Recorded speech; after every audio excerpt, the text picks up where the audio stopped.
Don't fucking do it. It's extremely not fucking worth it.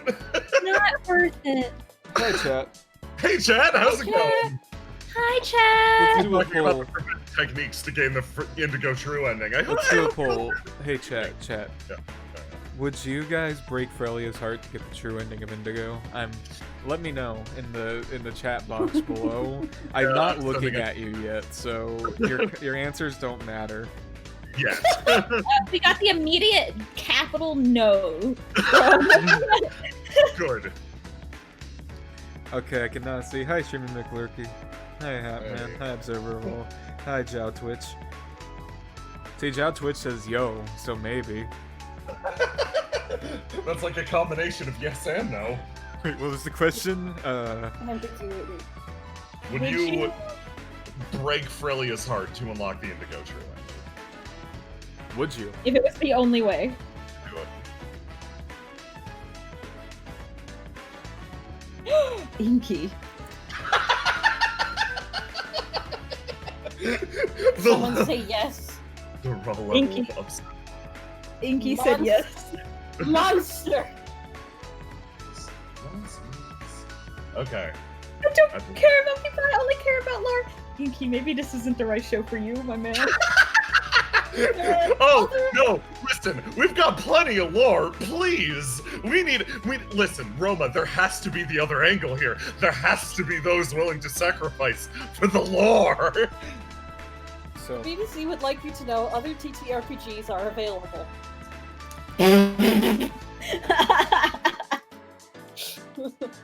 You're right. We need people who are willing to make those decisions, because I certainly am not.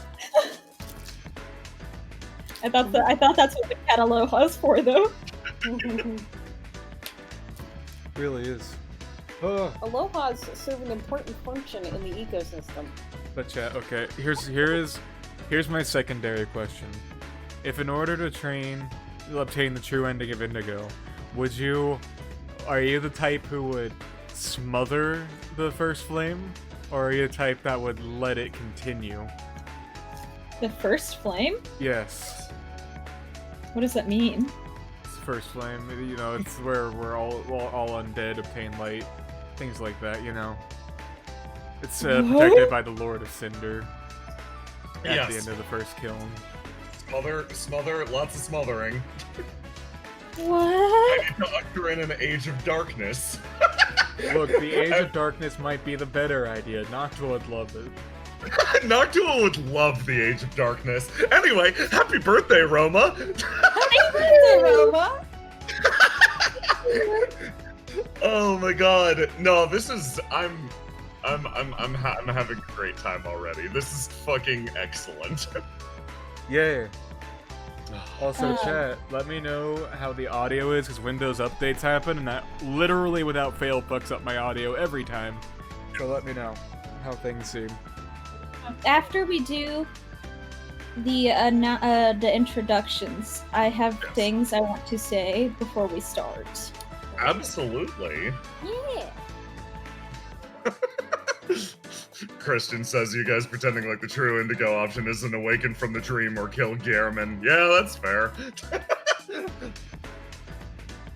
I'm gonna become a squid. Kingdom Hearts franchise has changed. Turn into a slug, it'll be funny. Oh no, that's how Noctua was born. That is how Noctua was born. That's how it happens. Mask might be a bit quiet, but hard to tell at this point. Oh, I can get closer to my mic. I'll boost you, don't worry about it. Joe Twitch says, who in Indigo has a Lord Soul? That's such a fun question. It's What's Gwyn the and Lord only Soul? Gwyn. It's like, basically, who contains the souls of power around the city? It's Gwyn, because he's already named that. That's what, yeah, no, Daringway has the Lord Soul. He keeps it on one of his shelves. Yeah. Betel Illman wants a Lord Soul. I want a Lord Soul. Cassius probably has one. Betel Illman wishes that he was Nito the Gravekeeper. He sure does. Box Sport Kid. Oh man, this is... Yeah, it was in one of the Fantastic. boxes. Okay. It was Who's the Arthas, but Yeah. Okay, so I think it's time that we introduce ourselves. So I wanna take this from the top in a different order than usual because we're here for a very special occasion. We're here not only to celebrate the 1-year anniversary of Indigo, but also to celebrate Roma's birthday by welcoming Cassius back to the city. So, Roma, say hi! Hi, everybody! I did it. You did it! You did it! Hi, everybody. I'll do my introduction for real. My name is Roma, and I do a lot of art, and I play in things, and I have a Patreon. Please check it out. Thank you for coming to my birthday party. It's time to party. Yes, everybody is Yeah. cheering in chat. This is excellent. You did a good stream, everyone, says Monichi. So Bainable, thank you for all the subs. Snogo Bainabalot, yes. Thank you for all of the subs. Next up, J-Man. Hi, I'm J-Man. I'm going to be camera and I'm playing a few folks this time. So that's exciting. Check out the official Discord and the website. Excellent. Shimmy Gangot, thank you for all the subs. Thank you. Holy crap. Yeah, no, that's wonderful. Next up, it would be me. Hi, I'm Jay. Listen, chat, between you and me, this is my 3rd stream this weekend, and the last 2 have gone on for 6 hours. I am a little delirious, but dear God, I am here for this. I've been looking forward to this literally all month. This is the end of the 1-year celebration. Bearsy, thank you for all the subs. Holy shit, thank you. Oh my God. We have a lot to talk about tonight. Specifically, normally this is the part where I go like, oh, subscribe to the Patreon, etc., etc. You should go do that. There's good stuff over there, and there will be great stuff there tomorrow. I can't explain to you why it's great yet, though. Yeah, something real good's happening tomorrow. Yes, something really good's happening tomorrow, but you'll need to stick around until the end of the stream to find out exactly what that is. So, go subscribe to the Windrose Everlasting Patreon. Don't look at it yet. Don't look yet. But you'll get context soon. Finally, Mask. Hi, I'm Wandering Mask. I do art. I help out with Indigo, and that's at the end of my sentence. Happy birthday, Roma! Happy birthday, Roma! Happy birthday! Ciao, Twitch! Thank you for all of the subs. Holy shit, you guys Oh are my gosh! y'all are the best. Is that all of the introductions? That is indeed all of the That's introductions. everybody. Now it's my turn again because it's my birthday. So I wanted to say thank you to everybody for coming and spending my birthday with me. And also I wanted to say thank you to everybody for watching Indigo and supporting Indigo and being here for the 1-year anniversary. I'm not very good at words, so I made a picture for everyone. I drew a big image for everyone and I'm putting it in the announcements chat for everybody. Excellent. Nice. I love it. Yeah. It's really, really good. And I will link it in chat for everybody here. Yeah. You It's so good! It's really, really nice. Roma, thank you so much. It's your birthday, but you did work for us. Thank you. I just thank you guys for spending my birthday with me. This is the best. There's nothing I would rather do tonight. Yeah. No, absolutely. Same. I couldn't be happier and I couldn't be more excited for this. I'm happy to spend it with everybody, including the Twitch chat. Hi, Twitch chat. Hello. Hi. So, Cassius, Yes, I'm here. I'm gonna take you over to this screen really quick. Oh god, it's the 29th. Well, actually, Cassius, you arrive back in the city at the exact end of the month. The warm summer air is still hanging over the city, and I don't know, sort of like as you approach, as you get closer, you start to feel this almost natural giddiness. You're about to return to your city. It's, you go through a wide range of emotions, I'm sure you can imagine.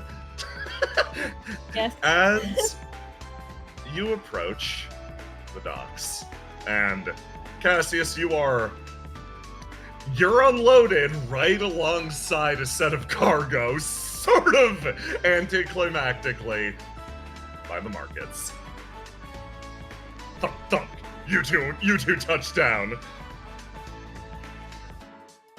Dodge, like, Deep you go. inhale. Just like, yes. You doing okay? You still seasick? No, I think I'm okay. I'm just. It's good to be back. Dodge sort of smiles and nods, waves to the boat.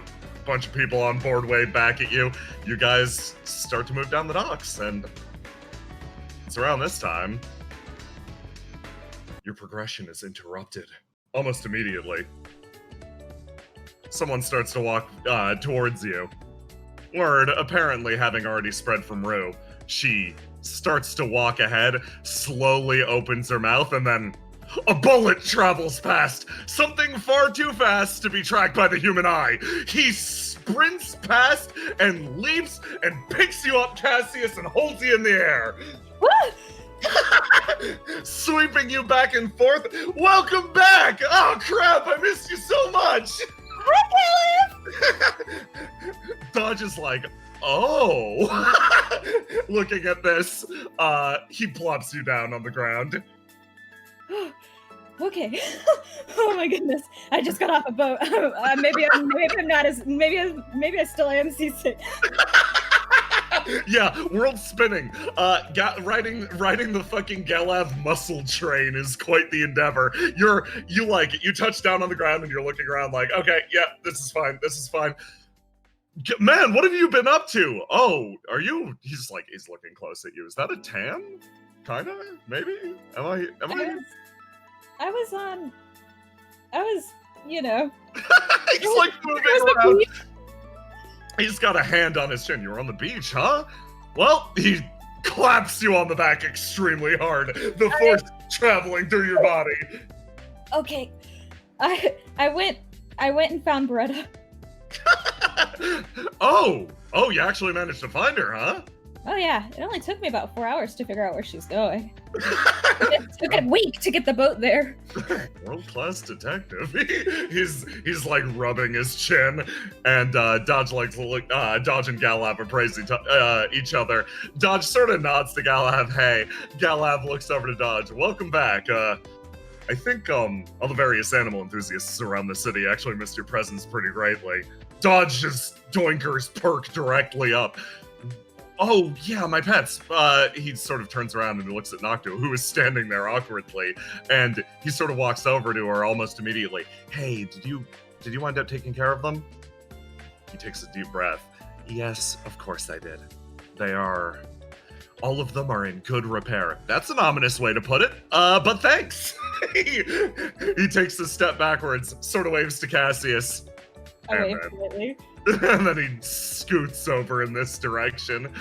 Noctua looks at you, Cassius. Hi, And then Noctua. looks at you. And then takes another step forward towards you. And then thunk! Her forehead is pressed against your forehead. He's like, eyes dart around for a second. Oh right. Looks in her eyes really hard. You look at her dead in the eyes for a little bit. Like, it's honestly kind of terrifying. Noctua's gaze is extremely intense. Hold on, let me... Don't worry, mine is intense too. I have the swirly eyes. Yeah. The swirly eye, the one unfair advantage. You too, hold on. Galav takes a step backwards. the intensity of the situation playing itself out. And then he relaxes back and just resets, pulling their head away. They turn around and sort of smile at you. They're wearing something substantially different than before, and I don't know, the aura around her's like different. It's really, really different. But just the same, she turns around and with a similar smile goes, "Welcome back." Thank you. She stops. You were greatly missed during your time away. I can fill you in as we walk. Oh, okay. She starts to walk, and you start to move through the market district as, like, Galav keeps pace with the two of you. He turns around. So, first things first, I'm going to say this immediately. Due to a sequence of happenstances, Cassius, I believe I have discovered parts of your past. Oh. She states this outright and puts up a hand. Furthermore, I have encountered what people would describe as the vibes of your room. And I have noted exactly how they felt from the bottom of my heart. She touches her chest. Vibes of my... Were you in my bedroom, Noctua? Yes, I was. Why did you go into my bedroom? I had to replace the coveralls I was borrowing from you, as well as your toolbox. What did you do to my coveralls and toolbox, Noctua? Used them. Okay. She states outright, and then she sort of hopping on her legs, pointing backwards. You notice the prosthetics are just out at this point. Like she's fully just she hops, moving backwards down the road. Well, I might have discovered some things about you, but also I know that this is probably a rather difficult topic for you. So, if you ever wish to talk about them, I am here for you. Hold on. What did she say before topic? I have discovered aspects of your past, and I understand that this is likely a difficult topic for you. And if you wish to speak about them, I am available whenever. Oh. Is it like... Oh god, is it like bad stuff? No. Her expression softens a lot. In fact, I've only gained respect for you during the time that you're away. Oh, okay. This is ominous. But we don't need to speak about that today in particular. Whenever you are feeling like tackling the subject, come and speak to me. Alright. Yeah, he's like, I'm so happy to be back in the city, Noctua. I have bad news. Okay, let's not talk about it right now. Okay. Noctua travels straight ahead. I have done him a great service this day. Cassius eye darts over to Galav, like... Galav's like shrugging. I mean, you really think she can find out things that you can't? You're kind of the detective here. Honestly, knowing her, probably. Intrepidly, Noctua travels ahead. Cassius, you Yes. return to the Flag District. Let me get you ready really quick.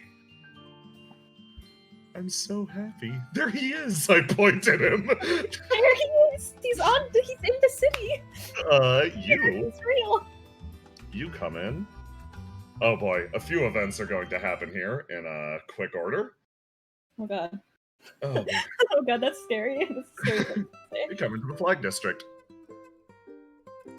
Almost immediately, you see a line of people, just a big, like, group of people mulling around, getting ready for, what appears to be a movie. Someone in the back is, like, peeking back and forth, trying to negotiate their way around. They're getting stuck in with the crowd and, like, sort of come back over this way. And you see them deeply considering something, head tilts to the side, thinking back. They make a noise. Just this dire sound from the back of everyone. However, that's currently unrelated to your current predicament. Noctua leads the way up ahead. Okay. I see that you got like a new outfit. It looks really nice. Thank you very much. I had to pull in some favors to get this one. Her entire face lights up. But it's a true outfit befitting of a hero. Did you know I saved the city? You saved the city? Really? I did, yes. How so? Well, I call it the Sleeping Shadow. Noctua holds her hands out. And I can't let her get away with this. I'm sorry. I see. Up here. Yes. Staring down, just kind of standing out here at the base, the absolute limit of where she's allowed to go within the city. Teach is just kind of waiting, tapping her foot, waiting for the return of Ice Queen. But far off across the stone path, she sees Noctua walking back and is like, oh, hey, Noctua, I should maybe... And then she sees Cassius following up right behind, and she kind of like... Inside, there's like an, oh shit, it's Cassius. Oh, damn, but I think externally she just starts walking away from the tower's base. And then kind of like moves at a bit of a quicker pace and then kind of makes her way down. As you're approaching, Teach, you overhear a few things. And that's when I gloriously defeated Teach in a match of dodgeball. While she put up a good fight, she was ultimately no contest for my superior strength. Hi, Teach. Feels breathing down her neck. Yes. Teach was there. Wait, hi, Teach? Hold on, it's just like... Smiles and then pulls on the tiger. And then kind of turns over. Well, welcome back. It's nice to be back. You look different. Yeah, I got some new clothes and a whole it's been a week. She kind of like she's just kind of, oh boy.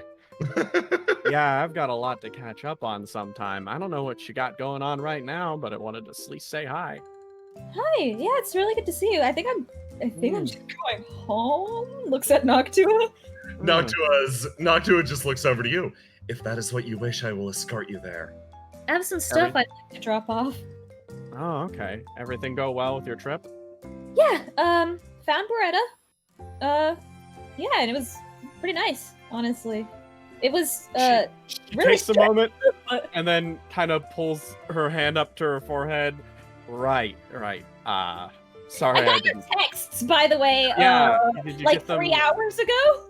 Really are a great detective. She's like, yeah, I guess they didn't send because you were already on your way out. I was already on the boat, so they were out of sail. I was out of sail range when you sent them, so when I re-entered the sail range, I did get your texts. Wish I got them before I got on the boat. Yeah, I wish they sent before then too. Could have saved you a trip maybe. But I'm glad is she doing okay? Last I checked. Okay, cool. That's good. She kind of peeks over. Hello? the person in the back suddenly starts a little bit and then, oh, like with a hop, sort of resets over here. I apologize if I was interrupting in any way. No, it's okay. That's fine. I just continue watching you. Galav like looks over to the crew. I'm gonna be over in Old Town. Cassius, catch up later, okay? Of course. He waves. Starts to run off in this direction. Oh, I've got a lot. But yeah, if you're heading home first, I wouldn't want to like just hold you here for too long. If you wanna talk sometime, I'll be she kind of thinks about it a bit, and then she's like she kind of looks back at the tower and be like, you know, honestly at this point I don't really care about staying there, but right now due to a whole lot of situations, I gotta stay in witness protection for a bit. You're in witness protection? Yeah. What happened? Oh, God. A lot happened. Maybe pick up a newspaper on your way back, and we can Okay. chat later. Oh, Yeah, right. buddy. For when I can regale you with the story. Okay, It's a great Noctua. story. I really got super destroyed in dodgeball. Didn't even stand a chance. Wow, really? Okay. Yeah, totally. She kind of like bumps Noctua's shoulder. Noctua kind of like actually flushes for a second, a little embarrassed, and then goes back to absolutely seeming proud. She actually pushes the point once she sees she's getting flushed. It's like, I mean, of course, like, absolutely. It's kind of a sad thing. Why would a hero waste their time on such an unworthy match? Thank you for your patience, Noctua. I didn't necessarily mean it like that. I mean, you're always good. You're Noctua being put in this difficult situation thinks to herself and then straightens herself up. Of course. Wait, no. I gotta roll. I gotta roll for this disaster. Hold on. Oh boy. Oh, yeah, she's gonna say exactly what's on her mind. She goes, of course, I can always spare time for my sidekick. You're a sidekick. Don't listen to her. Okay. So is the witness that much protection hasn't changed. Is the witness protection why you weren't answering my phone calls? Question mark? Yes, actually. Oh wait, before you left? No, just now. Yeah, no, I my phone's actually, I got a new one. Hang on. She Oh, pulls out her new okay. phone. Yeah, here you go. You can, all you right. can call me here. And don't worry, you can call this one witness protection or not. It's fine. Okay. I was wondering what was up. Yeah. I'd walk home with you, but obviously, I mean, honestly. Like a good idea if you're Well, in witness protection. she kind of scratches her head and turns back. Well, really, I'm just waiting for someone to show up again. I can't. If I disappeared on them, then that would be a crisis. If I left with them knowing, I'd just get in trouble probably, but that's fine. Someone starts to walk down the sidewalk directly towards you, holding... They've got like a little cardboard carton, is the best description, because their arm's in a sling. As they move over, and yeah, they bring over like a holstered 2 ice creams. Hey. Oh, thank you so much. She pulls to the side. You're the best. She takes one, and then, hey, Cassius, this is Cosmo. Cosmo kind of nods. We're acquainted a little bit. Yeah, she's been taking care of me during the whole witness protection thing. She's also, she also makes the soda. Or they also make. That's where we're acquainted. Yeah, and they're also. She kind of moves over to the side. They're also gonna be. Wait, no, I don't. They're also from RNA and Medical, and they're going to be doing a lot of good stuff nearby soon. Again, a lot of stuff to catch up on. Okay, I'll take your word for it then. And kind of nod to you, and then start to walk in this direction. Oh, yeah, that's right. Teach, what are you... They kind of look... They look at the building, then look back to you, scratch the back of their head. Yeah, I get it. It's a nice day out. Looks over to Noctua. That seems like a relative bubble of safety. That one right there, if the papers are gonna be believed. Yeah, it's fine. Takes a bite of her ice cream. Cool. She turns around. Hey, let's walk you home. Wait. I was talking about, no, it's fine that you came outside. Walk them home? What? She kind of takes a bite. Yeah, let's go. Are you gonna get in trouble? Cosmo kind of waves. He kind of turns over. Everyone's running like cowards now. No real threats left at this point. Yeah, there's an odd one or other, but she kind of like jabs Noctua again on the side. I'm sure this one's got it. Noctua just sparkles. Cosmo looks back. These two have talked a few times over the last few days. They just exhaustedly look back at the building. Just bring her back here, okay, when you're done. Look back for a curfew. Okay. Can do. Noctua smiles. Cosmo goes back to the building to suffer silently. You know, they try really hard. I appreciate them. Well, if you trust Takes them, another scoop of ice cream. Yeah. Really quick, do I recognize this person? No. Like, have I seen them before? This person's looking directly at your ice cream. Would you like some? They almost seem startled, like you got them. Yeah, I'd love some. Okay. She kind of like, how am I gonna? She just kind of like takes the. Do you have a spoon? Oh. Cassius reaches into his jacket. Oh yes, your most important gift: the ability to contain anything that fits inside of a jacket. I hold it out. Wow. They take it. Yeah. They take the spoon and hold it with the long end of this long sleeve and just poke in, take a bite and just. And then they take another bite, and then they take another bite. She just holds it and she lets this stranger have about 5 bites before she like pulls the ice cream away. Oh, I'm There's sorry. Oh, no problem. You got your taste test. If you want some, you can go find some more. Kind of points off and describes like directions you'd take to get some ice cream. It's not right the way that we just came from. They look back in that direction and think about it for a second. They consider something. It's only a couple volts. Deeply.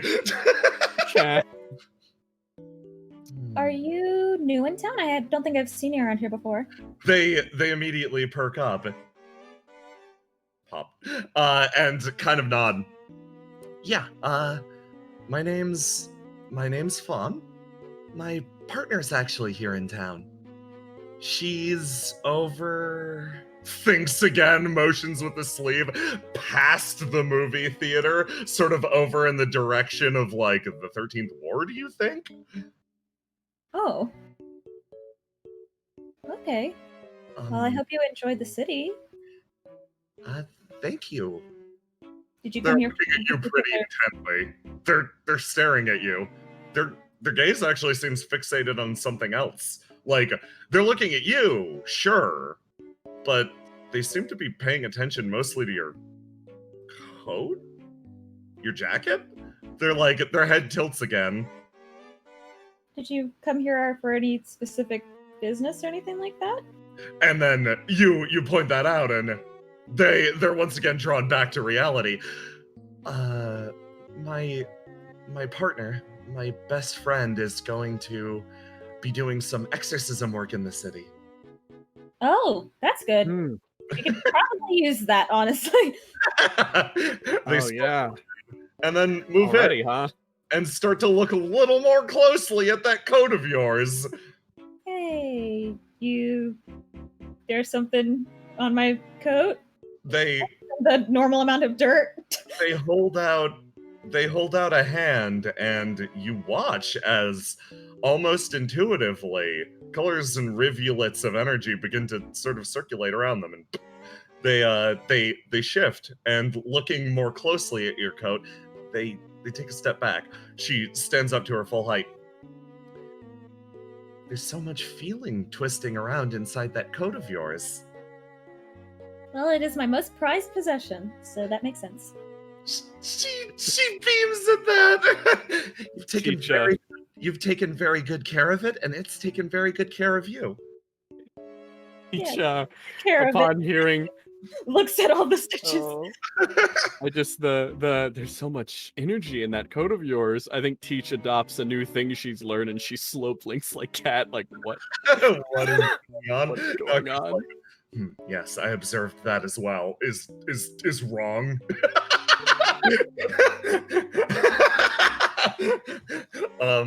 They sort of like swap over and just continue looking at you. Yeah, it's someone really important to me made this, and I wear it pretty much everywhere. I think it's really nice. She's just smiling pleasantly at the statement. Most people should be so lucky to have an object so precious to them. Smiles. Noctua looking over. What do you believe about this? They shift over and like looking at these sort of extended prosthetic arms. They tilt their head to the side, back and forth. I was told I'm not supposed to eat or taste living things. Noctua looks down at her arms. Oh. Wait, did you eat my coat? I would not, because it clearly means something to you. Okay. If it was abandoned by the side of the road, yes, I would, though. Well, be careful, because sometimes people lose important things, and they need help finding them. That's actually her entire face lights up. That's what I do. That's my job. That's my job too. I make sure those objects find their way home. She takes a step forward and gets really close to you, sparkling slightly. My job is to help people find things that they are missing. even deeper sparklies. That's an incredibly noble pursuit. Smiles. So I'm supposed to walk him home. I'm going to do that. Is that okay? Are you two what's happening with your new friend? Noctua sort of points at Fawn. Oh, well, you were in the line for the movie, right? I felt an intense focus of different energies in this area, so I was drawn over naturally myself. But at the same time, I can't exactly find what they're all looking forward to. They won't let me in the building, so I think I found something better. Oh, well, they're all looking forward to a movie, which is like a moving picture on like a big screen. And it's like art that's supposed to make you feel something, so that's probably why you got that energy. Thinking. Deeply considering. And yet, it's because it's a line, so you have to wait at the end of it. I see. A line, okay. Is thinking extremely deeply about this.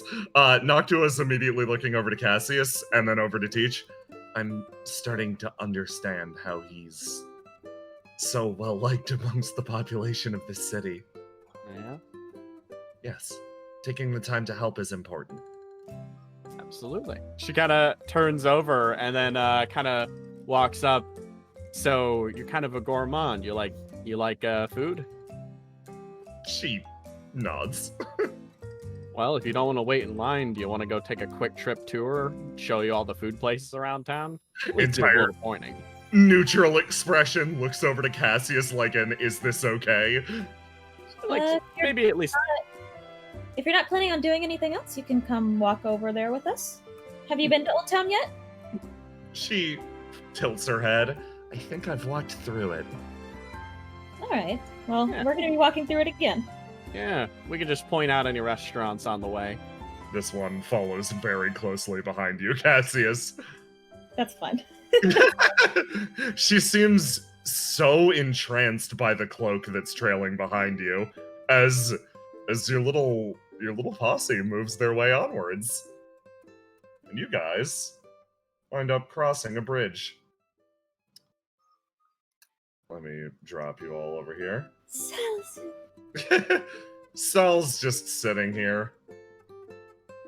Like, he's on the side of the bridge. He's got 3 boats set up next to him and is, like, contemplating the water is the best way to put it. He kind of sighs. Kind of quiet today, actually. Then you all approach. Here comes the loud. Yes. Oh, hey, Sal. You know, Sal kind of turns around, seeing your little assembled group.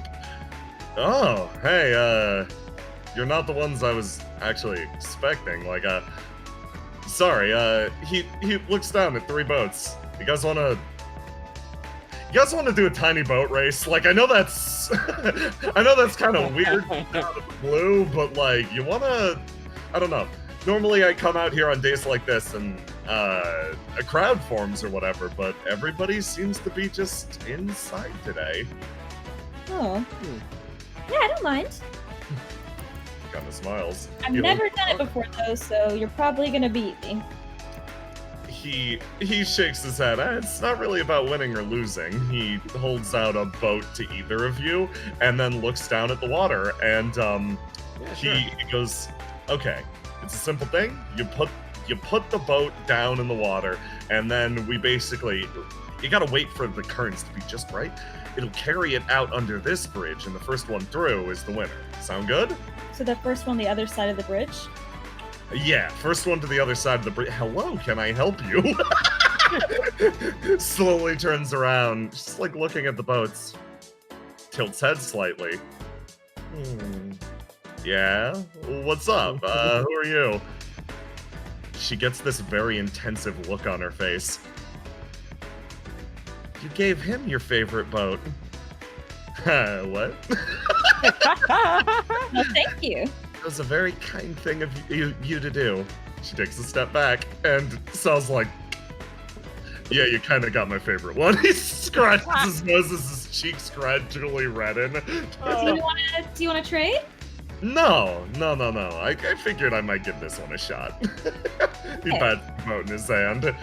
And you all are going to, you're all gonna give me a good old-fashioned roll to die and then a roll to do. Cassius. Yeah. Something special is active for you right now. Yes, this surge of emotions that's traveling through your body. You have gained a +3 bonus to literally every single one of your stats for this session and this session alone. So, yes, roll away. So I do roll to die complex, and then I... You just hit roll to die normal, actually. Oh, okay.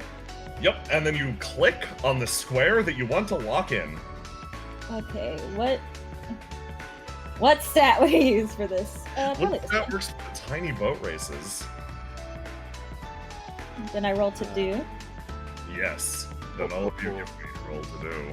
Peach prepares herself. Cassius. Oh, Hey, Jay. Yeah. I activate professional small boat racing. Oh, man. Nothing more fun than this little side hobby. Cheap, easy, good to bet on. Great hobby. It's been a long time, but she thinks she remembers her old tricks. No, she doesn't. She's actually terrible at this. She's never won one. She knows everything, but every time she just does something wrong. It's terrible. You put your boat in the water and you feel a presence behind you, and you feel judgmental eyes on the back of your head. What? Do you think you might be taking this a little bit too seriously? What? No, I'm really relaxed. What are you I talking could about? visualize your aura. You were calling upon your past experiences. It was like I was witnessing a portal to the past, and you were ready to decimate these two. No way, I wasn't trying too hard. She lies to cover her embarrassing defeat. No, this is how I'm flavoring your embarrassing defeat. I Not see, for a I minute, see. just to distract you long enough that the others are in the water, and then you're like, shit. I see. Noctua is the avatar of natural ones. Very well. Yes, she gets like a 5-second delay on starting. And yes, you two, Sal and Cassius, your boats come out at the same exact second. Oh. You guys watch and look over, and Noctua has lost you this race, Teach. Sal kind of pulls both of them up. Hey, nice work, actually. Thanks. I think that it's just that this boat didn't want to lose. He kind of scratches the back of his head. It's an extremely sweet thing of you to say, actually. Yeah, that one's my favorite. The tiny one behind is nodding repeatedly, like multiple assurances. Well, thanks for sparing some time with me. Like, things are calm right now, so I just wanted to, I wanted to do something to unwind, but I got a lot of business later this afternoon. That's fair. Glad you're sticking busy, but hope this was a good use of the evening then, or the afternoon. If more people don't drop by and you have some more time, you could always head over to, the Tide HQ and try and ask them to help. Oh, they would kill me. Oh, do you have some kind of issue with them? No, I just mean, practically speaking, they have a level of intensity that I am just not prepared for. That's fair. That means they're always excited to do things when you ask. They certainly are exactly that. Peach stops and then thinks for a moment, and then something connects in her brain, and she steps up this way. Oh, hey, Cassius. What's up? Speaking of the tide, she kind of scoots up closer and kind of puts a hand on his shoulder. Did you know that? You probably wouldn't. Guess what Tyr did? Oh, did Tyr go back to the Tide? Did he? No, yes, he did. He's also the leader of the tide now. Wow, Vaughn just gave it to him? Teach stops for a moment, and then she realizes Cassius remembers that shit, and she's just like, "Oh boy, we've got a lot to talk about." Are you spreading rumors behind my back? Someone strides, and I shit you not, he was literally in the 13th Ward set up there. So you choosing this exact moment is hysterical. I sniped him. I sniped it for him without looking in his direction. I swear I didn't plan this. I swear I did not plan this. But why don't you go ask him yourself, I guess. Then she kind of chuckles to herself. Well, hello, Mr. New Tide Master. Oh, we're starting with this, huh? He looks over to Teach. Almost a little like, I see. He shrugs her shoulders. He takes a step forward. Welcome back to the city, rogue detective. Is that in character, that chuckle? I think a little bit, yeah. Tyr's own expression, his eyes are closed, and yeah, a chuckle runs across his lips too. You both let out a tiny laugh. Welcome back. There's a lot I need to catch you up on. Yes, we're heading over to my place if you want to come. Why don't you come over to mine? I guess you got one now, huh? Yes. Come on. I'll treat y'all to lunch. Cassius stops whatever he's doing, just starts following Tyr. Yeah. Guess we're in for lunch. Tyr looks back to you, Teach. That wouldn't break your curfew, right? I'm sure it's fine. I'm a factional leader, after all. I just keep collecting competent bodyguards. I think I'm fine. He nods at that, and you are dragged over to the Tide restaurant. Yes. You guys are just gonna warp straight over there. So, as for the structure of the session, I just put people around the city, and I am going to ping-pong Cassius around, follow your whims, as your objective is walk home. My goal, get home eventually. Get home eventually. You come in. And you find your way into the Tide restaurant. Tyr kind of like waves at everyone. Hey, can I take that corner table? Seymour starts to move over. That corner table is a memorial. A man died there. Tyr like looks over. Well, the way of the new Tide is always ever facing forwards, never looking backwards, so yes, rip the memorial down. He gestures at this. Teach, what's your reaction? Rubs her forehead. She's been back here before since that. She's just like, I can't believe this. Chance just looks at Seymour like, and they both stare at the table, waiting for the other to make the first move. Fine. Seymour walks over and starts to, with Briggs' help, starts to rip down the shrine. Cassius gets past a menu over the counter. These two are talking back here. Oh. What are they saying? They've actually been chatting in the background for a while. Noctua's like, oh, you've come a far distance then. It seems you have as well. Well, I can run you through the basics of getting adjusted to this land. Trust me, I'm an expert on the city of Indigo. Oh, really? Generally, you need multiple years to be an expert of something.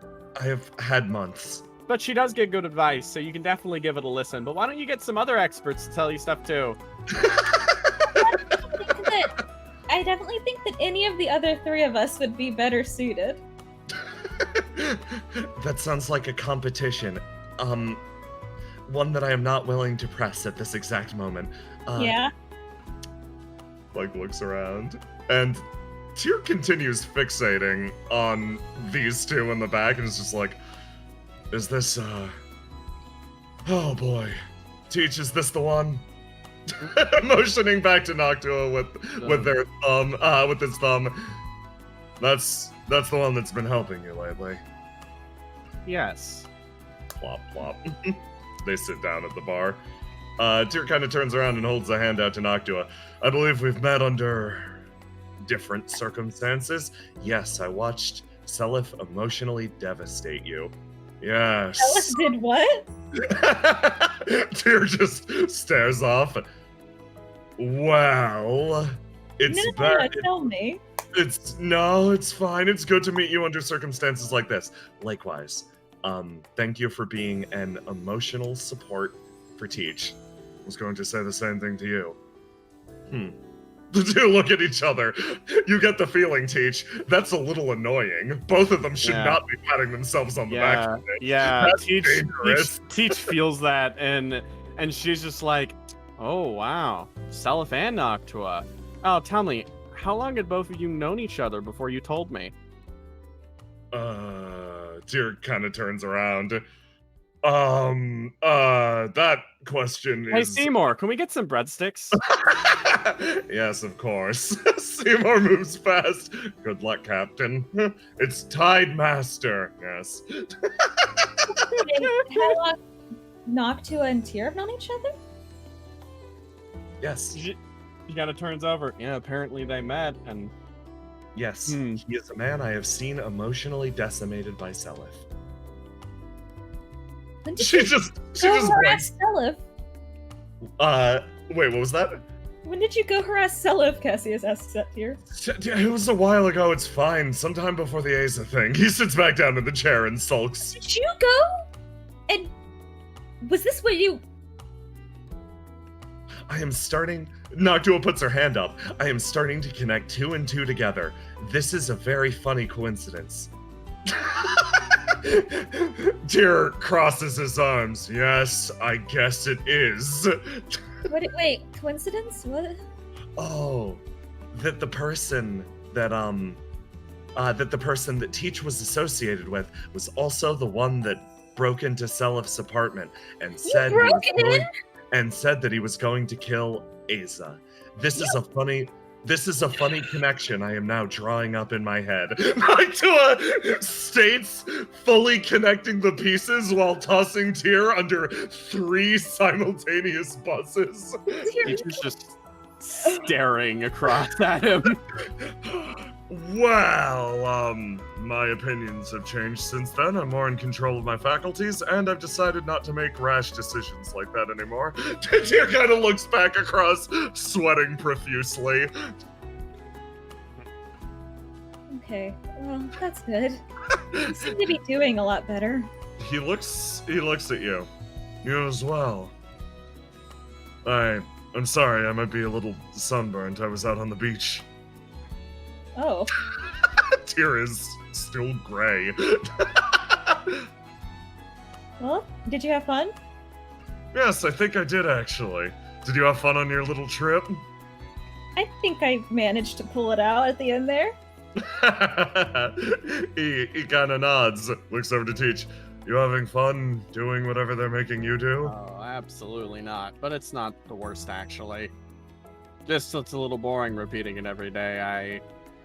She kind of stops a bit and it just thinks over in her head. Felt like it'd be a little safer today, so I decided to come on out. Would it be better if I had you assigned to Tide HQ? There'd be more people. She kind of thinks about that for a second, mulls it over in her head. I'll think on that. Maybe. I may also just keep the a lot of thinking time, which can be a bit nice. It's a little quiet. I don't know if I'd rather change a lot of quiet for a lot of rowdiness, if you get what I mean. I guess. I'd still be stuck inside. That's really the bummer part. A lot of rowdiness has been entirely what I've been dealing with lately. Just taking a bite of the breadstick. You just swapped from one to the other, didn't you? Yeah. How did you end up as Tide Master? Vaughn just let you have it? Oh boy. So you do remember Vaughn then? What does that mean? Tyr sort of like reaches down, takes a breadstick. Well, that's related to a job that I'd like you to do. He points at you with the breadstick. A job? Oh, okay. Did something happen to Vaughn? Yes, actually. Tyr is going to describe the exact situation that led to this moment. He is going to describe the incident with the creatures at the concert hall, as well as Vaughn's encounter with their leader. He is going to... Tira's going to explain in utter detail how Vaughn's bonds were literally severed from his body, and for the most part, people aren't able to remember the man. That's horrific. Oh my god. That's why I was hoping for your assistance. You can remember him though, right? Tira nods. I think I might be something of a special exception. Do you think you still have the bond with him? He nods.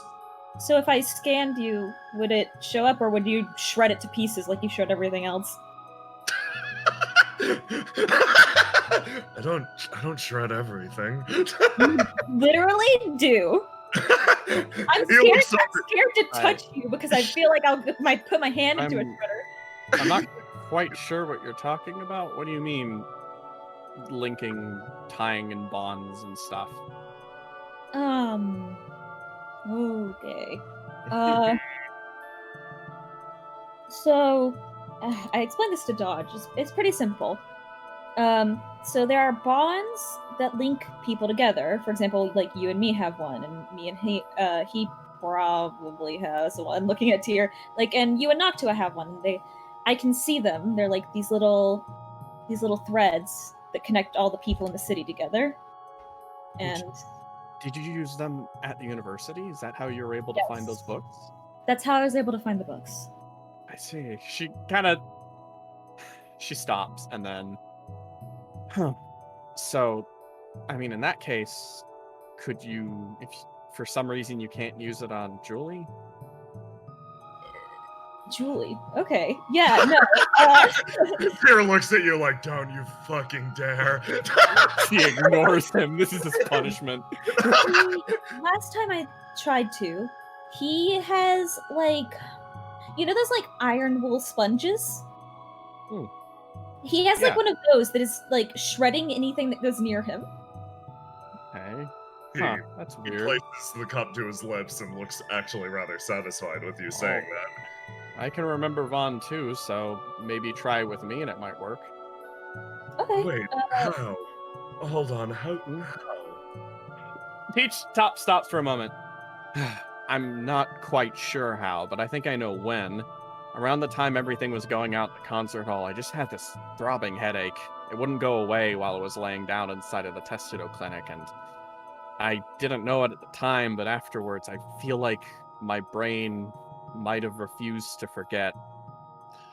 Noctua Yeah? speaking up from behind. You said special people with special circumstances might not forget the bond, correct? Yes. Is Vaughn someone that I've met before? Yes, you've met Vaughn before. We went training with him. She looks so disappointed and sits back down in the chair, having discovered that not only has she forgotten someone, she is not a special person with special circumstances. I'm sorry, Noctua. But you know what? Actually, come over here, Noctua. She stands up and walks over. Here's what I'm gonna do. There's something I wanna know. Okay, I'm gonna register in both Teach and Noctua. Okay. Okay, let me. Okay. You would take, in this instance, 3 damage. Okay.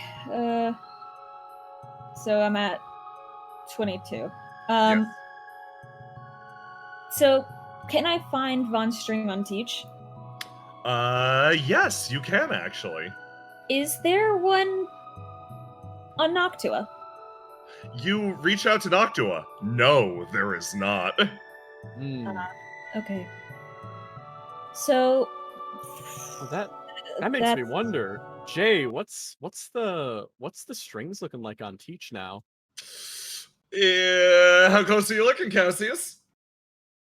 It's rude to inspect too deeply. Cassius doesn't like to look at the bonds too deeply because it's like the equivalent of reading someone's diary or reading their mind. It's like a massive invasion of privacy, so he tries not to. Is Teach gonna ask for it? She might actually. Yeah, she's like, so you see them there? Yes, I can see you have one with Vaughn, and Noctua does not anymore. Oh, Can you look a little closer?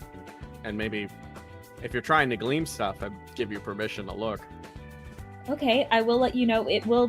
There's a decent chance that I will see your true heart of hearts feelings about Vaughn when I look at it. Okay. So if there's something there you want to hide, be emotionally prepared for me to see it. Okay. Okay, I'll look at it. oh boy. You take a close look at Teach's bonds and the way that they spread out, and like, are you examining the Vaughn bond in particular or just them in general? I think he's examining Vaughn in particular, but we'll look at them all in general afterwards, kind of. Okay, so first of all, you see a resplendent bond connecting up to this one who's crying and sniveling in your ear. That one is extremely powerful, but you notice that, God, Teach's bonds are weird. It's like, normally the visualization we use, of course, is a string. Teach's is almost like lines of light, but they almost bend inwards. The best way to put it is, imagine taking a black hole, then take that black hole and stretch it out to long, inky ribbons, then have those ribbons connect up to other things. Cutting this would be quite literally impossible if the person willed it, because simply put, the bond itself would devour the attacker. That's horrifying. Don't say this to Noctua, she'll be so jealous. Teach? Yeah. What? You're scary. That's horrifying. Cassius points at something that's not there. That's horrifying. She kind of like looks back and forth. What? What are you talking about? No, let me know. So, okay. Talking about. Here's an explanation of what I assume happened to Vaughn. This is why this ability is really kind of awkward and scary. I can see all the bonds that connect pretty much everyone in the city if I want to. And I can touch them and I can look at them and I can read them. So I can almost in a way see what people really feel about each other. But I can touch them and I can break them. And I think what this creature did to Vaughn is literally just snapped every single string that he had that could be snapped. Your strings are horrifying. That is a monstrosity. Oh, well, I'm not sure how to feel about that one, I guess. But it means that they can't be broken. Well, if I tried that's good. if I tried to touch that and break it, it would simply consume me. Well, I guess that is a little scary, but I suppose I'm a bit grateful. I mean, I'd prefer to remember Vaughn. I think that for you, that's probably a good thing. For me, that's terrifying.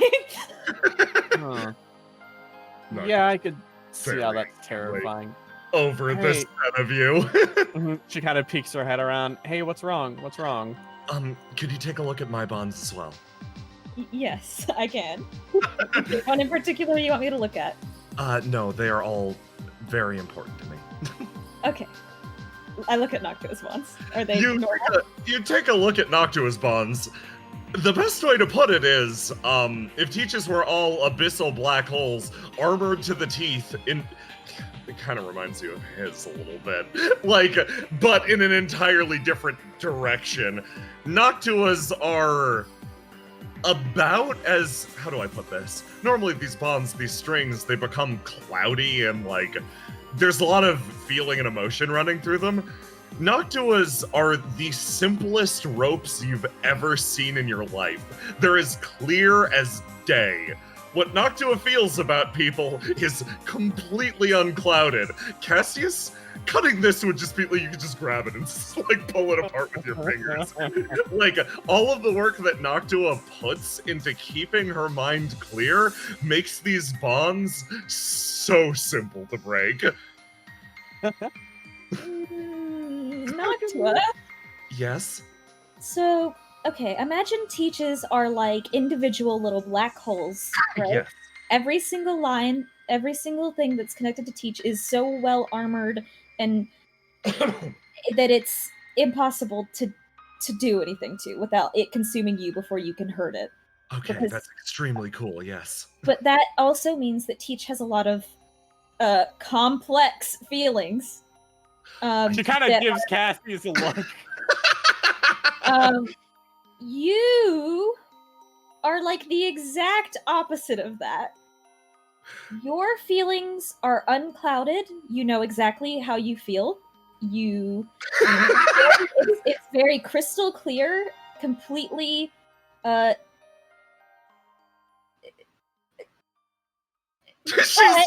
she's just grinning at you. You found exactly the way to say this in a way that would please her. You said, Teach's are really cool. Yours are the exact opposite. And she's like, oh, that means mine are really cool too. It is very impressive. I've never seen such clear, like crystal clear, well understood bonds. You understand your connections with everyone around you very well.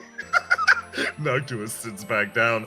Julius Tyr whispers something off to the side to you, Cassius. Have you ever checked your own? Don't tell her I said this, but I could break hers with barely even a touch. It's so. Yeah. Don't tell her I said that. It's very impressive how well she understands them, but it leads to a certain amount of simplicity that makes them fragile. I was wondering why you were throwing me under the bus there for a second, but I get it now. It's good. I forgive you.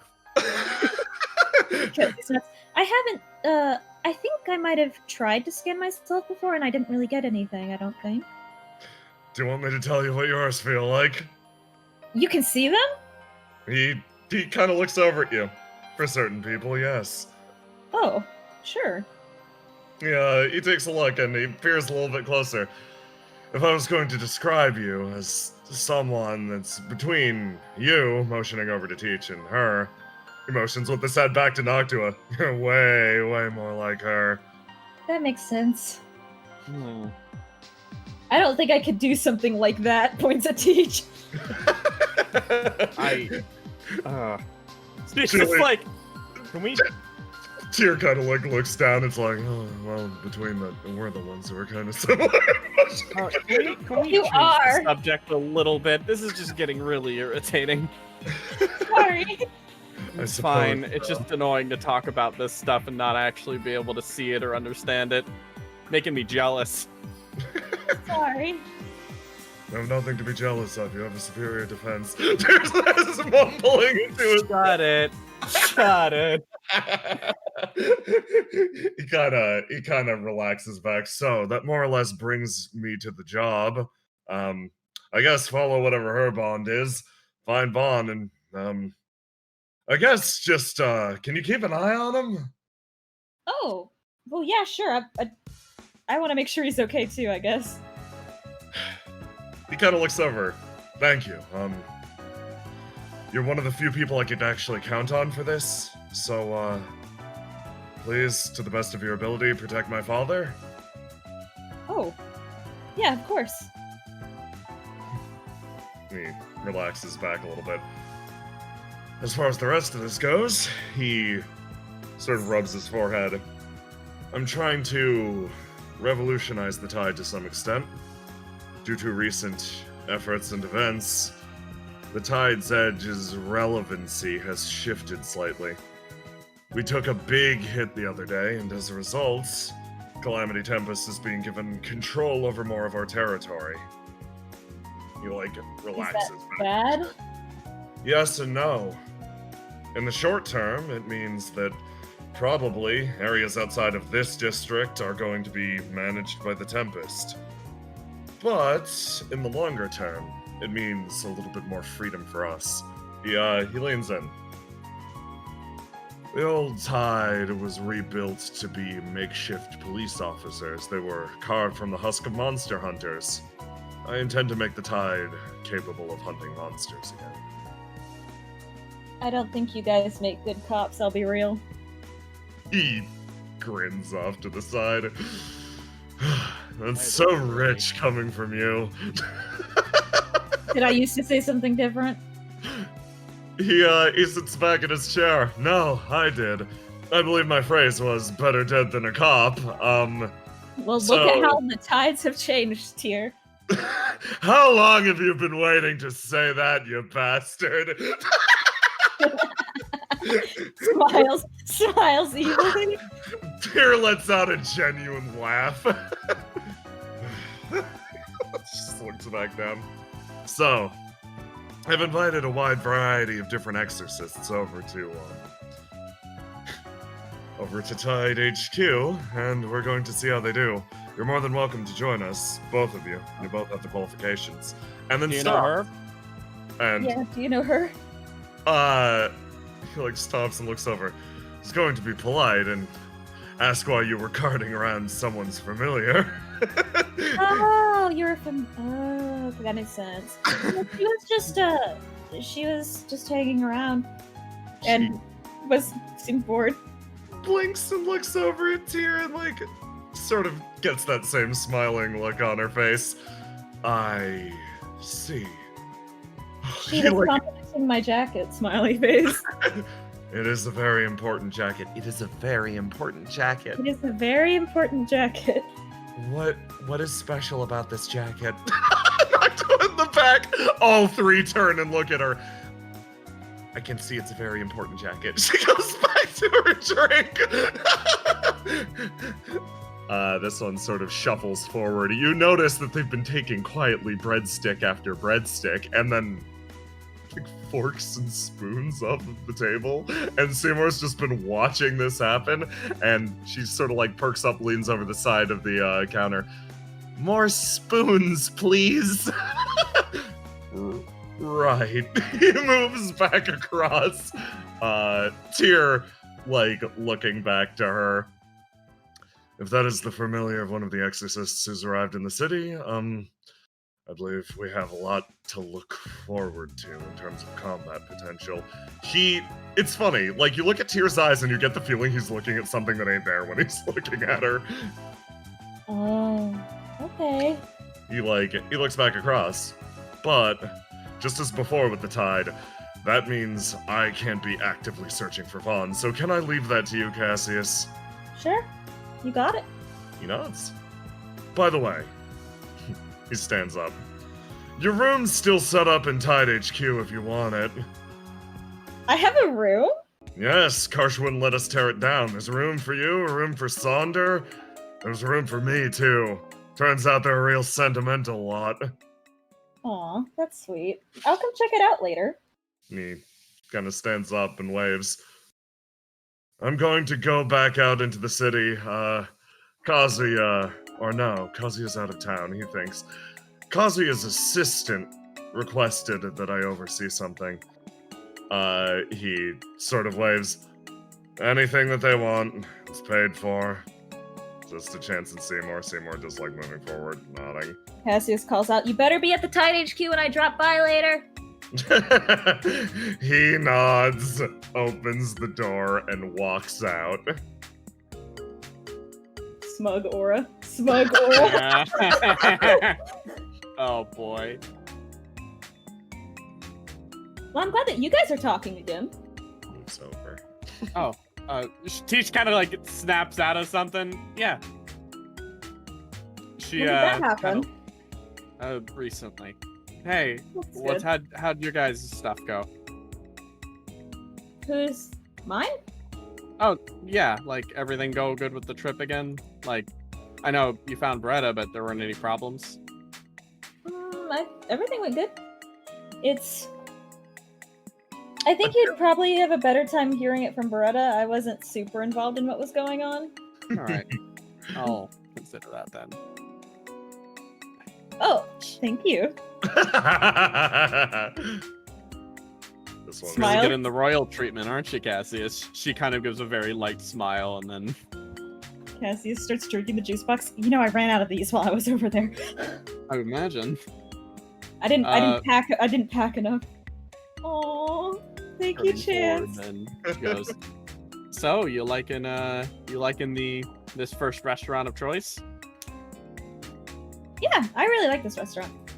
I've come here a couple times. She's actually looking over at our guest. Oh.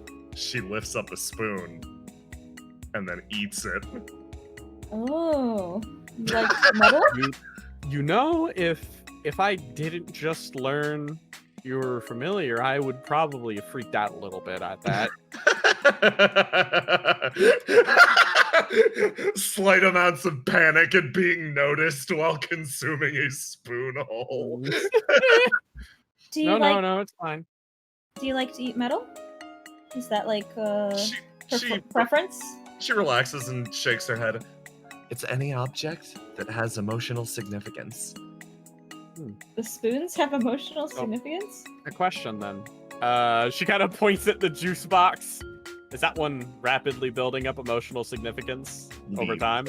Leans in. The first one after a long delay. It looks like it. In. You gonna share your juice box, Cassius? I mean, I'm sure you could finish the juice first. Do you want to eat the cardboard of the juice box? You asked exactly the right question, and Fawn's entire face lights up, and she nods repeatedly. Okay, give me a second. He starts drinking the juice box. He does that thing where he just like drinks all the juice and then hands her the juice box. Are you sure?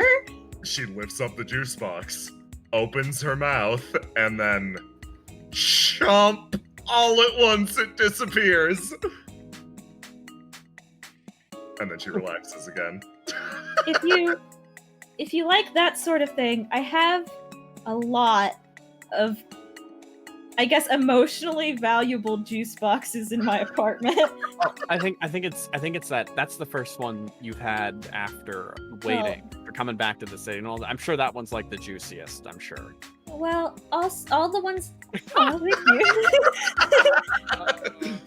All of the juice boxes in my apartments were actually gifts from Galav, so they are all also emotionally valuable. Oh, I guess.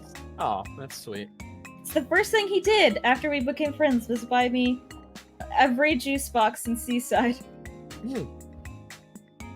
Noctua starts to think for a second. Processing. Oh. She stands up. You're back! Yes. Yes, okay. I can show you to all the places with people who wanted to see you. I think Teach puts up her hand. I think if you're talking about work stuff, unless you're not. It could be both. There are lots of people that want to let's work stuff. Let's save the work stuff just a little bit, huh? I mean, I don't mind. I honestly, Are you sure? Honestly, I'll be real. I had, when I realized that I left the city, I had a week-long panic attack, and then on the way back, I was honestly just excited to get to come home and see everyone again. So I don't mind if they're like, hey, I need your help with something or whatever. That's fine. I just want to see everyone again. Okay. Yeah, suit yourself then, yeah. Alrighty then. Noctua stands up. She's clearly something else is slightly on her mind, but she starts to go move forward. Come on, Cassius. I want to show you how good a job I did. Oh, okay. Oh, that's what this is about. Okay. Peach sits, stares at the breadsticks for a moment. Well, I guess I'm the one paying. She goes over and pays for the breadsticks at both tables and the wine or juice or whatever the hell everyone got. Oh yeah, no, Noctua and Fawn both had a cup of wine.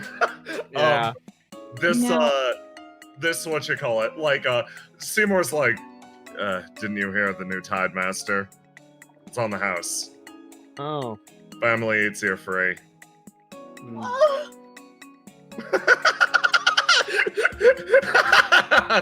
Seymour says this blithely, and Cassie's just like, It takes emotional damage. Now, there's something important. I ping. There's something important. Yes, of course, over here. These two have been hanging out here the entire time. Tia's just been eating the breadsticks. Like, so, you gonna get something other than breadsticks, Missy? I've been thinking about it. Honestly, I'm just having a great time watching all the various fish you people have caught. This is great. New stuff in there every day. We catch them in the morning as part of training. Really? Every single day? I mean, for the most part. Depends on what they want to do. Where'd you catch that one? I don't know who caught that one. What about that one? Well, most of the stuff comes from the ocean just on the side of the city, the docks and stuff. Oh, I see. Hmm.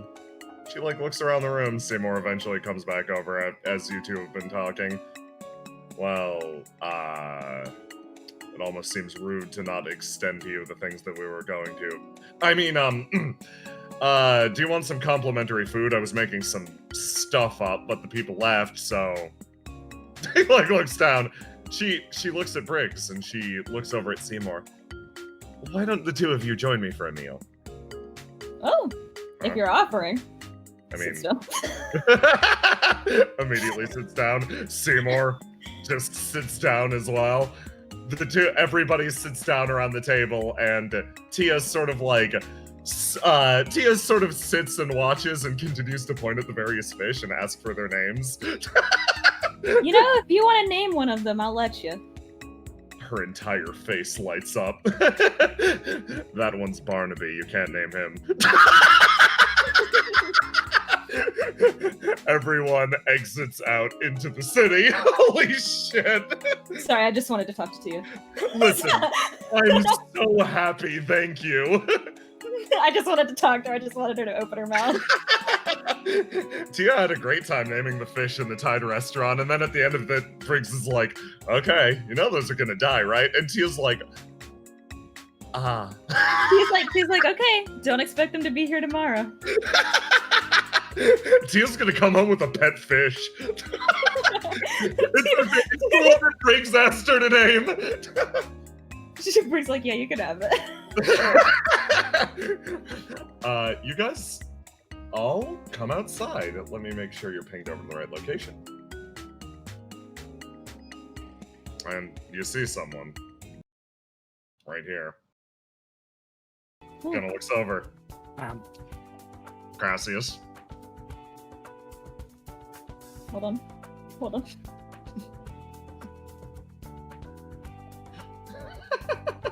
Oh wait, hold on. What did the dice say? Oh.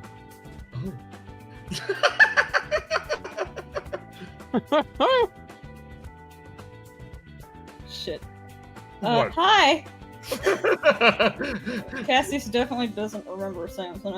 He doesn't know Sam yet. He's just looking across. Tidemaster left earlier. He said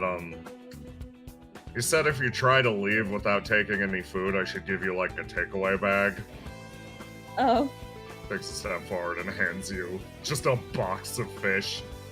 Oh, thank you. Kinda nods. Goes back to sitting and watching. Gives Teach the nod. Yeah, she nods back. Nobody remembers Sam. I'm sorry, Sam. Cassius doesn't remember everyone yet. Introduce yourself. Sorry, Sam. Cassius Sorry, walking away. Sam. Cassius waves, walking away like, oh man, I know that that guy, God. but I don't know that guy. Teach stops and points. Uh-oh. This one's thinking very heavily. Your donuts are so full of sadness. Sam just looks at Fongo, looks down at the donuts, thinks for a second, shrugs, takes another bite. Cassius waves at him. This Do one you continues. normally tell people when they have items that contain sadness on them? It's kind of rare usually. I can't say I've ever come across something like that, so I guess I do. I guess. All right. And that's the answer. Noctua starts to walk down, and you hear a call of, hey, and Noctua turns around. Yes? Well, you know that toilet you fixed the other day? Yes. It's, broke again. Could you maybe stop by and help us out? Noctua looks over to Cassius. Cassius, huge beaming smile. Well, how good a job would you say I did on the toilet? This person's like, Broke again. it broke again. I see. Not to a neutral expression. Yeah, come on, I'll show you right. Wait a second. Oh, Cassius is back. Yeah. Can you fix this thing up for us? How about this? I'll watch her do it. I'll see how good of a job she's learned to do while I was gone. Okay. Yeah. She really is your apprentice, I guess. I'm not his apprentice. I'm his replacement. Okay. She can try to be.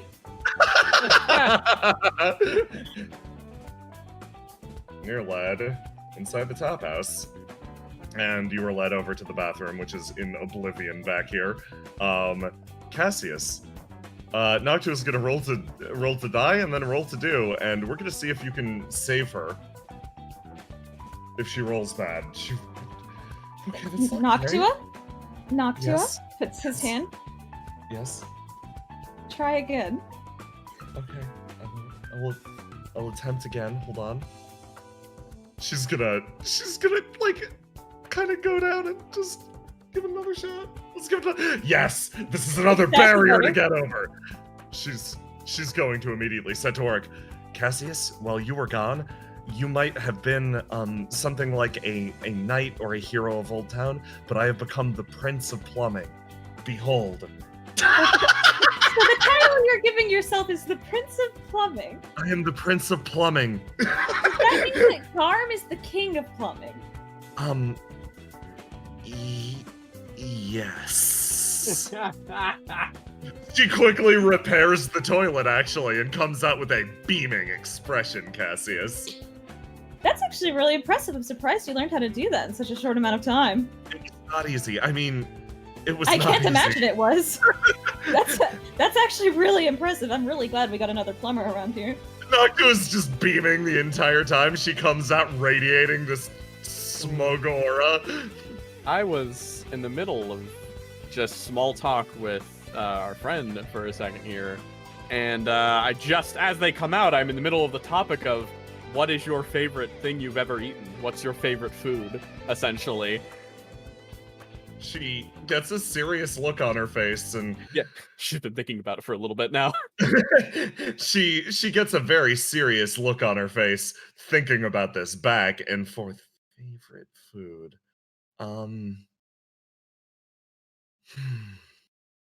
forgotten tombstones.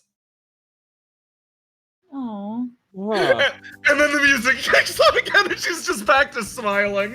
When you eat them, are you sure? Are you certain that they are forgotten and that no one knows about them anymore? Nods vigorously. Okay, I guess it's not too bad then. It would just suck to eat somebody's tombstone and then actually there's somebody out there that does remember. But I guess I guess in doing that, it's kind of like a final send-off, huh? Yeah, Teach kind of like sees the regret spilling in and is just like, hey, just keep out of the graveyard, okay? Okay. Yeah. My partner warned me against it as well. I see. Did they explain it in a similar way? It sounds like that was the first, He said I shouldn't eat anything that belongs to anyone, and I shouldn't eat living things. Okay. Gravestones can get kind of tricky, so he said better to Play it just not. safe? Yes. She nods. My partner's she's pretty particular about a lot of this stuff, but I think he's got a good head on his shoulders. Is just gently explaining this. And I Why don't you trust her- introduce us to her sometime? Can do. Yes. She gets fired up and starts to like wiggle slightly. Teach turns over to the side. Hey, you plumb the plumbing? Yes, I do. Yeah. I am the Prince of Plumbing. Good job. They are the Prince of Plumbing. Noctua looks so proud, carving a path in front of you. You guys wind up actually rather quickly. Oh boy, there's a lot to do in the upcoming section. So yeah, you rather Can we take a 5-minute break then? Yes, exactly. Yeah. That was my thought. That was my thought exactly. You guys wind up crossing to this bridge and just going across. And Cassius, you're about to make it back into Old Town. Oh, okay. 5-minute break. I really gotta go to the bathroom. I'll be right back. Everybody pause. We are going to go back here. All Hey, right. Chad. How's it going? Chat. Hey, Chad. How's it going? I like fruit gummy. Fruit gummy's really good. I really like fruit gummy. Yeah, the nickname for this character is Fruit Gummy. That comparison gets better over time. I'm gonna be right back for 2 seconds. I'm gonna use the bathroom. All right. And How I are you suppose guys the visual doing, fault- chat? Yeah, how's it going, Chad? Aloha, thank you Yeah, for getting Chad. the links. Oh. Fruit gummy is excellent. Listen, very important.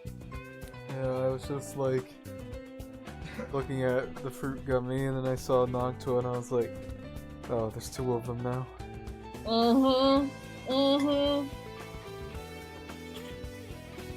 You got squishies on both sides.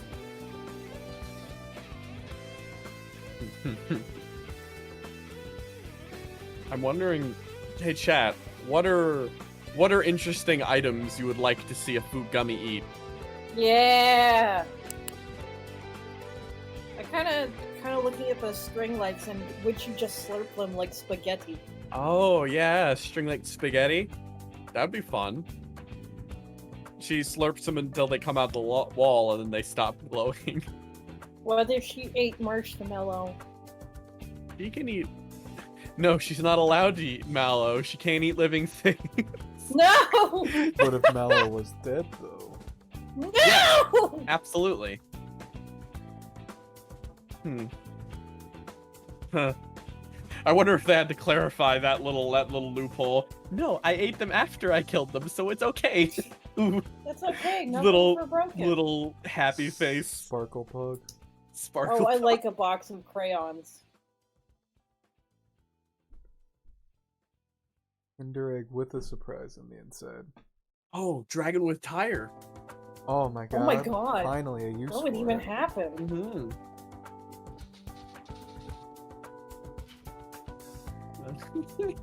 Look, okay, so I want to reveal something to the chat here.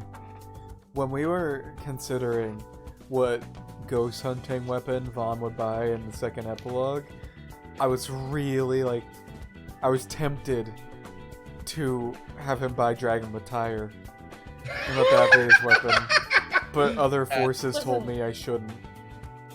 No. I'm the other forces. Yeah. There he I is, don't the want- other forces. I don't want Dragon with Tire to leave. Can you run this little red-haired gremlin that's following us? Can you run her? I assume her. Actually, name and pronouns for them for me, please. Yes. So, for Fawn, she, they, and for Fawn's partner, he, she. Okay. And Fawn, I assume, is spelled like this. Yes, like the creature. Yes. Okay. Triple checking. Excellent. Me clicking the adopt button. This one attached to you because you literally just spoke to her entire life philosophy in a second. Dreamy McLurky says that we should feed Fawn Maxie Higgins' corpse. No! It's not a living thing. It doesn't fit Yeah, the rules. exactly. It doesn't. I don't think that she should eat something so full of malice. I mean, I don't think Maxie Higgins is full of malice. He doesn't feel If anything. it's based on the sentiment of other people, he sure fucking is. Oh, fair Look, enough. the Tide trophy room is full of things that she just loves. Do not let her into that room. Do not let her into that room. I'm just letting you know. I am going to the Tide HQ later. And Excellent. I am going to talk to Tyr there. And I am going to talk to Karsh, and no one can stop me. No. Do it. It's your birthday. You're allowed to do what you want. I Yeah. have things I want to say. Listen, it's your birthday. Legally, you are allowed. It's I your don't birthday, which means you can also banish me to hell at any time, and I can't say anything about it. Cassius says, goodbye, Teach. Wait, Thanks, hold on. bud. I know the answer. What? Feed Fawn. Betel Ilman's now abandoned train. I'm gonna go get water. I forgot to. Just turn Just it on imagine, and let like- her just sit on the train tracks and let it go in. Just like snake wrapping around it. Fawn has a very fun level up condition that is in the same vein as Feed Her Betel Ilman's train. Oh.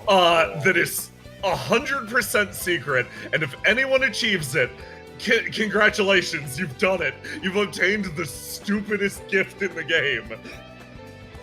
Nice. Oh, I want to explain about Fawn and Fawn's partner really quick, actually. So, I tried something new for this duo, actually. I actually collaborated with Katartna and Slumbering Saren to create this duo of exorcists.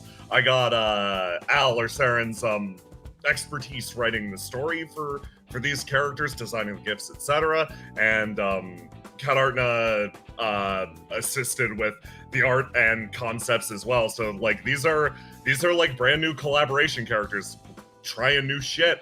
If you want to see what Fawn's partner looks like, and holy shit, he's resplendent. She's currently up on Kat's Patreon as well as Slumbering Saren's Patreon as well. If you want their backstories and deals like this duo. Does he have an icon? He does. Okay, I don't have to feel guilty about asking her to take me to them then. Yes. Similarly, if you want to see this duo's gifts, they are up on my Patreon. They are fucking silly as shit. We're trying new shit. Because why the hell not? But yes, if you're back and ready, I'm down to continue on. I will do this. Time to go home. Oh yes, the classic. You can't take that away from me on my birthday. I can't take away the plus marks on your birthday. Okay. Your little squad moves across the bridge. Let me drop you here because there's a place you've really gotta go after this, Cassius. But for now, you get to just chill out, walk across as you approach good old Hull Street. Oh, there's somewhere really important. I gotta go on Hull Street. Yep, sure is. Yeah. Noctua's moving across again. She holds up both of her arms. Oh. Before we get any closer, I have to warn you of something. What? You have encountered one of the few people that had a positive impression of me. As your replacement. That was her. And you remember the flashback of the toilet broke again.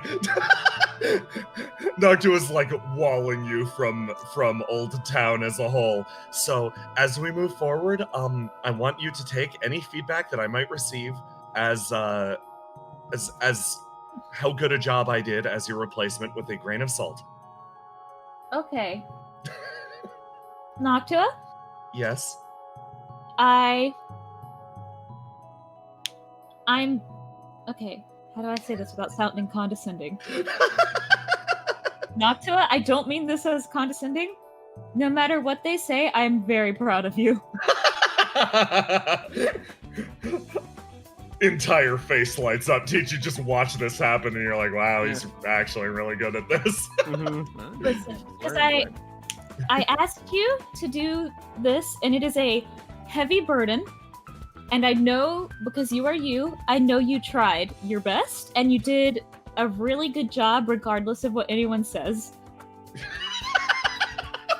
And I am very thankful for that. Entire eyes sparkling looking at you. I'm glad you appreciate my efforts. Always. She seems to have a huge burden lifted from her. It seems like, to some extent, Noctua was deeply afraid you'd come back and honestly be disappointed. Because, admittedly, a lot of this work is stuff that she's not super used to. It has nothing to do with fighting. Noctua, I can't be disappointed in you. I appreciate you too much for that. She just splits into a big blush. Just keeps walking and mumbling the entire way. Welcome back. I'm really glad to have you back. I'm glad to be back. I really missed you guys, honestly. I missed you as well. Yeah. Felt like there was just a little hole when you left, you know? It felt like there was a massive hole when I left, and everyone I ever knew was gone suddenly, except for Dodge. Thank God. Cassius gets a look on his eyes. Yeah, you know, I suppose it would kind of be like that. Yeah, it's not the first time. She kind of gives you a pat on the shoulder. You make it to Hull Street. There's somewhere important you gotta go here. Noctua's at some point ceased blushing. Continues walking along. Ah, yes, I should ping you. Yeah, Yeah, no, you got. Listen, Hull Street's bigger than you remember. No, this is as big as he remembers it being. I cry. No, he was here for the audition. Yeah, you're right, actually. It's as big as he remembers it being. This one immediately starts rushing around. Oh boy. Looking at all of the things. And then, yeah, no, you know where they're going. Well, looks like they're just taking a beeline for it. You like this place? What a strange mixture of looks at the abandoned coffin, looks at the abandoned coffin. I will say everything here is owned by somebody. Thinking, processing, deeply considering this. She kind of moves over. You know, she kind of leans over the chest. If you wanted to buy that one, I think that one would be fine.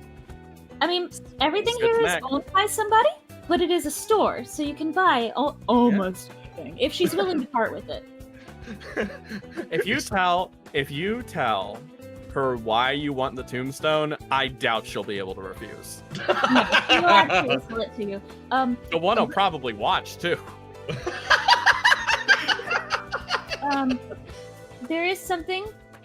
I want to go in first. Give me a couple minutes. I have to go apologize to my best friend if she is here. He's gonna love to see ya. Everyone I hope looks so. over you, kind of nods. Give me a little bit of space. I want to go talk to my best friend. I want to go talk to my Talk best to your friend. best friend. Talk to your best friend. Fawn is testing the size of this, like a, can I fit this in my mouth? You, Cassius, you go inside. Door cracks open, spilling light behind you. As always, this place is abysmally dark. It's just like the first night you came here. Spills in. Oh, he's gonna cry. You hear I a can voice. already feel it. Welcome. A light call from across the room. You see a figure over on the couch, outlined by the darkness. Takes a deep breath of air. Now this is what I missed. You state that and move into the room, and you look around, and yeah, you've seen this guy once before. He's one of Arch's friends. He's doing the same thing you saw him do last time he was here, which is filing Arch's taxes for her. Oh, her monthly store income taxes. Yes. Yeah. Oof. She crawls over on the couch and then looks, blinking a few times. Cassius? She stands up. Hi, Arch. She takes a step forward and then looks up at you. This big towering figure. I'm back. Plop. And interrupting you. It is a hug that impacts you like a water balloon. Oh. Oh, Cassius hugs Arch. Cassius hugs Arch. Oh. You sort of start to pat her as she just like eventually takes a step back, sort of looks over to you, leans against Dragon with Hire. It's been a little bit. It has been far too long. I missed you so much. She kind of smiles softly. Things have been kind of wild since you left. I've heard. I'm sorry about leaving so suddenly. She shakes her head and moves back and sits down. I was filled in on the situation relatively quickly by the tall one. Noctua? Nods. She it seems like she made it her business to rush around and try to make your business her business. Yes. Yes, that's what I thought she would do. So, yes, I've been in touch with her a few times. She's trying to sort of struggle to find the words. You left to find Beretta, right? Yes. She's okay. Okay. Arch seems to, relax a little bit at that mention. Rumor is that she was alive anyway, but...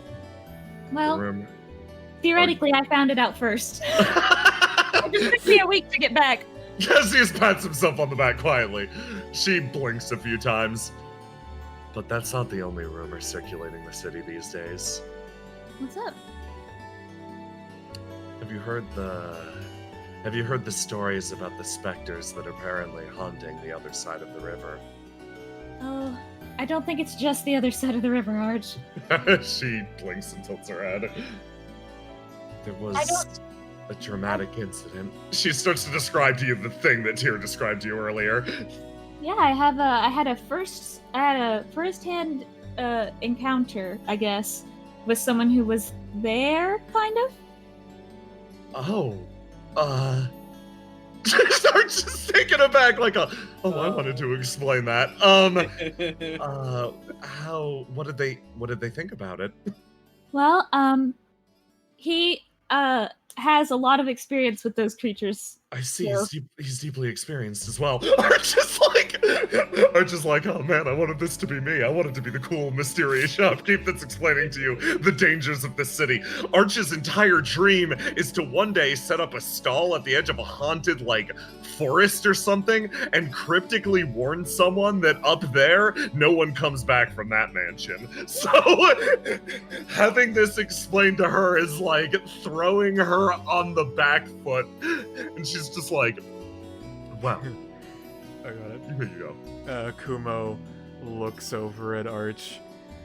Well, why don't you tell him about your recent business ventures then? New business ventures? Yes. I recently sold, actually, a powerful exorcism tool to I believe he is the ex-Tide Master? Oh, Vaughn?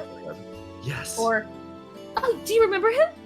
She sort of shrugs. He's not a person that I knew to begin with. Oh, that's fair. I'm actually currently, I have been hired by the current Tide Master to hunt him down. I see. And make sure he is okay. It's really funny. At the same time, Arch and Kumo both make the same I see. intoning one after the other. Cassius, you hear it in stereo. Arch Smiley face. Arch stands up and moves over. Well, perhaps I could give you a lead on that. Oh? She reaches out and extends a card to you. Oh, is this the card that Vaughn gave her? This is the card that Sonder gave her. Sonder gave her. And she sits Does back it say down. Sonder on it? Yeah, it says, oh boy. Sonder's business card nondescriptly leads to a location, and Arch sort of motions over to it. That's the business card of a person named Sonder. He assisted the Tide Master in doing whatever it is he is currently doing. Oh, that's two birds, one stone. I guess I was looking for that guy She before smiles. I left. She smiles, now feeling significantly more, like more of an assistant in your journey, an overseer. She like leans back on the couch again. But I'm sure that tales of the city have already reached your ears time and time again. Why don't you tell me the story of your journey? Oh, all right. It was, Cassius will explain. Yeah, you go happened? top to bottom, and eventually the other three wind up poking their heads in through the door. Like they get kind of involved. They get bored waiting. They get That's bored like- waiting. Wow, we were waiting for quite a while. They kind of come in, and Arch is like, "Wow, that truly was a tale of endless summer." I guess so. Never has ended. I suppose so. Ironic, I suppose. Yeah. Noctua sort of moves in behind you. Cassius, is it okay if we came in? We were very bored. Yes. Sorry. I got distracted. Okay. That's okay. I will back off immediately. Please continue the reunion with your best friend. You may also approach your girlfriend. Okay. Thank you for asking. She goes and taps like, hey Fawn, you want to ask about that tombstone? She nods and moves up with you. All right. She approaches, and then just kind of like she says like, "Hey, Arch." Arch waves. Hello, welcome back. Yeah. It's been a few days. Yeah, it has. Everything's going all right. She kind of moves up and takes a seat, and then kind of like, "You've got a customer." Oh Fun. yeah, we brought you a customer. Comes up here. Hi, my name is Fawn. I was hoping to purchase that forgotten tombstone out front. Arch looks slowly, listlessly leans into Teach and looks towards the door. Oh, the unmarked tombstone. I see. Looks over to Kumo. How much would that one cost? He looks at her for a good long second, looks at the tax sheet that he's filing right now, and then thinks to himself, I don't know, like 120 vol? That would be...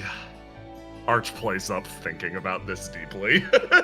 About 120 vol. She's just enjoying herself at this point. Kumo just stares at her silently. Fawn sort of like messes around in her pack and actually winds up pulling out a relatively overstuffed little purse and like sort of rifles through it. There's a lot of money in there, actually. Like, a lot of money. She looked like she was gonna have a hard time. Cassius was considering offering, but she pulls that out and he's like, no one. She slowly extends the wad of cash over to Arch, and Arch is like, oh, yes, thank you. May I ask, what are you going to do with the featureless gravestone? Fawn looks back over to it. I'm going to find a new home for it. Wait, I thought you said you were gonna eat it. She nods. Yeah. Can you even fit that in your mouth? Fawn looks back over at it. Focuses really hard, and then with an somewhat uncertain... Yeah, she knows. If you need me to help, I think I have some tools back at my apartment that we could use to You break could- it into smaller you could- pieces. Chisel off pieces. It's like a big buffet. Fawn moves outside, and before too long, I cannot represent this on the map. The gravestone is dragged back inside. Yeah. Fawn has a lot of impressive strength. While Fawn is moving it, Teach just kind of leans over. She's a spirit familiar that eats anything, Arch- especially stuff that has emotional attachment. Arch just blinks repeatedly. Fawn takes a few steps in and, like, looks over, is looking for a spot to put it down. Kumo slides his tax sheets off of the table in front of him. She wheels it around and slam brings it down on top of the table and starts to look at it and look at it and look at it. And you're like, oh, never seen a spirit exactly like this devour something. It's, is this gonna be weird? You notice, actually, her form sort of almost presses up against it, and then gelatinously begins to just slide through it. And she moves through, and the optical illusion that you witness is this person just moving through the gravestone, and then she comes out the other side, and nothing left. Whoa. Arch is just looking. Was that a magic trick? No, she just ate it. No, that must have been a magic trick. Arch says, moving forwards. What was that? Fawn looks around. I just ate it. I could bring it back if you want. Would that be like throwing up? She nods. Don't. Fawn is like, okay. What else in this shop looks so interesting, Fawn? She starts to just look around and like Cassius, pointed. not this one. Not this one. She's pointing at that one. No. Then Not- starts not pointing at dragon these fire. things. Starts to point at these things. And then walks over to here, and then once again looks over to Noctua, looks at her limbs again, and then fixates on them once more, just thinking really hard about eating those limbs, and Noctua's like, oh, do you want to see my arm? Fun shakes her head rapidly. Please don't tempt me. And then goes back around to the shop.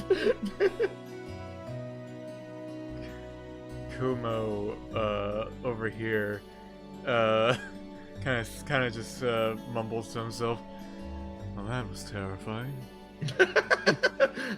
I witnessed it from a distance. That was an extremely impressive effect she just achieved. It Not wasn't to an effect. That was kind of shocking.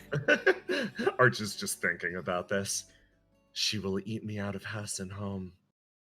Not if she pays for it. Arch seems to be more concerned with all of her cursed curiosities going away and starts to wrangle with Fawn in the distance. Cassius, what are you doing? Oh, he's just looking through the. He's just looking through the tapes. You're just looking through the tapes? Do you I think like you to can buy a think few more? I think Cassius just likes to come here every once in a while and look through and buy tapes from Arch. And I think he hasn't been here, so he's looking to see if she got anything new. You look through. Yeah, there's a few new tapes in here. I'll buy one of them. You will buy one of the cursed I've had tapes. this vole sitting in my wallet the whole time that I couldn't use. Yeah, sure couldn't. Uh, was like looking over to Kumo yeah. and Teach. Teach actually kind of turns over, and her mood seems to be a little brighter now. She kind of looks over. Hey, Kumo, correct? He looks over at you. Yes, that is correct. Yeah, I think I remember we stopped by on Vales and got the dolls. They were very wonderful. Yes, and I believe we were also acquainted during the. He tries to think of how he should name this, the then Beltano party, but now Yeah. Daffodilly, I believe, or something like that. She kind of thinks about that. She's like, yeah, we briefly. Thank you so much for all the help you're giving Arch right now. This is it's really nice. She's like, what tax paperwork? Also, just, in general. He kind of thinks to himself about that. Well, it's no problem. Just part of my job, I suppose, and it's, he thinks, feels good to be able to lend a friend a hand in a department that they, do not excel at. Yeah, fair. Are you what is your job exactly? He kind of like quickly writes something down in the tax report and actually closes it and looks at you. I run the VLA Shipping Co. out of Seaside. You can actually find my business near the docks, near where Gylardia actually sets up. He actually reaches into his pocket and pulls out a business card and like hands it to you. Yeah, she takes it. Thank you so much. She takes it and puts it away with her stuff. Specifically, we run importation of goods from Lancia and to a smaller degree Rauji. Okay. He thinks, other than that, we can also handle some small woodworking businesses as a side gig, such as the Vale's dolls, but other than that, not much else. She kind of thinks about that a little bit. Oh, I see. Can I roll a little history roll really quick? Go for it.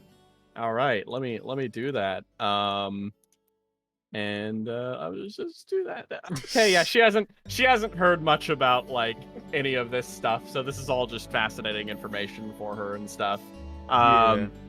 You say you specialize in sending some goods from Raushi now and then?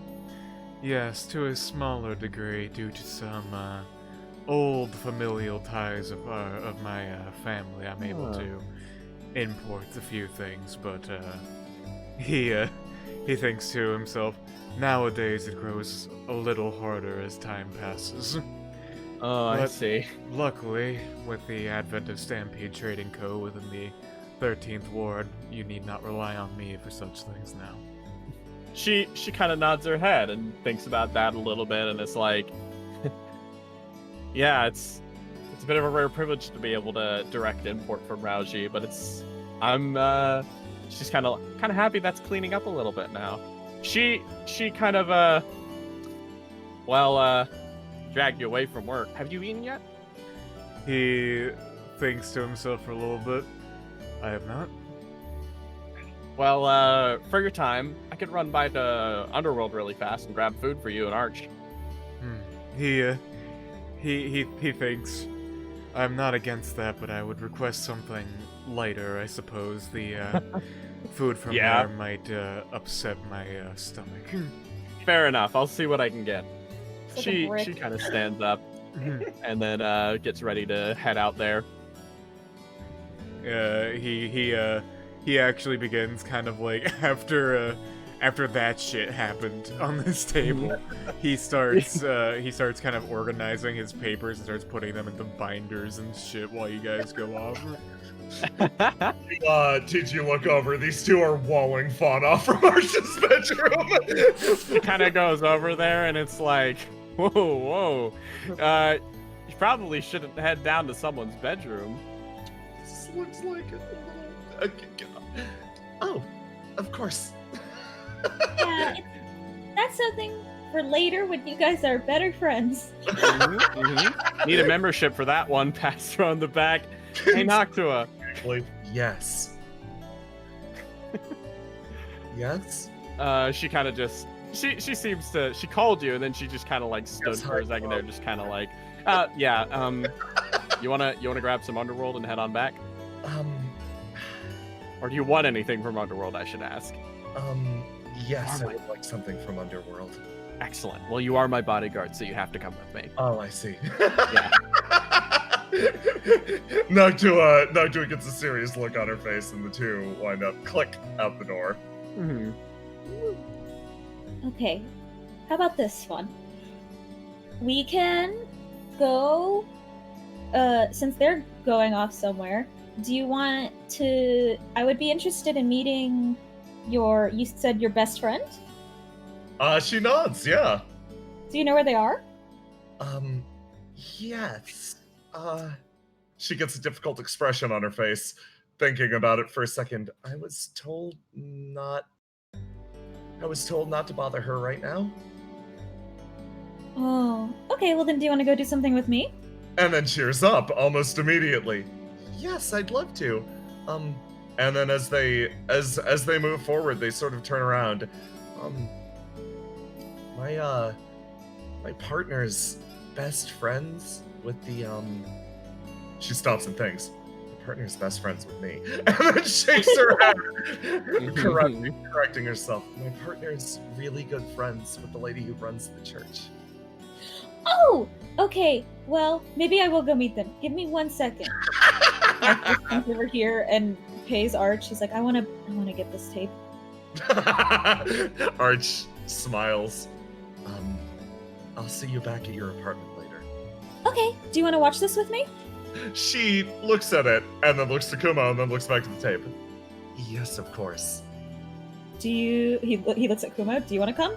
He thinks about that for a good, hard second. I think I'm going to have to pass this once. Yeah, you're good. It's fine if you're busy. No, it's not that. I just don't do very well with, those. Arch looks more determined at Kumo. Oh, but Cassius's apartment is very exciting. There might be other things happening there, you know? Other things. Kumo's eyes narrow at Arch. You should definitely accept the invite. He's been gracious. Not to do something to my apartment while I was gone. She said she was in my bedroom. Arch's glittering eyes just stare at you. Who can say? Oh God. Okay. Kumo thinks for a little bit.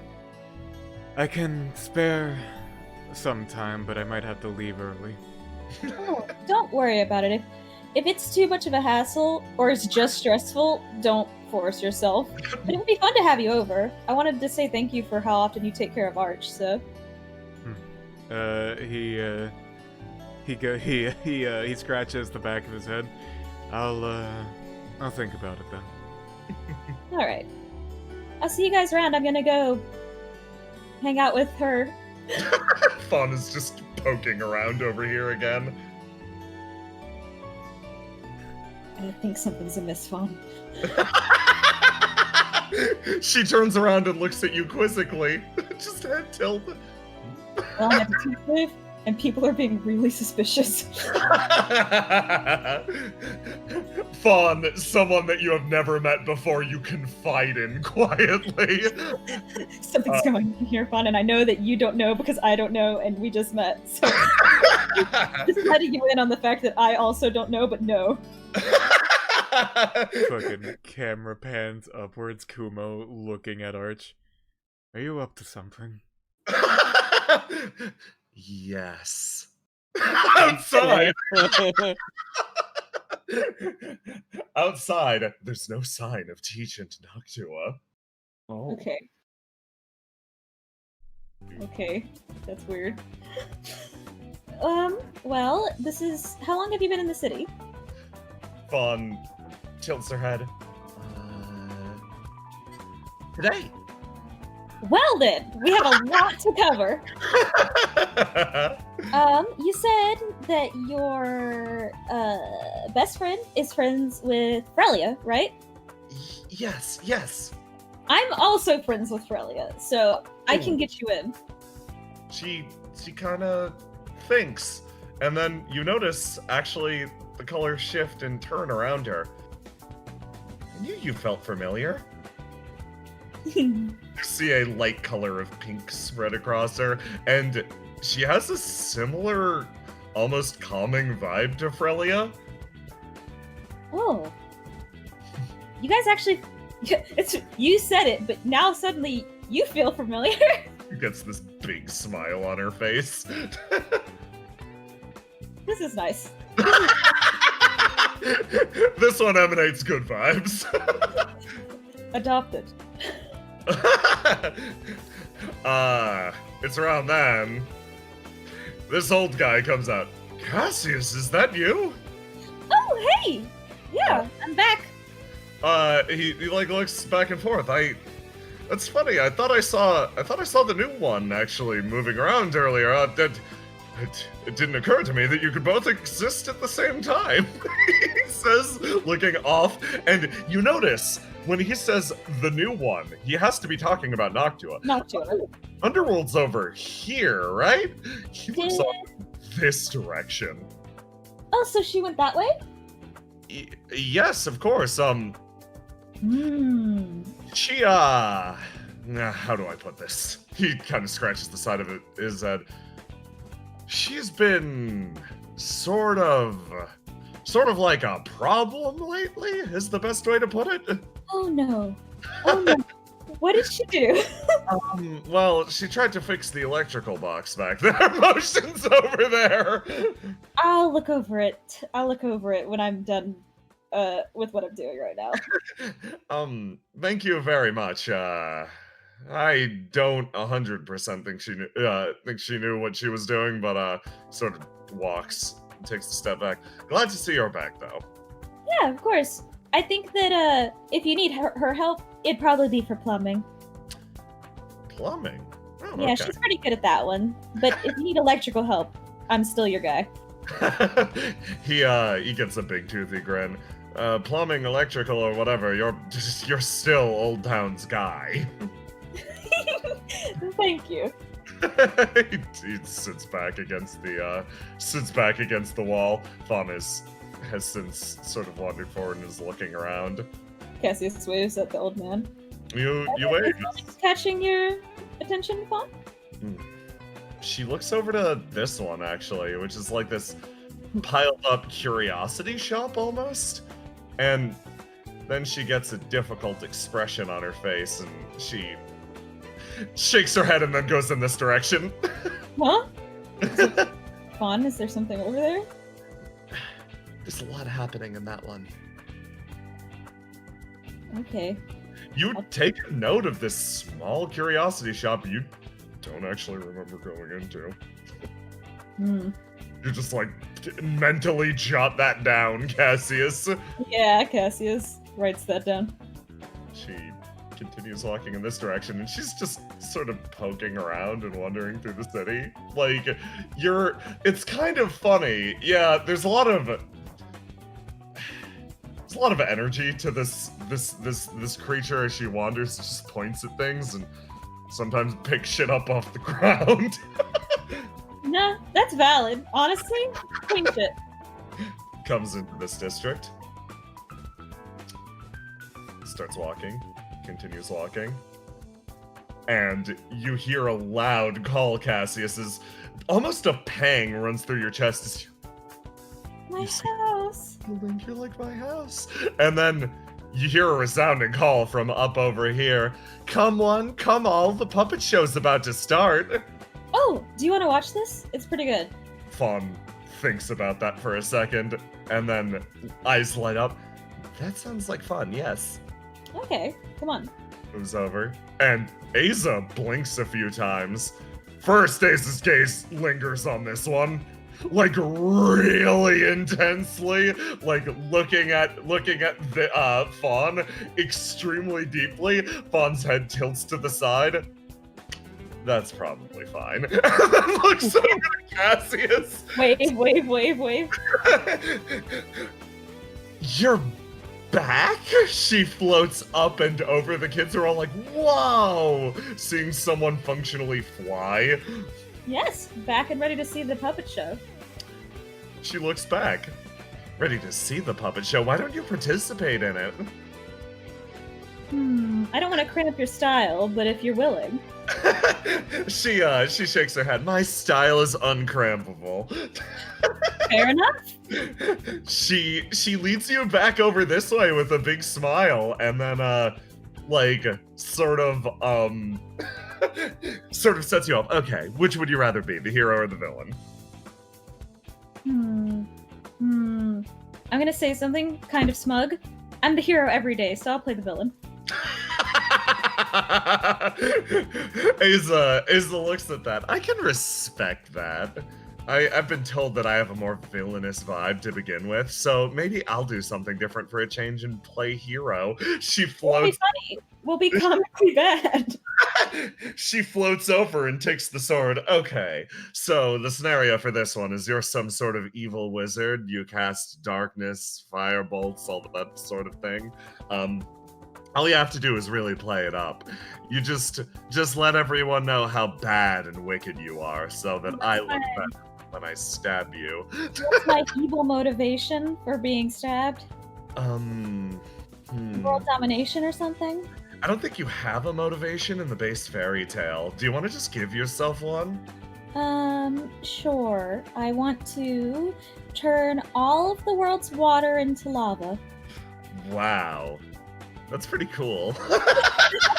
I just thought of the first thing.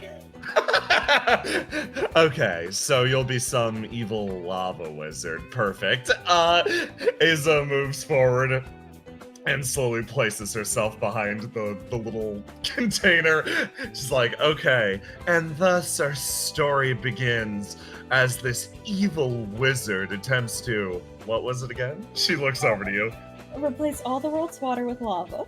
Yes, you can't drink lava, and if you get too close, you'll simply combust. All the people here are like, whoa! That lava as a concept, that's something new and novel to these kids. Fauna's just watching and smiling. It's like fire, but water. And Yeah. Exactly. it will rain from the skies, down from the heavens, and my goal will be complete. And it's my job, of course, to stop you. Aza picks up the sword and is like, so avast, foul sorcerer. Today is the day that you live your last. And then she juts forward with surprising speed. She's just gonna roll to do complex. Cassius, you're going to roll to die, but in this instance, you want to get hit. This isn't an instance of like, hey, roll low. This is an instance of if you roll high, you can sort of help Aza sell it. Okay. I'm rolling to do? You're rolling to die versus this. We're gonna see who sells this performance. Okay, now lock in a set. Probably this one. You immediately like get into position, and Aza dramatically impales you with the faux sword as you topple over backwards. You manage to sell it extremely confidently, and all these kids cheer. And this one is like approaching and looking around at all the prop instruments. They all clap. That was great. Same time tomorrow? Of course. They scoot off into the distance. Fawn is, hold on, muffled.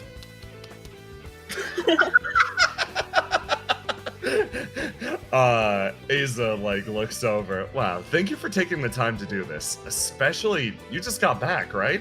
Mm-hmm. I haven't even been home yet. I have a. Processes that. She processes. Haven't even been.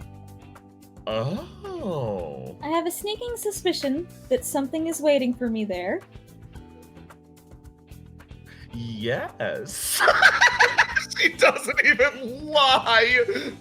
Okay, well, it seems like they're still getting whatever it is ready, so I might actually wait a little bit longer. Okay. She sort of floats back. That sounds nice, actually. Give them a little bit more time. Yes. Sort I don't of. want to burst in the middle of their preparations. Aza starts floating over this way. Like with a very determined, oh shit, he's onto us. Cassius waves. Okay, let's head over this way. Oh, wait. Yeah. Oh. Oh, yes. You briefly consider that location. Do you want to head inside? Am I allowed to? You are allowed to. It'll be off screen. Okay, I do. You do. Okay. You go in here and you actually spend some time. You spend some time piecing through and like, yeah, you say hi to all the people inside. This is a moment we're going to catch up on in chapter 3. And Yay. Yay. eventually, you come back outside. Fawn sort of looking backwards, head tilting slightly, thinking about that. Warm place. Very, very warm. I really like it there. Do you want to head over towards... Well, Main Street is this way. Have you explored Main Street yet? She shakes her head, yes. but still points ahead. I haven't seen this part up ahead, though. Okay. I really like this area. You notice this lady over here. She's one of the more intense people. Cassius waves. She looks at you and blinks a few times. Cassius, you're back. Wow. Yes, just got off the boat. looks over to that building. Well, thanks for setting up somebody in the interim while you were gone, but I think my entire business could actually use your help again once you've got some free time. Oh, okay, what's up? She runs you through the process of like, yeah, there was wasps up in the ceiling, like everything was a disaster. Like, it took a while to even get in touch with Noctua. She eventually came and punched holes in the ceiling with her prosthetics. Like, she runs you through everything in pretty excruciating detail. I see. Well, I'm busy today, and I will probably be busy tomorrow, but the day after that I can head over, if that's alright? Or do you need it, like, urgently? She sort of sighs. Yeah, day after tomorrow's better than I was expecting. Good to have you back. Good to be back. I'll see you then. Vaughn is, like, looking at you pretty intensely. What's up? A lot of people around here seem to rely on you. Yeah, there's not a lot of other people to rely on. She gets a weird expression on her face. It's part of being a community, you know? Guess. She's, like, looking more intently on at that code again. I think I figured it out. What's up? She points to the code again, like extending one long sleeved arm. That's the weight that you're carrying on your shoulders does most clearly remind me of the weight of a community. I suppose so. She thinks about it. The cloak is extremely well cared for. I heard that. You know what I saw. Yeah. Moves across. Roma sees. Pokes head around this way. Cassius, Cassius see it. do you sense Hold the on. creature? Oh yeah, I do. I got a 5. Yeah, you immediately sense the creature. Yes, somewhere nearby. Oh no. Fawn. Yes. Yeah. Fawn, there's something really important nearby. Oh? There's a Keating near here. I can feel it in my bones. Cassius, you start to just sense the area. Yes, certainly here somewhere. How tall is this building?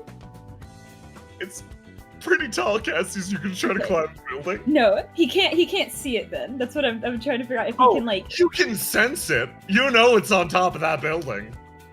Oh, what's inside this building? Is this like an apartment building? It's abandoned. Oh. Hey, do you want to explore an abandoned building with me? Cassius, 10 minutes later. You come out on the roof. There it is. Okay, have you ever seen one of these before? She moves in, stalking forward slowly, shaking head. No. What is it? Probably the most majestic creature that has ever existed. Cassius pulls out his cell phone and starts taking pictures of it. He like moves up.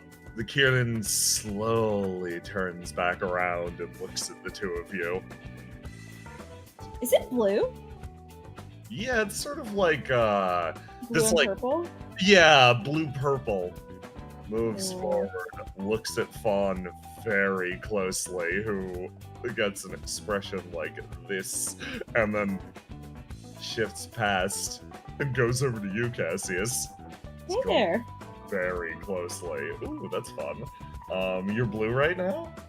I'm blue right now. Okay. puts its head down and says, "You may pat." Oh, I pat. Fawn, thinking intently, walks over and starts to flip her arm. Pat, pat, pat, pat. The majestic creature sits there and accepts this. A little more off-put that Fawn is doing it, but it seems like Cassius relatively fine with your efforts.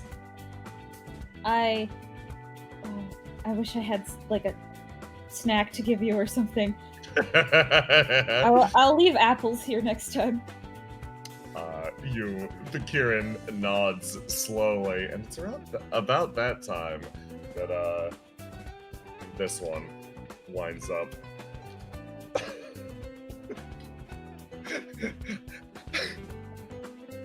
Down here. This one running along. I believe I have pranked myself in this case. I was attempting to surprise him, but it appears he has decided to surprise me. Cassius peering just barely over the edge. Starts running past. Lets her go.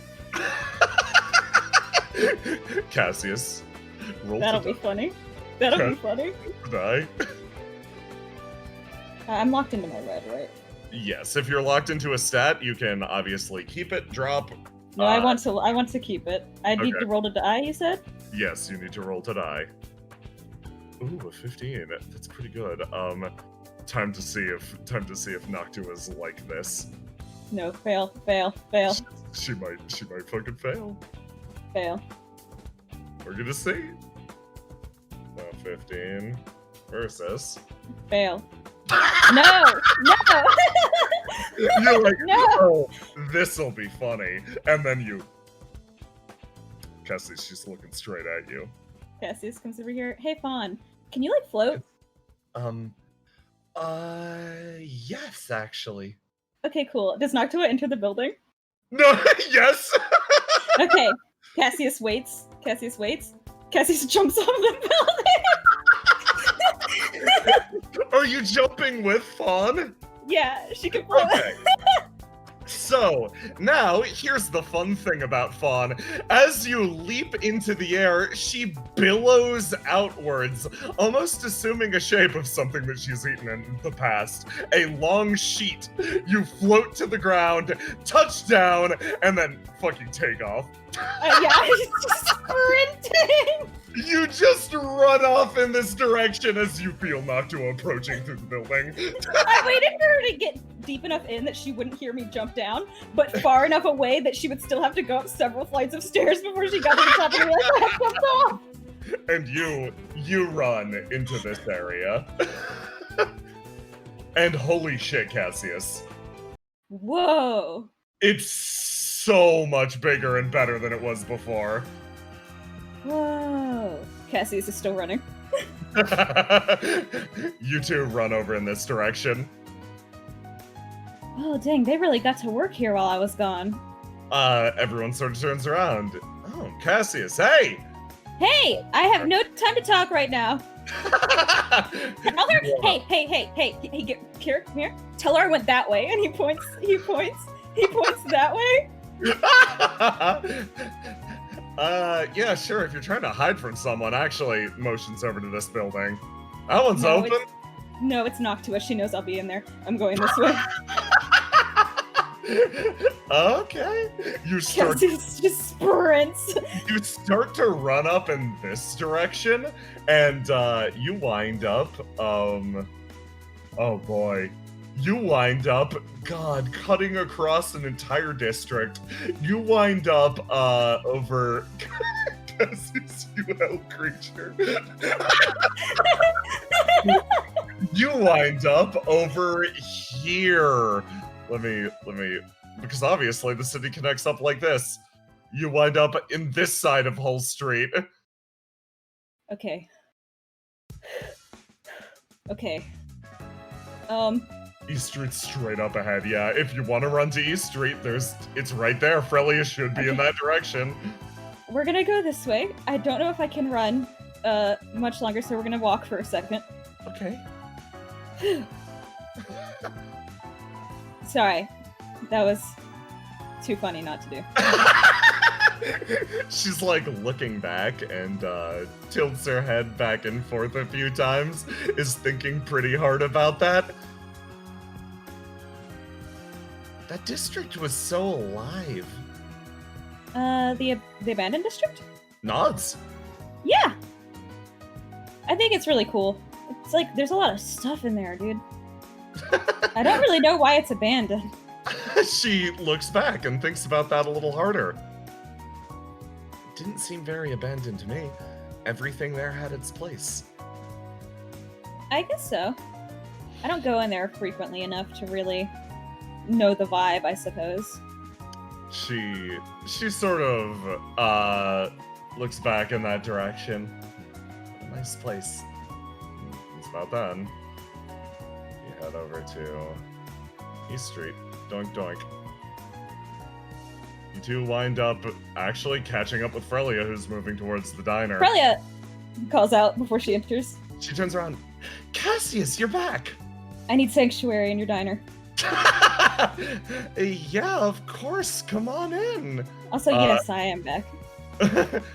Frelia kind of looks across at Fawn, who's crossing behind. Fawn? What are you doing with Cassius? Fawn sort of blinks and looks over. Oh, are you We're hanging out. Are you done with Kestrel already? Yeah, I mean, of course. I sent him off to, motions with head and points across the river. Oh. Yeah, he was really worried about you. Fawn gets a concerned expression on her face.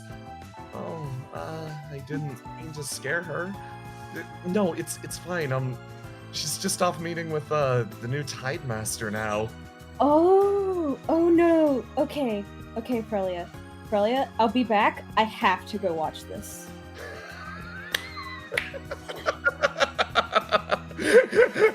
You, Cassius, are you grabbing Fawn and just sprinting? Yes. But before I go, I come over to Frelia and I go, "It's so nice to see you again. I'm great to see you too." I'm kind of on the run right now, so I have to go. Also, I really want to see whatever Tyr is doing, so I will talk to you in just a little bit. You start to make your way over to the other side of the city, and you are like, Cassius, you're having a great time. Honestly, you're like, Cassius saw Noctua walking by, going, "Oh no," and then he was like, "I'm gonna let her go," and then she saw him, and he goes, "No, this is a chase scene now. No, I can't just give it to her. I can't just give it to her. Oh my god, She'll have more fun if I run."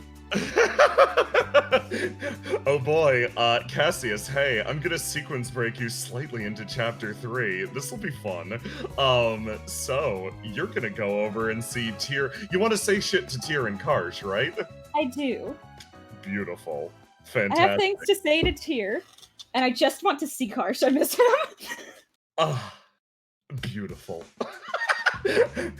This is why. Okay. Also, I want to meet Fawn's summoner, because Fawn is my friend now. You are going to get 0.5 seconds of Fawn's summoner due to your efforts. You're not going to have a chance to properly say hi, because I have to save something for the next chapter, but you will get a sneak peek. Okay. We do have something set up for this. Okay. Smiles. You haul ass across the city. Memories of Veils. Memories of Veils, and you wind up actually. Oh god. Oh my god. This is great. I wasn't expecting this dynamic this early. Okay, very fun. Me and Fawn are BFFs now, actually. I've decided. I have adopted this one. this one, I've adopted them. Okay, let's get I love this image of Cassius just grabbing Fawn by her huge oversized sleeves and just sprinting across the city like star-crossed lovers or something. Fawn just getting pulled with, and oh boy, yeah. Let's this one kind of works. Cassius's opinion is like vaguely This is a very funny thing for her to have an experience for her first day in the city. Oh man, so you come in, Cassius, and holy crap. The first thing you feel as you hit Tide HQ is well, it's an overwhelming sensation of familiarity. And you hear as you walk through the door a few people talking. Let me grab this. Smiles. Also, Fawn's just like adorable, by the way. Like, Fawn is look so at her. fucking cute. I love Fawn so much. Red hair looking ass. I love her. Ooh, Gummy. Tiny. Gummy. Let me move you over to this area. Oh boy. Her and Frelia look like they could be cousins. It's adorable. Yeah. You come into this room, and Cassius, you don't get to see this part immediately. There is a meeting currently happening at Tide HQ, and like almost as you crack open the door, you sense the emotions. This is a summit. Tyr tries to carefully explain himself. So, our objectives have changed. What I need right now aren't just... I don't need soldiers, and I don't need monster hunters. What I need are exorcists. I need people who are capable of forcing back the nightmares. I have someone... He stops. Exhales.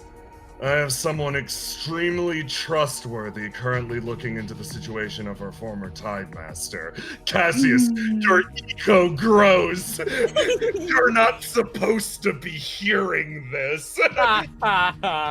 He moves a little deeper in.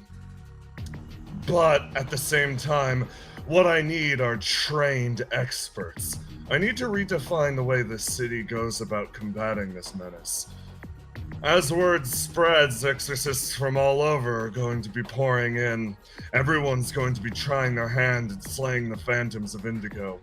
So, I need people who are genuinely experienced. Starting with the captain, he motions over to Sonder, who lets out an affirmative just grunt. And finally, someone from afar. He takes a step forward again. Your reputation precedes you, Kestrel.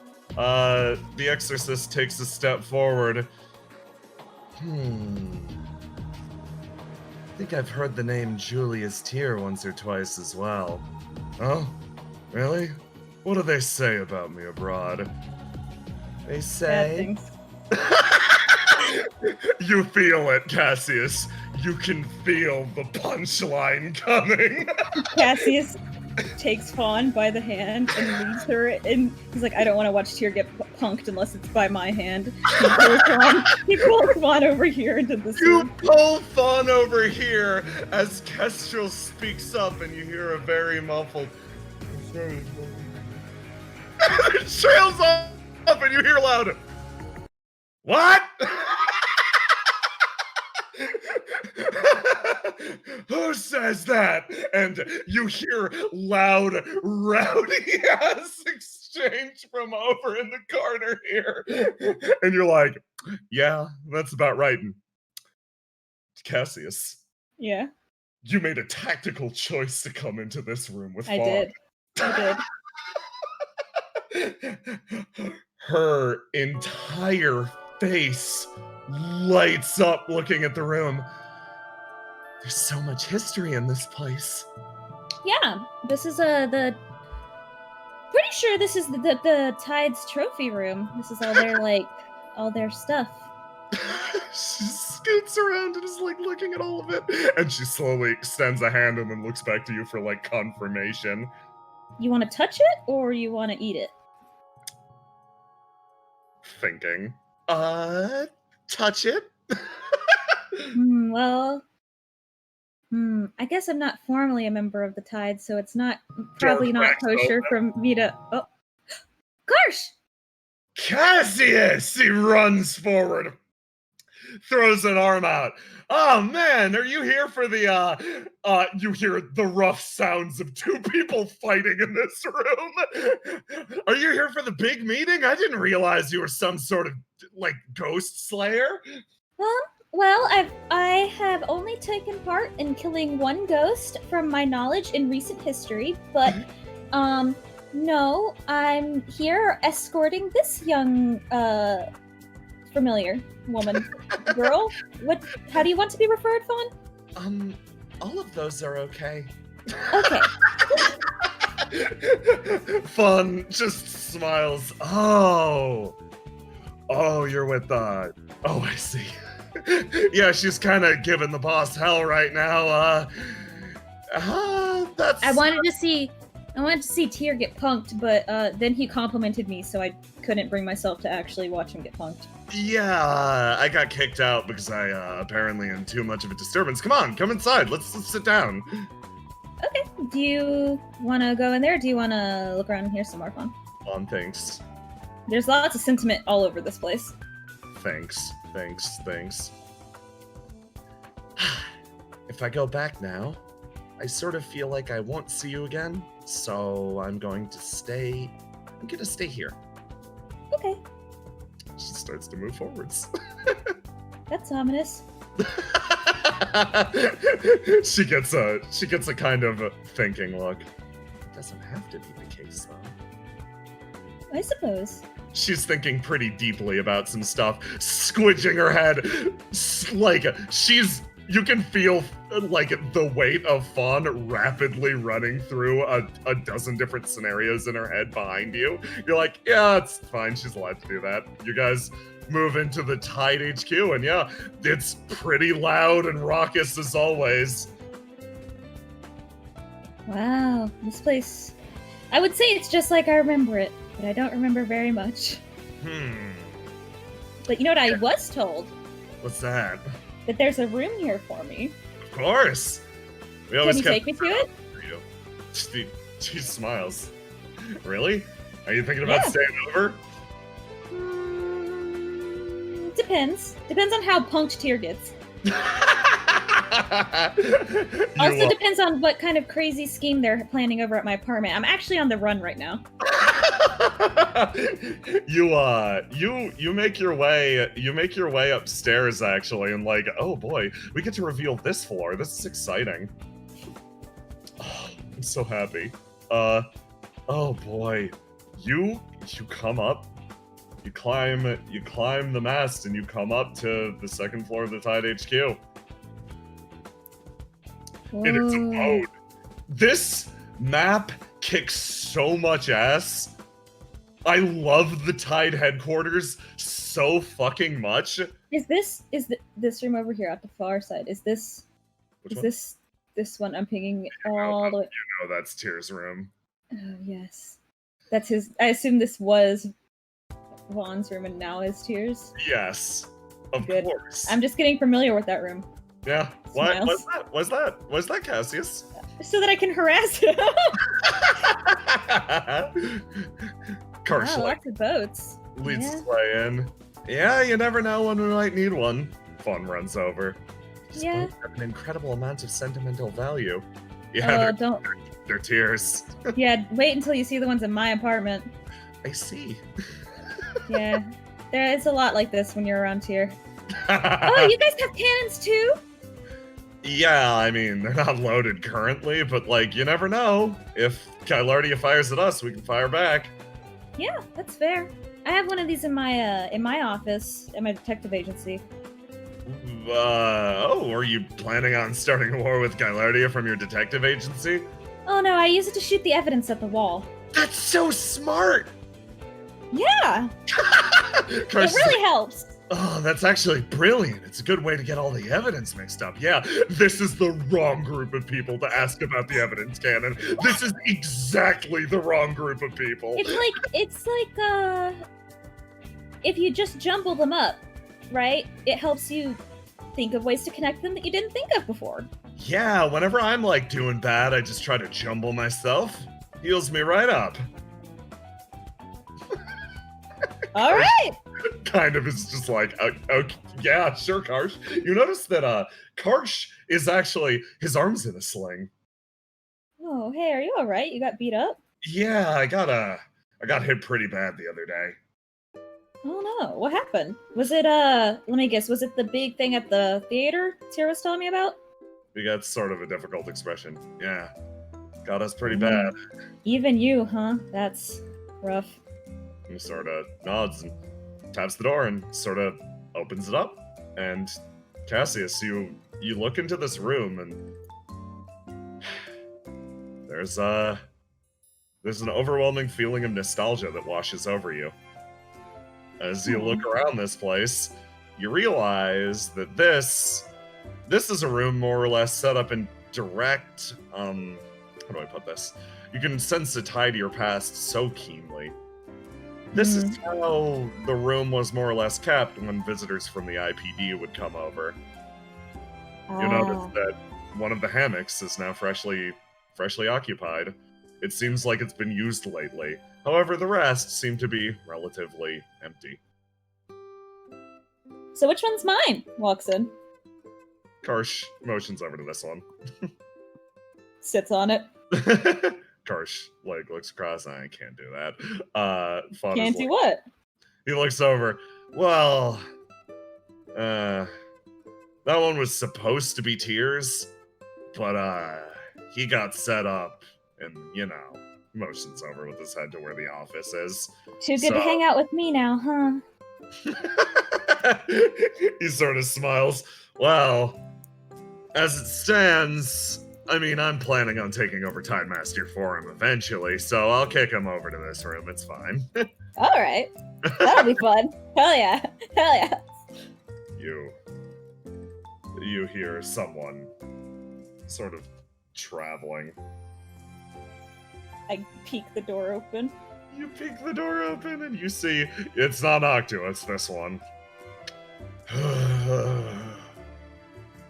What a proud person.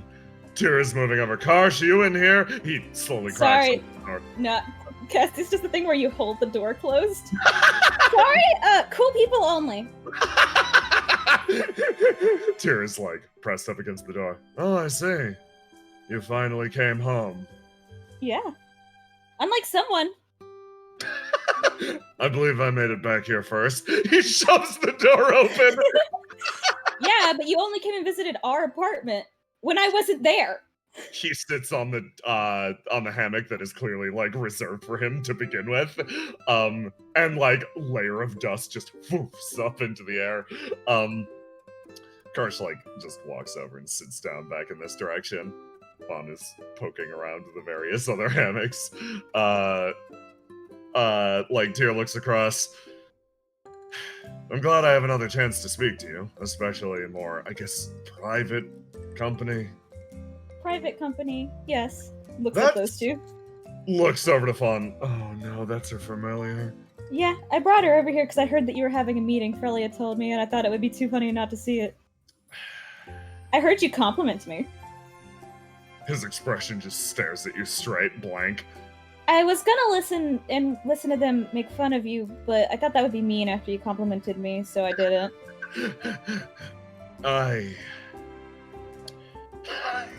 Slowly exhales. Well, it's been a while since I've been called short. Short? We're the same height! He picks at the side of his hair. Look. Okay. He turns over and looks at Fawn. Your contractor, with her extended heels, might have an inch or two on me, but that's only because I traded out my heels for boots. He motions down, and Cassius, you realize something. You're the same height as Tyr. We're actually the same height now that you're not wearing the heels. He looks over at you. He looks at you, he stares at you, and he's like, isn't that a shame?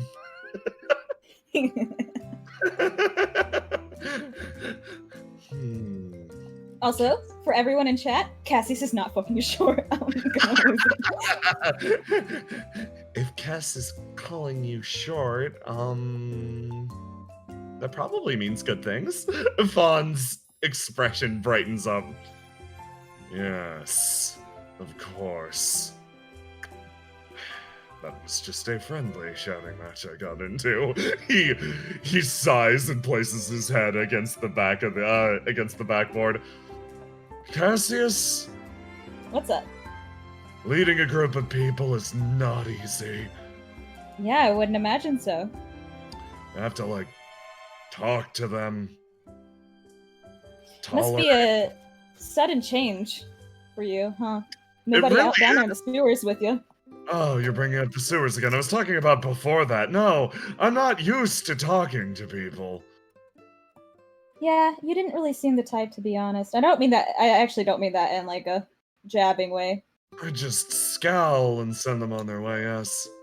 Like You're more of the introverted type. yes. If you need help, I don't mind helping, but I can't join. I was told by Vaughn I shouldn't. Karsh scratches his head at the name Vaughn. Tyr takes a step forward. Help me then. What's up?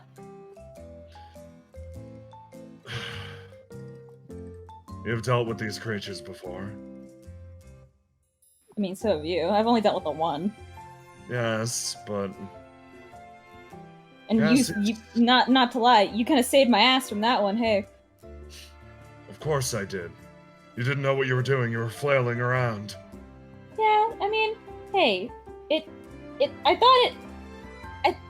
hurt my partner, alright? I got scared. Cassius, he looks at you at the mention of partner and is like, right, yes, that one. Well, here's how you could help me. He takes a step forward. Learn how to swing that sword again, okay? Well, you should teach me. You're the only one I know who knows how. Ah! He lets out a pain noise. I was never good at teaching. Well, I'm sure that if I fight you enough times, I'll remember. I don't have the time. Why don't you ask Teach for help? She knows how to swing a sword. Teach is scarier than you. Tilt. Back up. Teach It's Teach. terrifying. Teach. He rubs his forehead. It's funny. Tyr, at the level of familiar that he is with Teach, doesn't agree, but he understands. It's like she's only scary if you're someone who needs to be frightened. Well, I don't think I need to be frightened, but oh, man, Teach, it's like every time I look at her closer, I find something new to be scared of. Tyr blinks. She's so nice, too. It's such a weird whiplash. She is very kind, yes. That's the big thing about her. She is kind. Tyr's like, please, my big sister, please be nice to her. I like Teach. I'm not trying to insult her. I'm just saying that I feel like she would crush me like a bug on a wall. That is certainly the case. If you did something to upset her, you probably haven't done that, so you're fine. Just... Eh. He sort of sighs and sits back down. Yeah, you're seriously asking me for sword training. I don't necessarily need you to, like, train me, but, like, the implication is that we used to fight all the time, right? Yes, and I'd send you to the hospital regularly. Yeah, that makes sense. It's funny, after you stabbed me on the stage, I suddenly remembered what all those pots and pans in my closet are for. I think you're also leaving out another part. Yes? Yeah. Send you to the hospital too a few times. Sits back down. Smug. Yes. Smug. Why do you look so proud? Why do you look so proud? It's due to a lack of control that you actually wound your sparring partner. That's fair. That's fair. Yes, it is. Smug. Right back. Well, if it would assist, I suppose it's been a few days since I've sparred with someone. Oh, you're gonna kick my ass. Yes. It'll be just like old times. He smiles at you. Do we have like a old times like score? Because if we do, none of these spars count because I don't remember how to fight. His expression just darkens for a second. I'll tell you about our old score if you can beat me. That means I was winning. You go down into the basement. These ones aren't here. They don't exist. Noctua hasn't found me yet. Yeah, Noctua hasn't found you yet. She'll never find me down here in prison. Oh boy, that's a dangerous game to be playing. Tyr moves in. Okay. Now, you're not gonna break my sword, right? This is like got sentimental value. Okay, I'll target you over the sword then. Okay, do we have any pots or pans I could put under my shirt? This again. Karsh, like... Or like, just armor or something so I don't get impaled. Oh, you're good enough for armor now. I don't know. I don't know, dude. That's why we're doing this. Karsh runs across with some pots and pans. Hands them over to you. Okay, I put the pans under my shirt. Okay. So, draw your blade. Okay. Lower it at me to show that you're serious. Okay. And on the count of 3, we both will strike. Should I get in the 1. middle? Whatever distance feels comfortable. Just don't leave your square.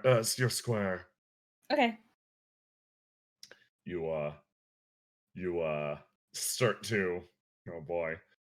Let's play an end boss theme, because those are what Tyr's stats are, even if he is not one of those currently. He exhales. Give me a roll to die, then a roll to do. A roll to die. Nice. Let me drop any swings I have. This is going Roll to to die. Ugh. Who's gonna pick this one? It's unfortunate. The Cassius is walking in red. Oh boy. Okay. In this instance, Julius Tyr gets to go first. He's going to, just fluttering through the air, he's going to swing his sword, and in an instant, here's the attack. Give me a roll to die versus that. Okay. I won't. He strikes the side of your sword, and you have that moment of like, you said you weren't gonna break it! As the attack clangs through your entire body. Your posture's off. You're not letting the blade absorb any of this. It's just passing into your body. You're going to lose hold of it in an instant. You have to properly distribute the shock. He takes another step Well, backwards. how do I do that? Come, hit me! Okay. Give me a roll to do. Tyr, you swing the sword at him, and he catches it, spins it, and then actually disarms you, sending it flying into the ground, sticking stock upright. Okay, pick it up again. Oh man, I forgot how gross it feels to actually try and hit someone.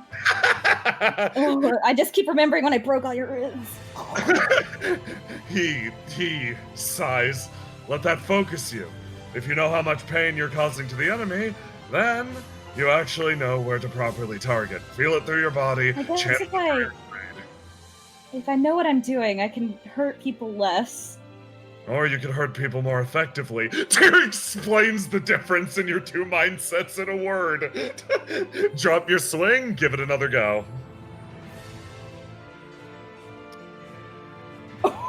Oh, Cassius, you get to go first! Holy shit. Yeah, you feel that sensation, you know what it means to hurt a person, and you focus it in on Tyr and give it a go. Oh. Oh, and this is a clash. Cassius, tell me how you successfully strike past and disarm Tyr. I think that Tyr, because Cassius did so bad last time, Tyr's like, okay, I probably shouldn't go at him like I would have in the past. And then Cassius, so he like kind of like puts his guard down a little bit, and then Cassius Cassius is like, oh, just fucking hits him. Like, just fucking gets him. Just fucking, like, it's like, he goes in for the swing, and then it's like that, oh, actually, you know, I don't actually have to hit you with this. And then he just, like, hits Tyr in the hand with the pommel of the sword. And with Just, like, that, thunk. you managed to successfully disarm Tyr, and he looks down.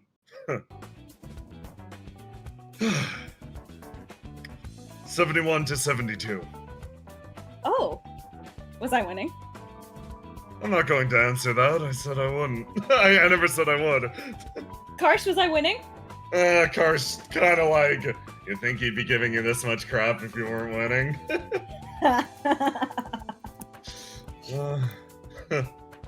I'd be, his expression changes.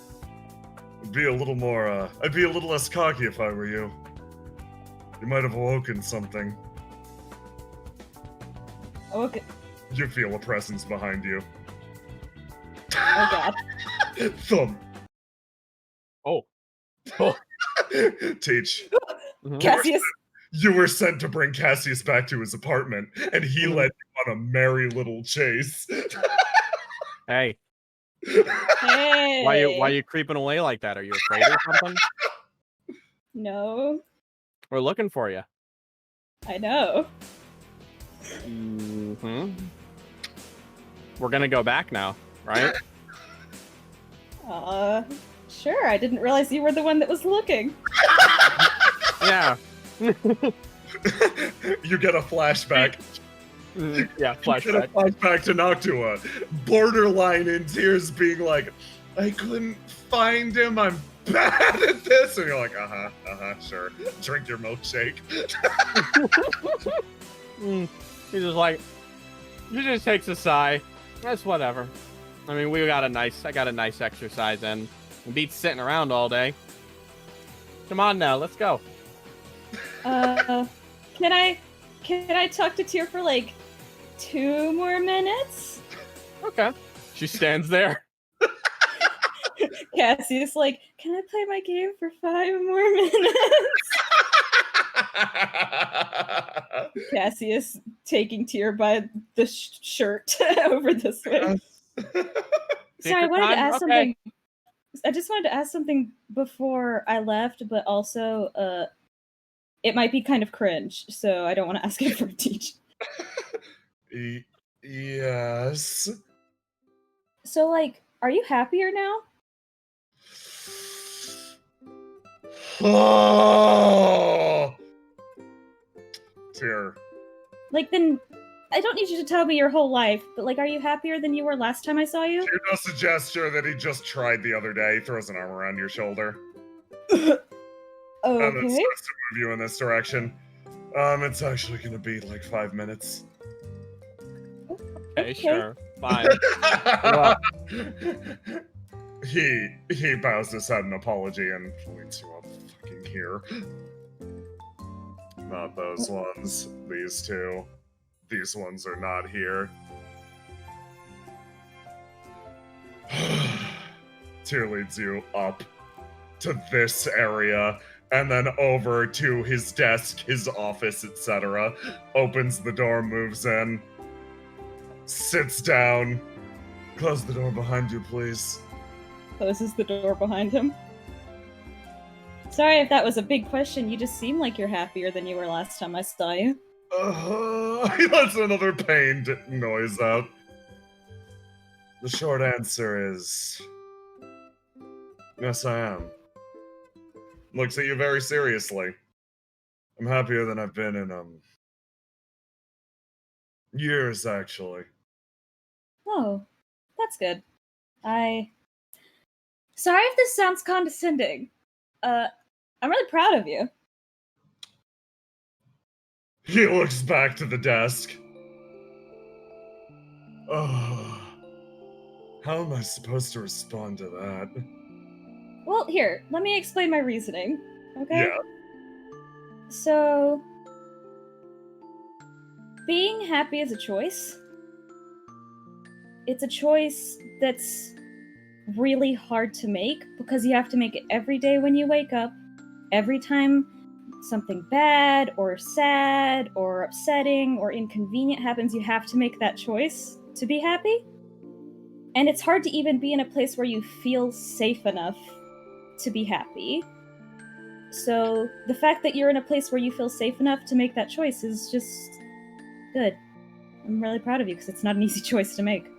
He sort of rubs his temples. I'll admit, I might not be in that place right now. He sort of looks over to you. But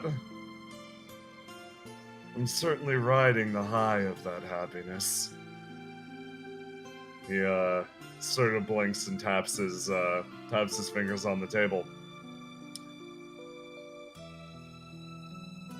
I only took all of this over a few days ago. I see. I'm still trying to fully process what my duties are going to be. He leans in, and he looks at you, dead in the eyes, folding his elbows in. Right now, I'm able to go forwards to the best of my abilities, because, motions to the ground below, I've been able to convince myself that I haven't lost anything yet. Taps the table, leans back. This position is one that lets me watch over my family more carefully. It lets me live up to a legacy of the person that I wanted to become.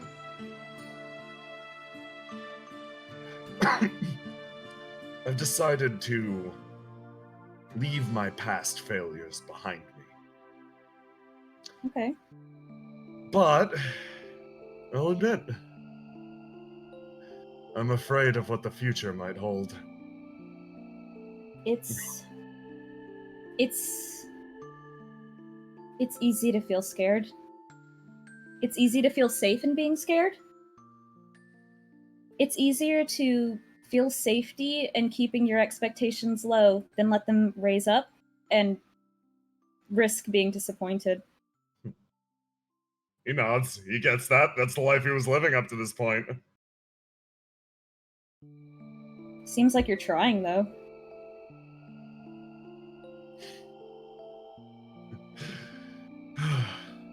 He sort of smiles, sits back. I am. So I'm doing everything I can to protect the people that I could potentially lose.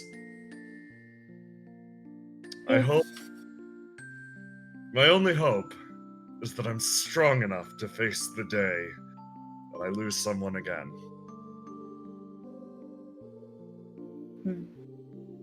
It'll happen eventually. He It nods. doesn't necessarily have to be a grand thing, but it'll happen eventually. He nods again.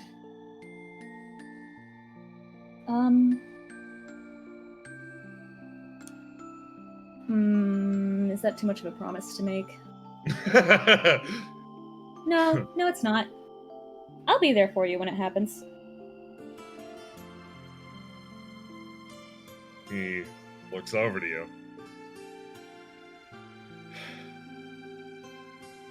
That is not a promise you can make lightly. I know. I just said I was just debating it. He leans forward. For you especially.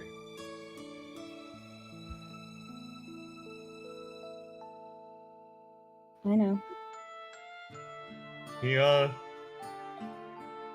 He sort of nods at that. That brings me no small amount of comfort. Good. It should. He relaxes back. Means you can't throw your life away. I guess so. I'm planning on surviving this entire ordeal. So you have to be there at the other end as well. In order to successfully be there for me, you have to be as every bit damn tenacious and selfish as I am. I don't know if I can be every bit as selfish as you are. That's a big hurdle to cross. Tears like... Okay, you know what? Fair play. I set myself up for that. Fair play. Yeah, I set myself up for that one. he sits back in the chair. It's good to have you back. It's good to be back. It's good to have you back too. Now that you'll talk to me. Yes, I've overcome some personal hurdles. It seems so. That's why I even asked in the first place. You seem like you've been doing a lot while I was gone. Yes, I've had a lot of help. I assume from Bijou? He smiles and nods. I'll have to send her a thank you gift or something. You should. I will.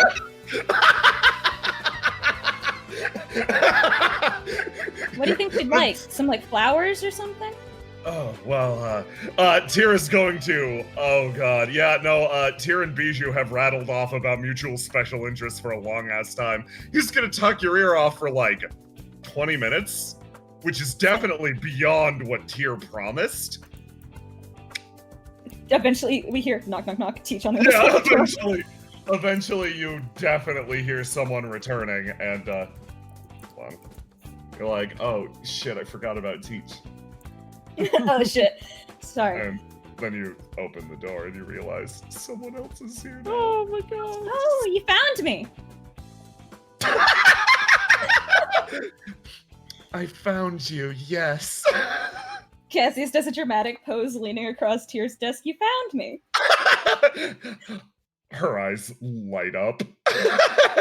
Yes, I did. I did a good job of finding you. Teach You was did.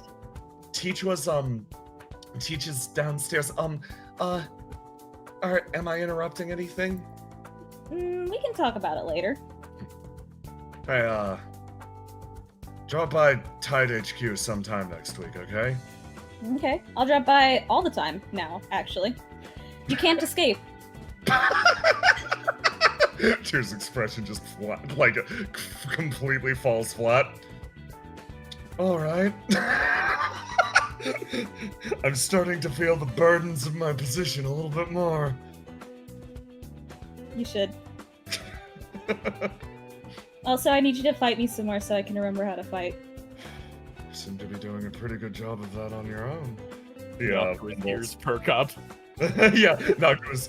Yeah, no, thank you. Thank you. You're 100% correct. Thank you. Yeah, Noctis, no problem. You're training? You're fighting? You're training? Sort of. He asked me to... It's a lot.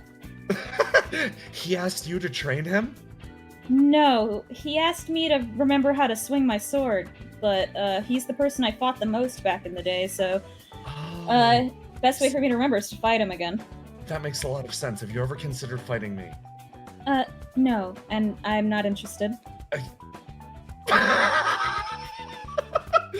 But, I have many merits as a fighter. I know you do. I have skills and abilities. Noctua, look at me. And talents. It's not because you're not talented. Okay. It's because you are so much better at fighting me right now than me that it would be like a lightweight fighting a heavyweight. It'd be unfair. Oh, yeah, that makes You have to wait. You have to wait until I'm a little bit stronger, okay? Yeah, that's right. He does seem relatively lightweight. No, he's very strong. I see. No, Noctua, he's very strong. I see. You remember that time I was like bedridden? No. Yes, go! No, Cassius arms out. No, Noctua. Yes, Noctua? yes, Noctua. Noctua? Cassius gets really close. Noctua? Yes. He's mine. I see. That's my rival, Noctua. Nuh-uh. Oh, your rivals? Turns around. Yes. I would like a rival. I'm sure you'll get one. I'm sure I will. She considers this deeply, and Cassius. You're led across the city to a certain location. Dragged to some extent. Back over to right about here. Hold on. Let me get everything set up. These ones, this one. This will take a Sorry to make you work for your special scene that you've been setting up the whole session. No, it's Noctua fine. had to find me. No, it's fine. I did eventually. It wasn't Teach that found you, it was me. I thought it would be more fun if I gave you a challenge. It certainly was a challenge, and I do appreciate it. Let's see. And you definitely overcame it for sure, all on your own. Mm-hmm. Definitely for sure. I want a rival now. Mumbling off, and you wind up getting dragged up into the upper floors of your apartment. Step by step, you work your way up, and that same exhilaration of coming home spreads throughout your body. And eventually, you sort of push the door open, Noctua dragging you by the hand into a room. Look, there's two of me.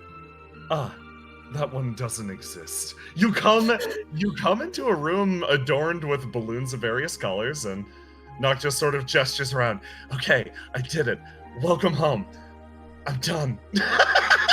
She moves over here. Dodge's like, hey, welcome back, partner. Welcome back to you too. What? You also just got home. Yeah, but they've been like saying nice things to me for like the last 25 minutes, so it's your turn now to suffer. Suffer? It's embarrassing. Is it? I mean, To be missed? I mean, yeah, like a little bit. Touch like moves over here. Galab walks up. Yo, like, take a seat. Come on, man. Oh, okay. Sorry, my apartment doesn't have more sitting accommodations. It's fine. We've been standing around awkwardly. Sorry, to make you guys wait. Dodge is like, once again, it's probably fine. You went to go see Tyr, right? I did. Yeah, it's important too.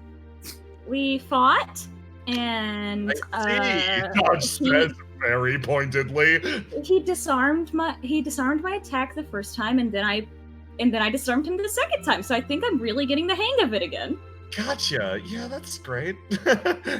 Dodge moves over. Dodge remembers the time that Tyr impaled you. But does he remember the time I broke all of Tyr's ribs? He does. There's a bias right there. Everybody sort of like moves around, and like Noctua shifts over and places herself here. So I asked what the common habit was to welcome someone home, and they said a party. So this is not the type of party that I was thinking of. The type of party that I was thinking of was like wandering around the city and stuff.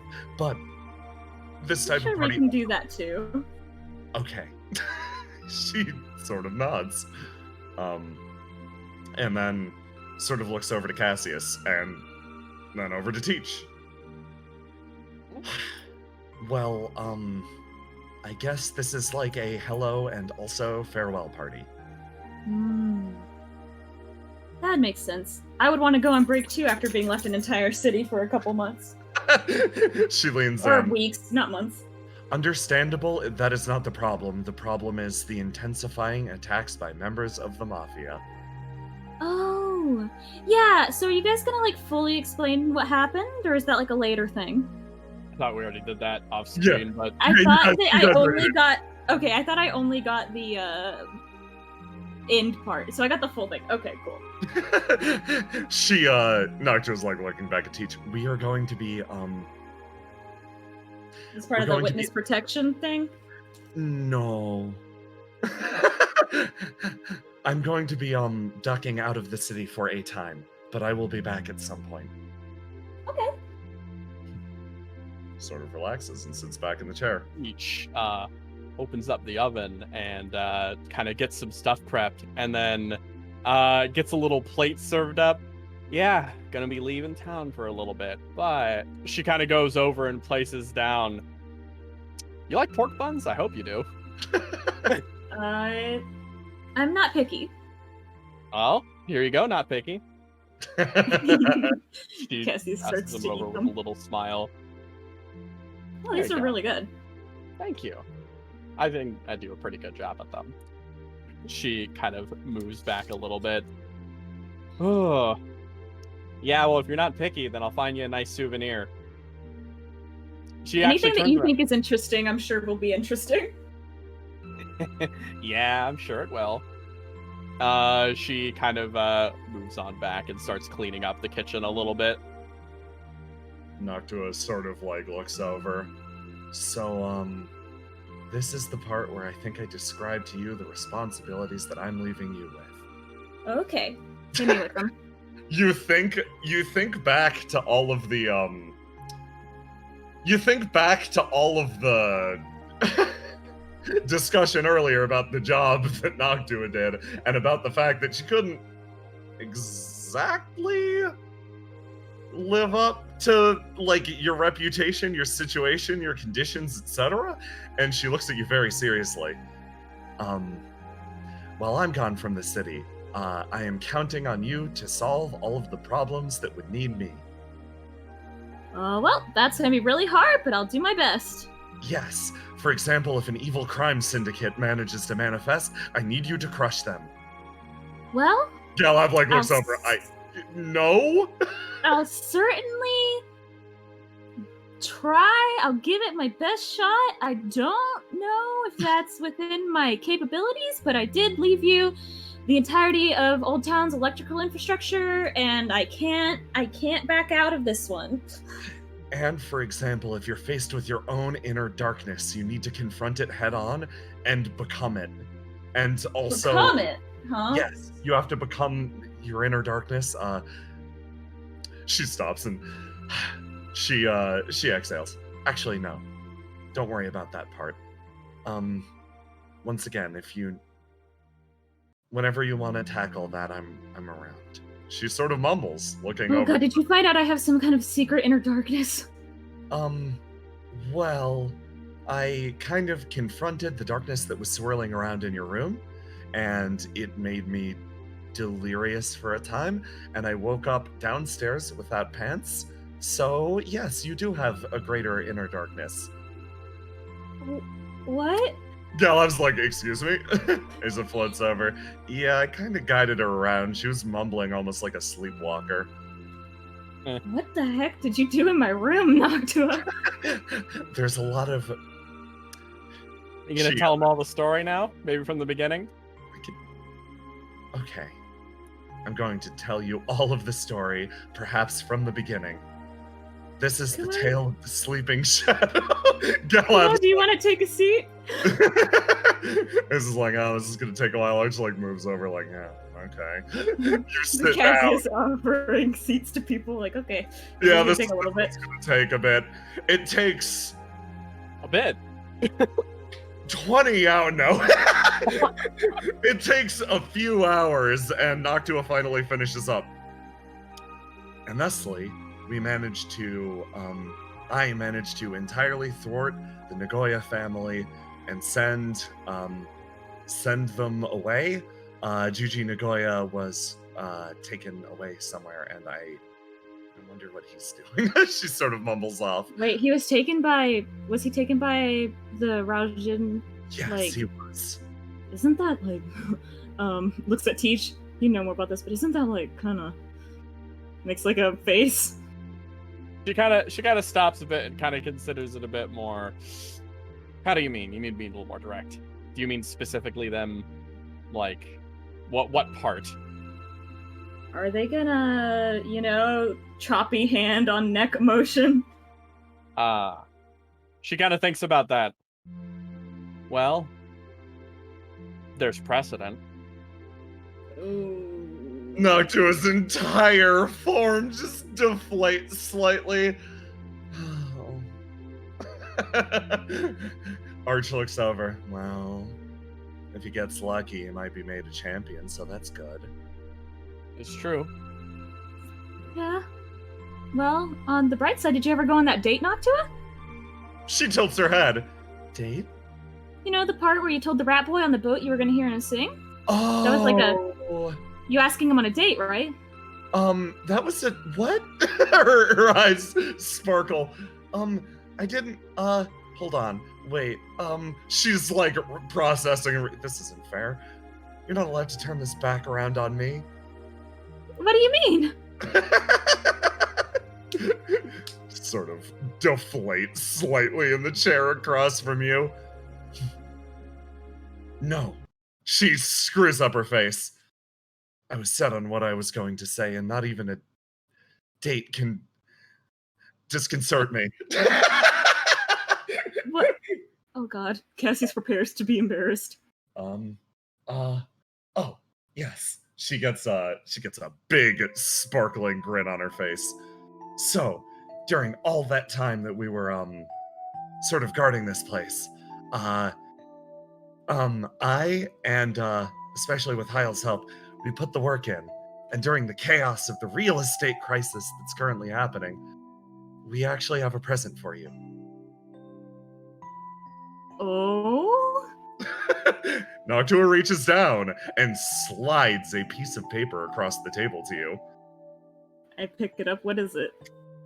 Cassius, you look down at something that should have been lost. You find the deed to your apartment. Oh! Just the whole building?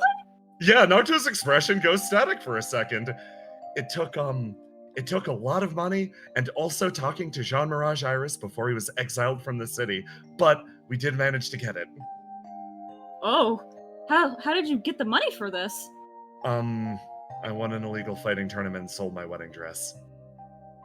You sold your wedding dress? No, I was like, really? That was you? Noctua was nodding her head very fervently. Noctua, we gotta buy your wedding dress back. Cassius, you feel a little kick at your side of your chair. It's like, this is a very nice thing. Okay, you're right. Thank you, Noctua. This means a lot. Oh, She wow, nods. I can't believe you actually managed to get it. She Oh kind my of nods God. along. So, I wanna. Can I, is it okay if I own my own room? Of course. I mean, you gestures at the paper. You did all this. I'm not gonna say no. She sort of smiles. Good. Then I'll have somewhere to come back to. You were already gonna have somewhere to come back to. Her expression shifts again. Once again, not fair. You're not allowed to turn this back on me. I'm the one who's supposed to be doing a nice thing for you. You are still Noctua.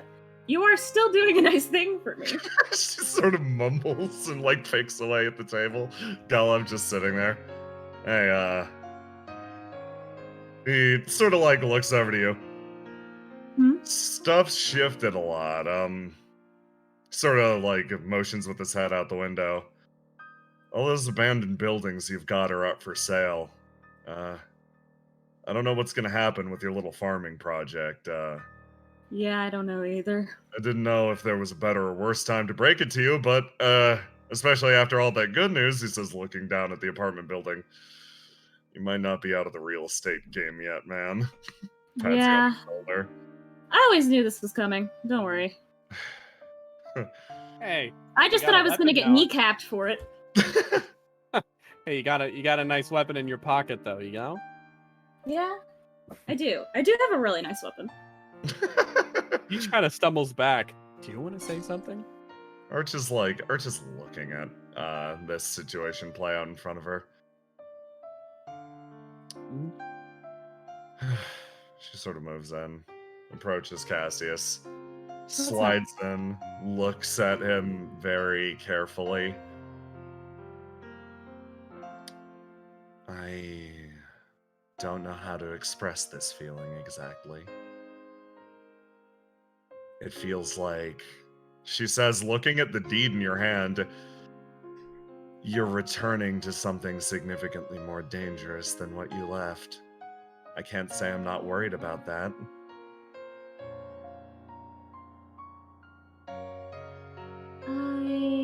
I think that's probably true, but I'm not as scared as I was before. So I think it's gonna be okay. She sort of grins, moving away. Pacifist and a coward, huh?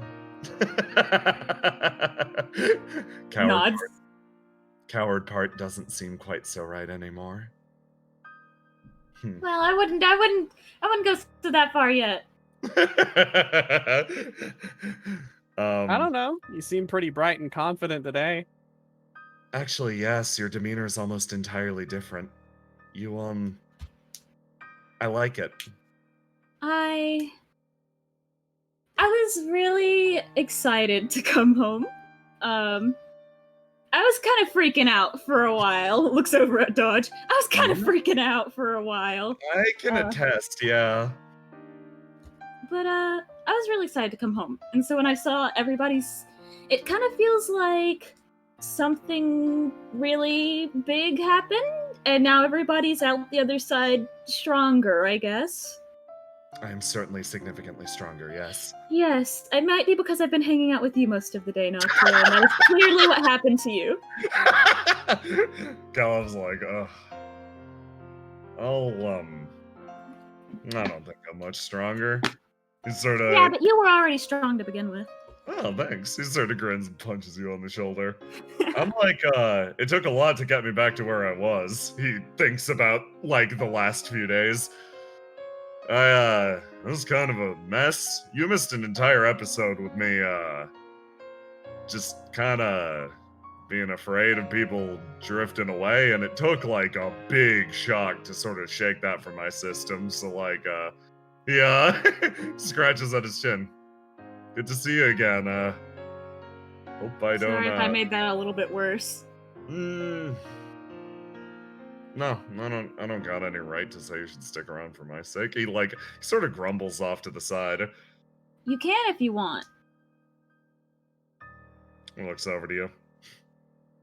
If I'm ever in that low place again, sure, I'll say it. Okay. he goes back to it and kind of smiles. These two. Mm-hmm. Watching the fucking videotapes. Kumo, you don't want to be watching videotapes. Like, you're... Kumo has been party driftering around like that dude who does not know anyone at a party. He just has been going to every corner that has the least amount of people every time. My feet hurt. He's head up over. Hey, want to watch some videotapes? He looks at her, looks up at the videotapes, kind of shrugs, and she scoots over on the chair, begins to float, and offers him some space. he goes, "I'll stand, it's fine." After everyone says their good bit, this event just happens over in the corner.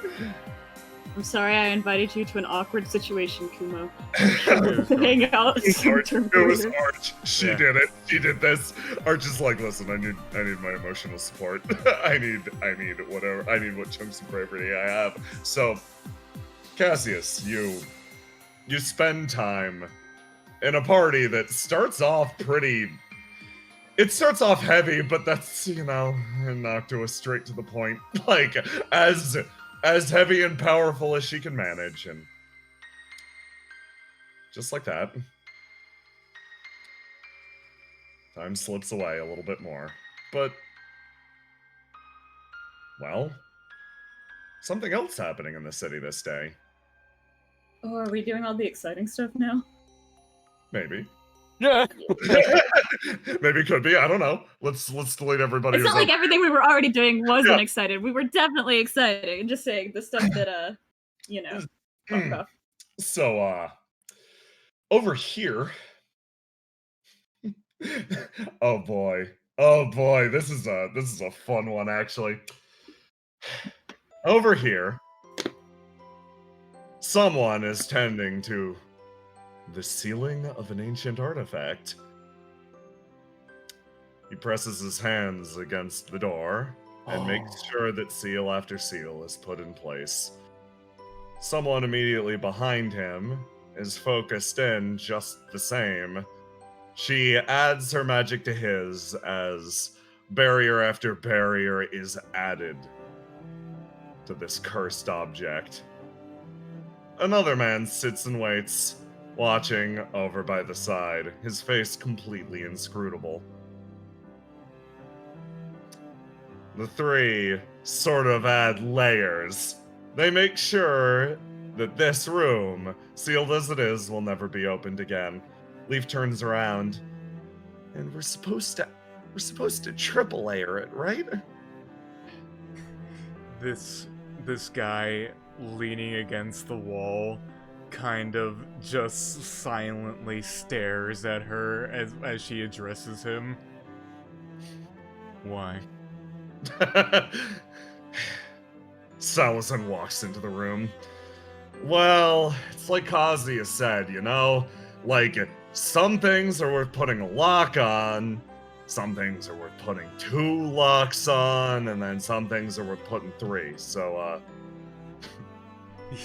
Salazar, you blink, and immediately this dude's just like, in your fucking face. And he leans in really close to your face. Have you ever heard of the term overkill, Mr. Umikawa? I have, and I think in this case, the painting that's sealed away in there, we need a little bit of overkill for. That thing has a potent enough curse that everybody who looks upon it forgets their memories of it. So, by my orders, I'm supposed to tell you, seal the painting. He rubs his forehead for a second. I was also informed that, you would be something of a troublesome customer, so don't worry, if it comes down to it, we got another exorcist. Someone, step after step, moves down the hallway. A figure similarly glorious moves towards the seal. Without a word, she flutters her hair, moves past, and adds her magic to that ahead. Salazar looks over to the man. He looks over at Salazar and then sees the 3 exorcists all layering their magic onto this thing. He looks at he looks back at Salazar. You know, I can't say I agree with this. Quite frankly, if I had it my way, you should just bust this damn door open. Well, unfortunately, that's not part of the bargain. If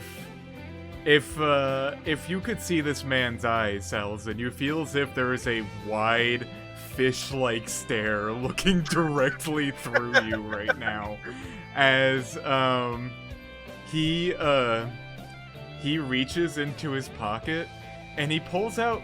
It's really weird looking. It's like a pen? Question mark. Yeah.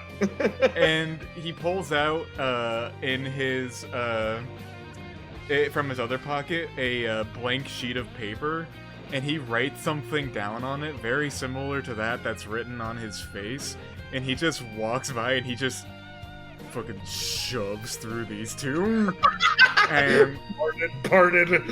and he just slaps 1 seal on it and then just turns around and then stops by Salazar. Is that good enough for you? He looks over at it. I think Kazi will be pleased. Good. He walks away now. If that is all, I'm gonna be leaving. Of course! What should I tell him you said? He looks at Salazar Umikawa right in the face. You should tell your employer that he needs to stop worrying so much, and also he should stop lying so much. I'll let him know first thing when he comes back from Rue. He waits. This guy keeps on walking backwards. And it's weird. You get Salazar. Yeah. Your sensitivity flares up.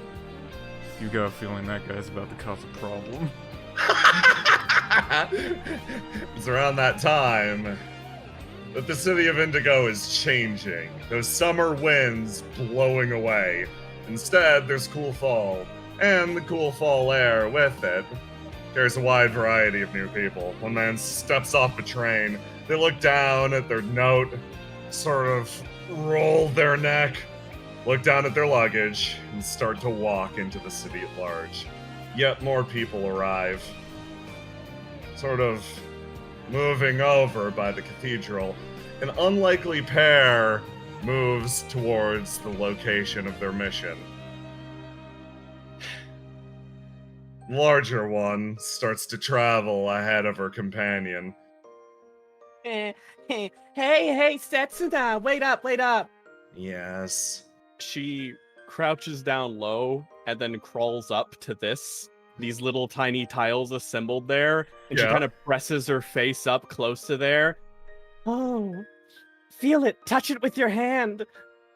Feel its grainy polish. The books did not speak of its feel, only its quality for architecture. Setsuna sort of moves over and slowly extends a hand, touches it. Interesting, is it not? I suppose. Well, we have a job to do.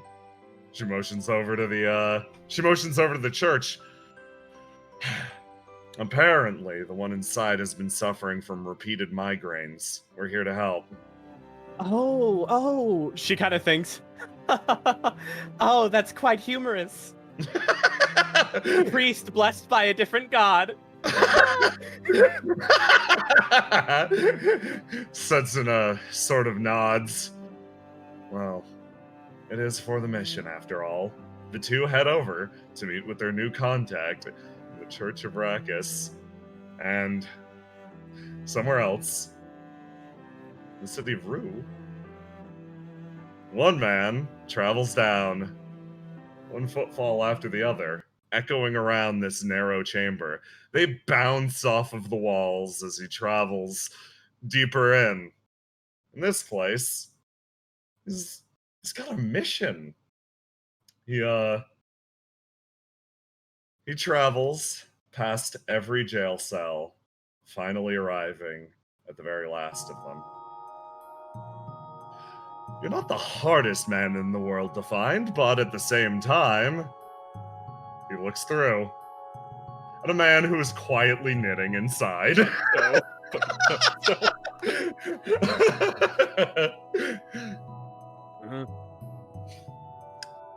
It's good to see you again, Juji Nagoya. His eye kind of shifts over to the side as he looks and then kind of stops knitting and puts it down, still sitting there himself, like, what do I owe the pleasure? Yeah. Kazuya sort of like shifts in, poking his little hands through the bar. He extends a piece of paper, and Juji, do you take it? Yuji stands up and moves on over, kind of glancing forward, and then he takes the paper in his hand, keeping eye contact, and kind of rips it away in a moment, and then steps to take a look at it. Sit back down, and you look at the piece of paper, and this is a newspaper from the city of Indigo. Oh. A rather well-detailed and well-documented little thing. It's the paper The Grapevine. It's describing the fall of Riviera. He kind of looks at that. Well, there's a bit of a sigh that kind of drops, and he looks down at the paper and kind of lifts his head up again and just kind of stares at the wall for a moment. I wasn't expecting one last blessing. Why'd you come all the way out here? Kazuya relaxes back and places his back against the wall. It doesn't have to be your last blessing. He sort of taps on the bars. There it is, your revenge gloriously accomplished. Take another closer look at that paper. He turns down and looks at it. You look at it, and this does indeed chronicle the Nagoya family's fall as well. And then you find an almost frustrating similarity between a lot of those pictures. That one. What? You telling me she went... Ugh. Actually, no. It was a friend of hers. I just asked to get her in a lot of these pictures to send a scare through you. He stands up and approaches the bars a bit more. and you can. How does Kazuya act when he gets closer to the bars? Kazuya does not move. A hand drifts through, and you feel someone grab your sleeve, or actually your arm if you can reach it, and pulls you in a little bit. As you just kind of like, hey, I ain't one for this kind of court politic crap. What the hell you want? You had your scare. I ain't bet you sail all the way out of here just to get that from someone you barely even met. He grabs your arm and pulls you into an embrace through the bars. What?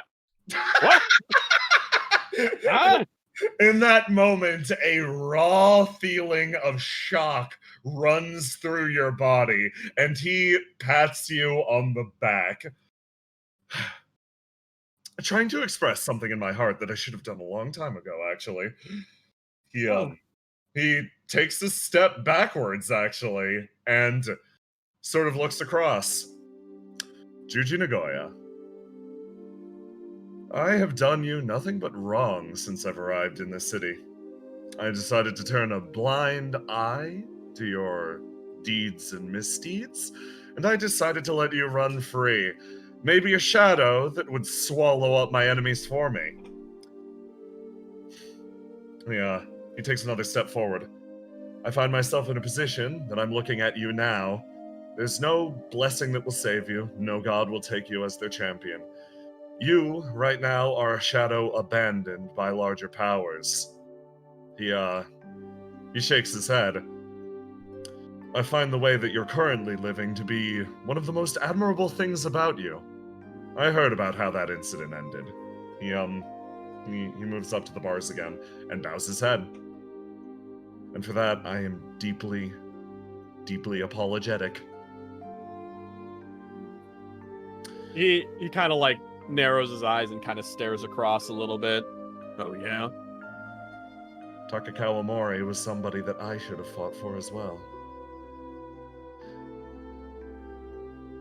He kind of like, you telling me you were even here by that point? He shakes his head. I wasn't here when he died, but I was here to see the scars of his passing. And instead of alleviating those scars, I built upon that scar tissue. I only made the issue worse. He sits down on the ground again.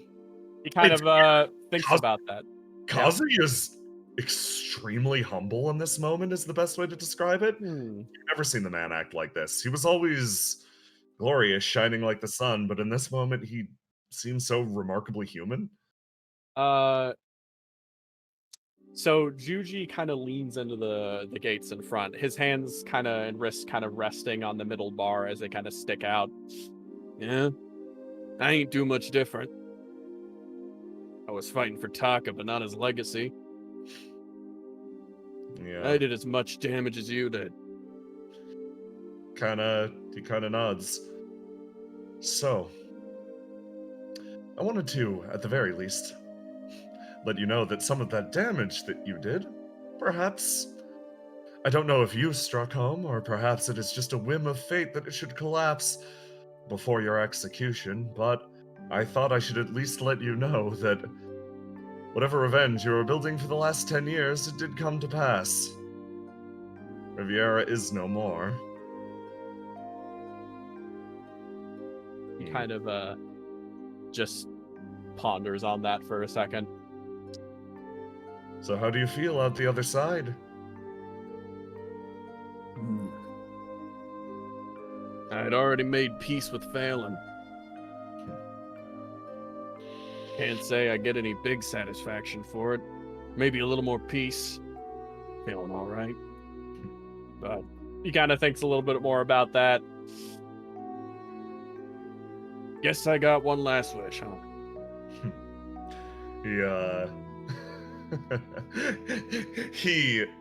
Kazuya smiles, actually. One final wish. Wow. He starts counting on his fingers. He's thinking pretty heavily. One last wish. That implies something. That implies that you're all out of options. his smile widens. And he takes a step forward and extends a hand. The gods of Rauji might not need a champion, but I certainly do. And as far as my position as both a magistrate and as Yoshihara no Kazuya, you may have blown your last wish, but, well, me, I have one wish left. He holds his hand out through the bars. He kind of stares at you one condition.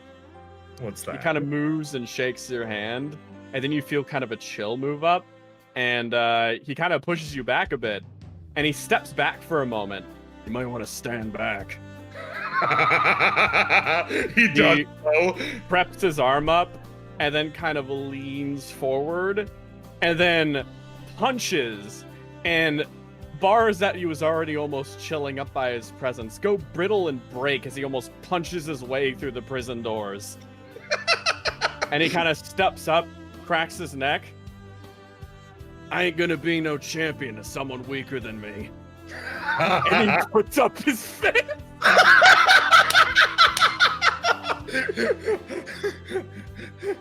That saga fades from memory, and we find ourselves, instead, back in the city of Indigo.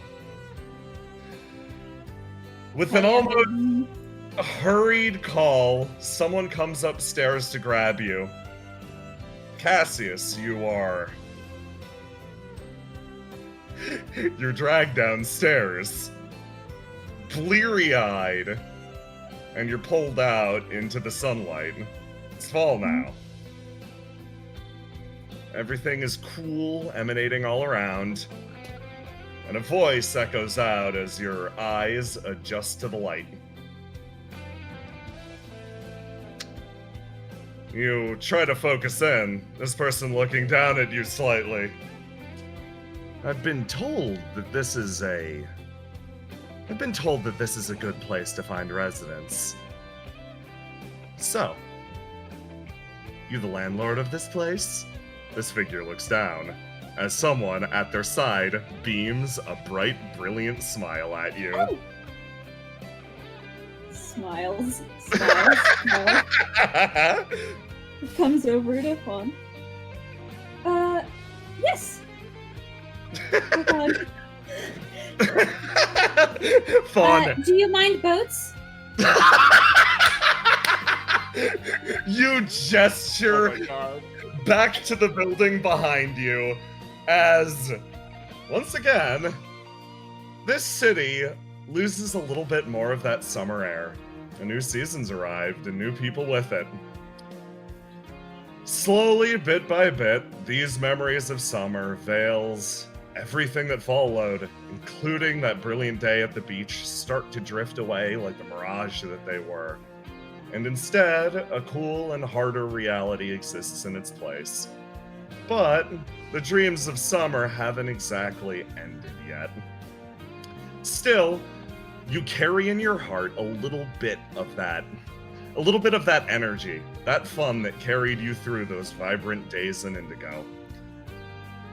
The dream may be over, but there's still one wish left. Welcome to Chapter 3, everyone! We got our title. Oh, it's one wish left. That's so good. Yeah, wish left. I didn't even accidentally mean to lead into that, even though I knew. I just Yuji brings something out in my soul. So, One wish left. one That's wish something left. with owl. Yep, you got it. That's so Yeah, good. you got the acronym. So, oh boy, yes. Welcome to welcome to Chapter 3. We're gonna start it up here. This wonderful title card is from Bryn. Thank you very much, Bryn. This is going to be focusing first and foremost on the more magical side of the setting. It's going to be focused more on these days dyed in darkness and light, and we're going to be meeting a lot of new characters actually. Oh boy. A lot of new characters. So, I guess we'll start from the top. Let's be yeah. What's the first thing we want to talk about, Jay? The first thing we want to talk about is who's playing in the next chapter. You probably surmised that Cassius is going to be there. Yes, indeed, Cassius is going to be there. Of course, and it's fucking called OWL. Selif is gonna be there too. Selif is gonna be in one of our PCs. Whoa, really? I know, right? Next up, we will be welcoming Bretta Pietro back to the city for the next chapter. Queen. Finally, while we have bid farewell to the majority of our Chapter 2 players, we're actually going to welcome one of them back. Sonder will be playing in the next chapter. Yeah. Oh, well, that's some hilarious timing. Yeah, no, I got this. It's fine. And, of course... Welcome back, Brennan! Welcome back, Brennan. You thought that you were going to get away with this, Jameson. Excuse me, what? You thought for 1 second that you were going to get away with leaving me out of the beach episode. I said you were on the list, Jay. Listen, it's fine. We've got something planned for this. No, it's not fine. It's not fine at all. Because I don't know who you think you've angered, but I have the power to eliminate the Pizzone just to spite Aloha. All right? So get ready for this, because I'm about to use Bites the Dust, because we're not going to fall yet, Jay. I want my beach episode. I want a beach arc. I want an entire summer vacation, an endless summer, Jay, and you're gonna give it to me. And guess what? Cassius is gonna be there, and guess what? Dodge is gonna be there, and I want a whole harem. I'm gonna date them all, Jay, and you're gonna give it to me. So, officially, I would like to announce Beretta's endless summer trip, or best. Yeah, so we've got Endless Summer coming up. This lovely title card, I believe, will be even a surprise to you, Jibo. It is a surprise to me. You've even tricked me. You know I don't like surprises. This is by Mothman Draws.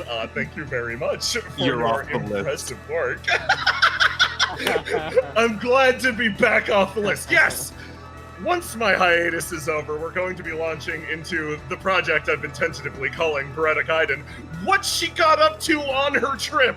So yes, anticipate the Beretta arc coming at some point to the Patreon and then the channel at large later.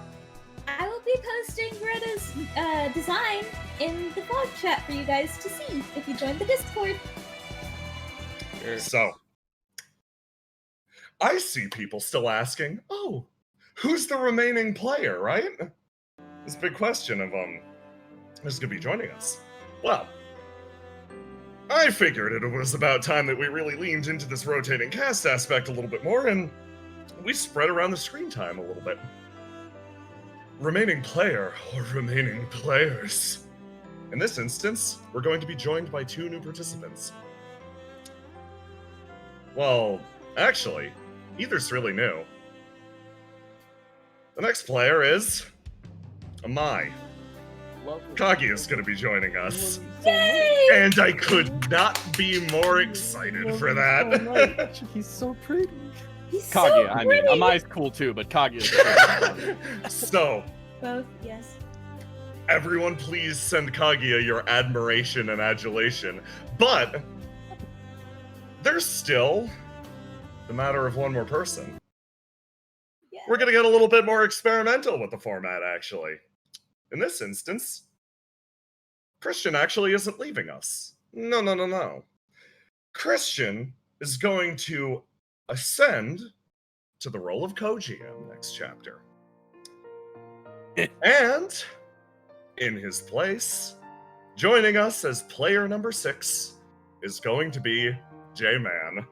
So, yes.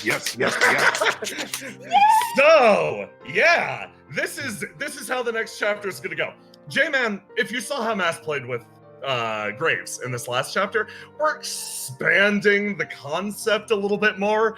We liked it. It felt really good. So, J-Man is still very much going to be playing NPCs, is going to be helping us with the art design. He has a character that you're going to meet, who is wonderful, who is his PC.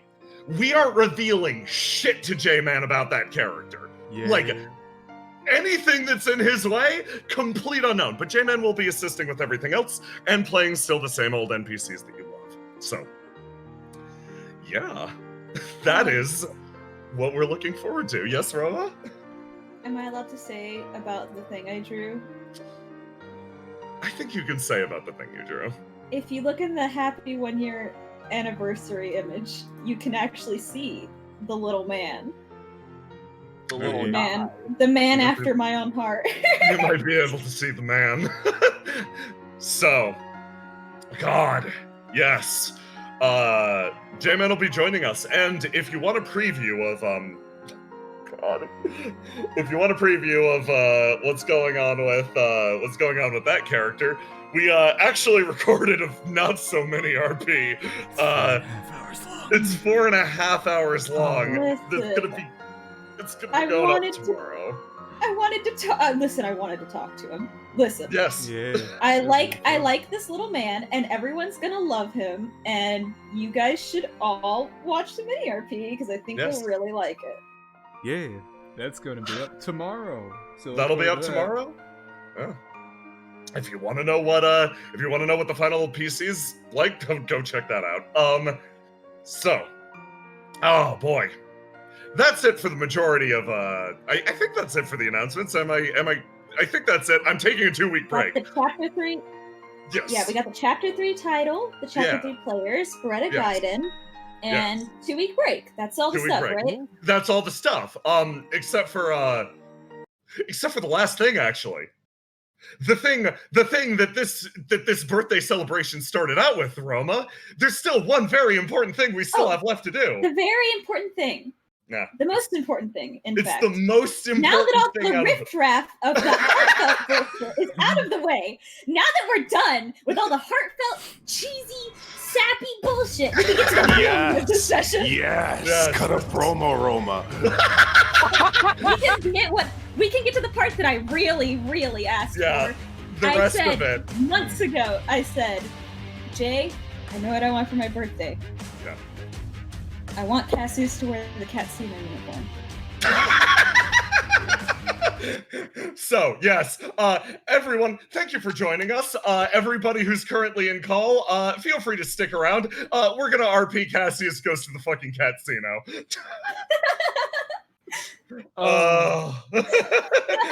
You guys are the fucking best. Oh man. Let Stream me, takeout. Hold on. I've got to find something. You I've thought gotta this find- stream was about Cassius coming home? No. Never. I've gotta find. There's only one tune that's legally allowed in the Catsino, according to Piff. It's this one. Cassius, how you got here is it's a story. See, here's the problem. Here's the problem with, honestly, all this. You sort of, well, due to the efforts made against the Scarlatti family, they sort of downsized. Teach got fired, and Arch sort of needed some help to cover. So you and someone you've been seeing a lot of lately are now here, dressed up, ready to fill the gap. A man I'm sorry, towers Teach. above you. You've been banished, Teach. Yes. No Teach is allowed in the scene. You can only play Hojo now. Then It's I've my got birthday, Hojo only. I've got some bad news. Someone might be coming to the casino. Anyway, yeah, Sarai Scarlatti moves towards you. You can feel his presence radiating as someone who's about to yell at the new recruits to do their job. All right, Noctua, are you ready? I'm extremely ready. I was born ready. I look great. I'm powerful. I don't know what most of these games are, but I'm prepared. Okay. Sarai. I've only played poker a couple times. Sarai finally taking his the final step down has immediately you hear his bellowing voice. Hello and welcome to your first day at the Cat King Casino. Hello. Hello. Is that the team salute? Is that the noise we make? He looks at you. No. You will have to do cat puns frequently. I hope you know your stuff. If you need help, please do consult our senior manager. Arch just sighs extensively, looks over to you. Yes, you could talk to me. It's quite a tail like a cat has. Okay. Don't look at me. He looks at the both of you. See, you have much to learn from her. Cassius nods sagely. No. No, your jobs are simple. You go around, serve drinks, entertain the guests, and he motions you both forward to come in. Yes? He leans in. Now listen, recently the casino received a blow from a former employee with claims that our games were rigged. They were. Oh, I see. I see. So it was very correct. It was a correct claim. Yes, however, because of that we took a bit of a blow to our reputation. And you see, I like this place and I would like to keep it open. So, you have a secret third job. And that's to make sure people have the best time ever and that they completely forget about the cheating. So just to get it right, the cheating isn't done. We just wanted to make them not remember that it's happening? Yes. I see. Oh, I see. It's a part of the casino experience. Oh. Yeah, Okay. that's honestly, yeah. You're coming here to have fun, not win money. Yes, that is true. He sets up fun for everyone in the Cat King Casino.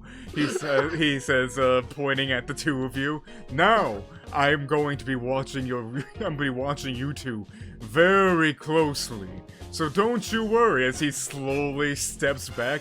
Go, do your job. And once again, if you need help, do not refrain from asking your manager.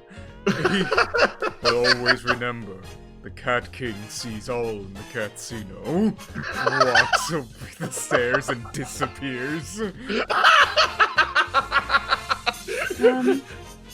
Well, Noctua, I guess we should get on that right meow. Noctua just looks at you. Whoa. Don't expect any more. I'm not gonna close. That was positively Wouldn't you be paws, like cat paws? you could positively? that makes a lot of sense. I was going positively, but I was thinking like pawful, but that was just actually very good, so I was feeling good about Wouldn't that it be perfect? Noctua's expression just slackens at you. You're like made for this. Cassius. No, I'm not. I'm really are. not. You're Cassius. yeah. Yeah. You feel it. You feel the silent approval of one Sarai Scarlatti who is watching you from somewhere. That's incredible. We're gonna give them a whale of a time. Is that a cat pun? No. Noctua moves over in this direction very rapidly. She's going to actually move over to the card table. And Cassius and Noctua, your job this time, is to deal some cards. Okay. I can deal cards. Are you experienced with this? I've played card games casually before. Should I stand here? Yes, stand there. It's- I will collect the chips. Okay, I'm gonna be real. It's a little super mega embarrassing to have to stand and wear this. Oh, yeah, I guess so, kinda, actually. Why didn't you take you could have taken a dealer's outfit. This one looks a lot better on you, though, so stick with that one. This is the one that Citrus told me to wear.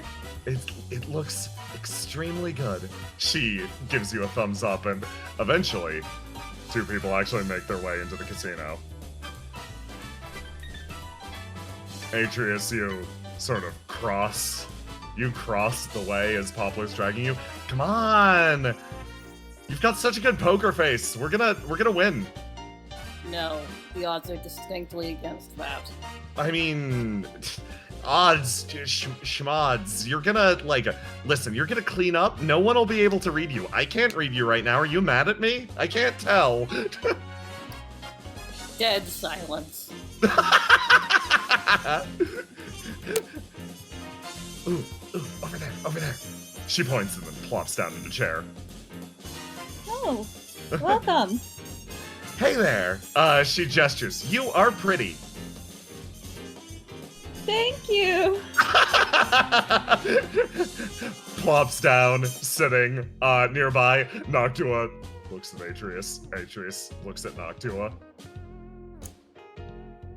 A moment of silence passes, then you look very nice. Oh, thank you. That's all that happens over here.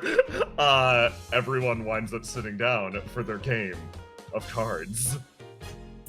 Okay. Is this just normal poker? Yes, let's say so. We're going to resolve this with a normal test of you rolling some dice at this shit. Okay. Cassius goes over the general rules. I assume they were briefed on some of the different games before they were sent out into the field. He's gonna go Noctua's over the definitely rules. watching you as an example.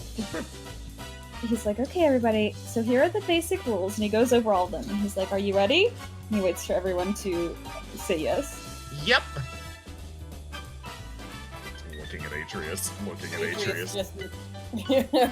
Atreus looks like he doesn't want to be a participant, but just nods curtly. I familiarized myself with the rules before coming. Noctua leans in. There was a section on poker, I believe, in that book you handed me. Oh, he looks like his face slightly relaxed. He's like, he remembered. I have internalized it, yes. He says, sort of nodding along. And then Cassius, in this instance, basically your job is to, through various means, acquire money for the house, etc., etc. So, in this case, you are going to be the one throwing out a roll to die that everybody else has to beat with a roll to do. Anyone that rolls below it will, in one or more ways, wind up losing money to the casino, which is what you want. That is your job, quite literally. But everybody who beats you, similarly, will be making money, and you just found out that this is a criminal organization, so really it's win-win here. Okay. I don't have any strong opinions on if I want to win against these people, so I'm just going to give it a normal roll to die. Roll to die, tell me what you lock in. Well, it'd probably be my blue or my yellow. I guess I'll go, since it's his first round, I'll do yellow. Okay, excellent. You all around the table, everybody is going to go. Roll to die and then roll to do. Atreus. Poplar. Okay, yeah, a couple of these. Yeah, Noctua, you're playing, I guess. Oh, I gotta drop.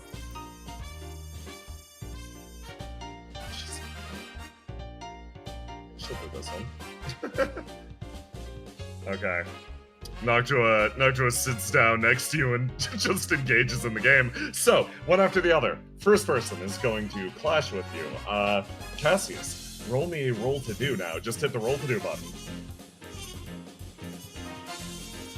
You win big, actually. Like, this one loses big. Next one is going to roll to do versus your roll to die.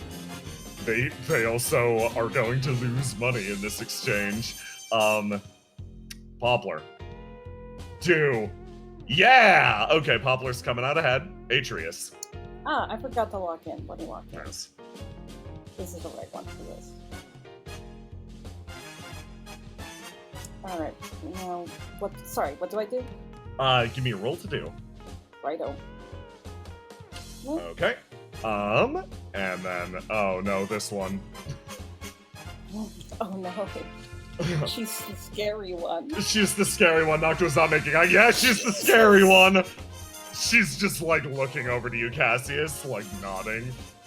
And, Cassius is like, he knows what's up with this woman. Like, yeah. And then Noctua, almost forgetting what she should be doing, just joins in the poker game. She starts playing along and actually succeeding, more or less in her job, and everyone's like, Poplar over here. Wow, okay. This is pretty fun, so which of us are ahead right now? Looks around, looks to herself, looks to Atreus. It's this side of the table right now. It's like, Yeah. Okay. Well, Cassius does a gesture. Everyone on this side of the table is ahead. you guys are going to basically, in this instance, I'm just going to eliminate people as you fail. They decide it might be prudent actually to get out. So, Cassius, give me another roll to die. Okay. God, the fucking ones, dude. Should we drop swing first? Drop swing Oh, first. yeah. Oh, I should have dropped Oh, some. yeah, you should. Give me another one. Yeah. There you go. And then There you roll to 16. Okay. Nope, you do the roll to die. They all roll to die, then do. Okay. You'll notice in the world of this game, Limbo and Casino are very close games. Let's see. Oh, she loses. That's fun. So now Noctua's turn. Cassius, what did you lock in? It was a yellow, right? Yellow, yes. Okay, Noctua's fucking going for it. Clash with me. Okay. Great job, Noctu. Noctu, you're going for it. I see. Noctua's like, I think I've grasped the basics of this game. And Cassius, and like, within a few moves, oh. She loses big. Everyone but Poplar loses. Yep. So, the end of this encounter is functionally already determined. Hand after hand is dealt, and Noctua decides, I've grasped the basics of poker. She starts tapping her nose and looking at you, Cassius, and giving a bunch of obvious tells. You don't know what she's doing, but then she bets it all and loses horrifically. Then she loses. And then finally, Atreus and Poplar betting against each other. It finally comes down to Poplar winning big. That was great! Okay. That was awesome. Hold on. Let's go over to the snack bar. She grabs Atreus. Atreus looks in pain, not at losing, that he seems to have expected, and the bastard only gave the minimum bet. You've lost basically nothing. Poplar also has gained basically nothing, also going in with the minimum bet. Oh, I think we're supposed to get them snacks. Come on. Okay. Okay. Cassius like, oh, I guess nobody's gonna man the poker table. Poker table is closed for now. Go somewhere else. Noctua loudly yells to everyone. I don't think. Come on. She runs over this way. Scuttle, scuttle, scuttle, scuttle. It's Runs not loud, but it's a very long exhale of breath. Okay. What can we get you? Huh? You wanted snacks, correct? Yeah, I just didn't expect you were over by the poker table, right? Don't you have dealers usually handling that? We are very understaffed. Noctua slams her hand. You're not supposed to tell them that. Noctua, Yeah. you feel a presence behind you. Oh no. Hold on, I'm like, let me. Takes a note. You You're not supposed to tell them that. You should just say something like, "No, we just particularly wanted you to have a good time," or something. Something. Does that presence manifest? Yes. Noctua, Yeah. you feel a presence of fear behind you. He puts a hand on your shoulder and turns you like a door over to this direction. No, So anyway, understaffed is not the word that I would use. She means understaff these prices. That is a fake laugh. He looks at both Atreus and Popular. As you can see, we have a particular selection of delicious foods for you to pick from. He slides over a menu full of cat pun themed foods and drink. yes, is there anything we can help you with? Might I suggest one of our alcoholic beverages? Atreus studies it as though he's been given a technical manual. Noctua creeps back around over to you, Cassius. Sorry, I blew it. Cassius gives her a thumbs up. Like, it's okay. It's okay. Don't worry about it. See him forming the words, "a water," and then he looks at Nocti, and Nocti's in trouble with her boss. What would you recommend? Sarai looks at the two new employees, waiting, seeing if they make the right choice. Cassius looks at the menu, and he doesn't pick the most expensive thing, but he picks the, second or third.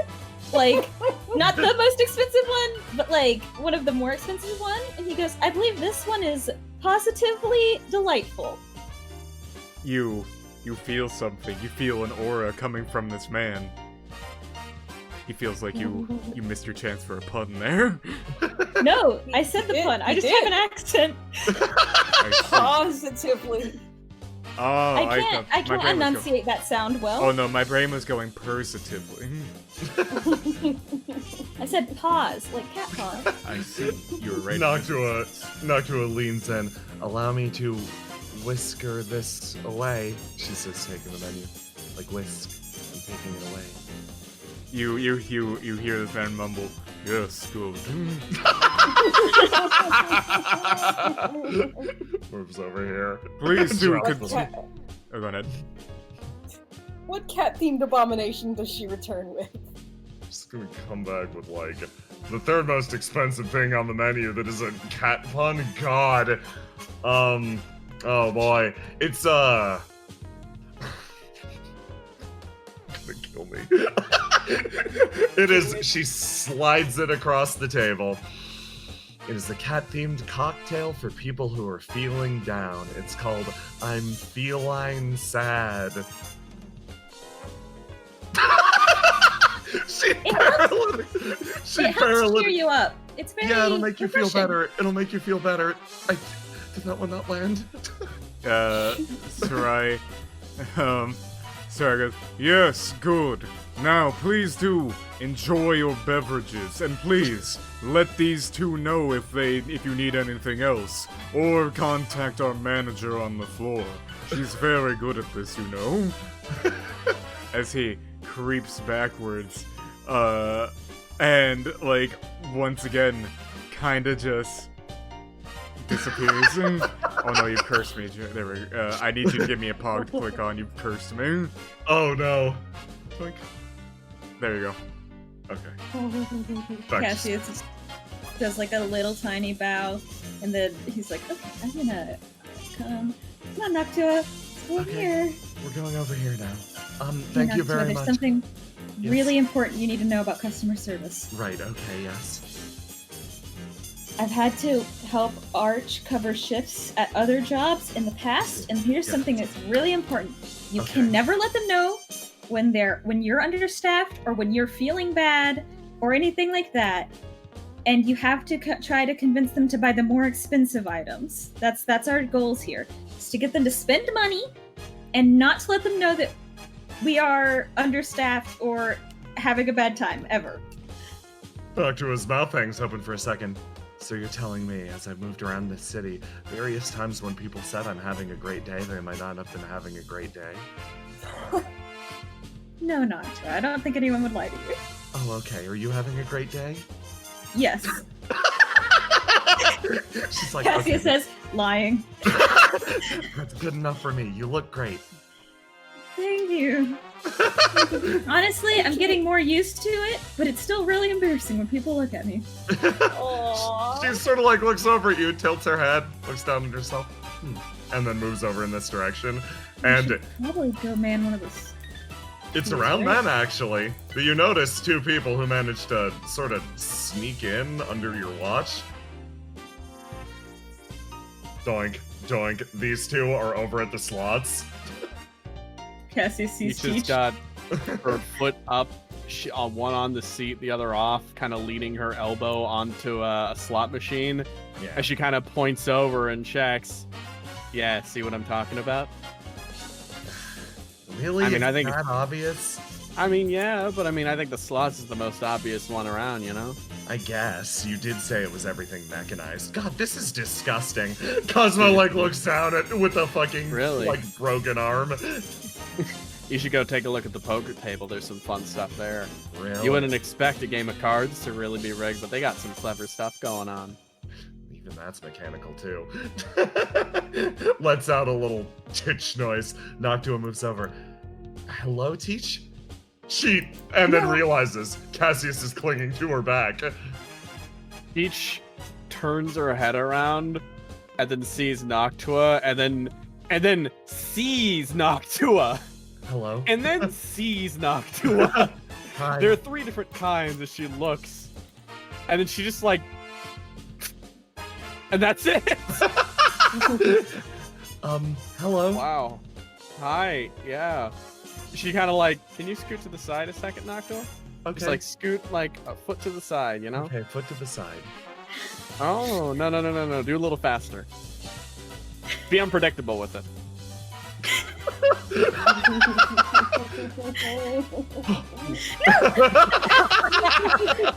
Teach sees, and then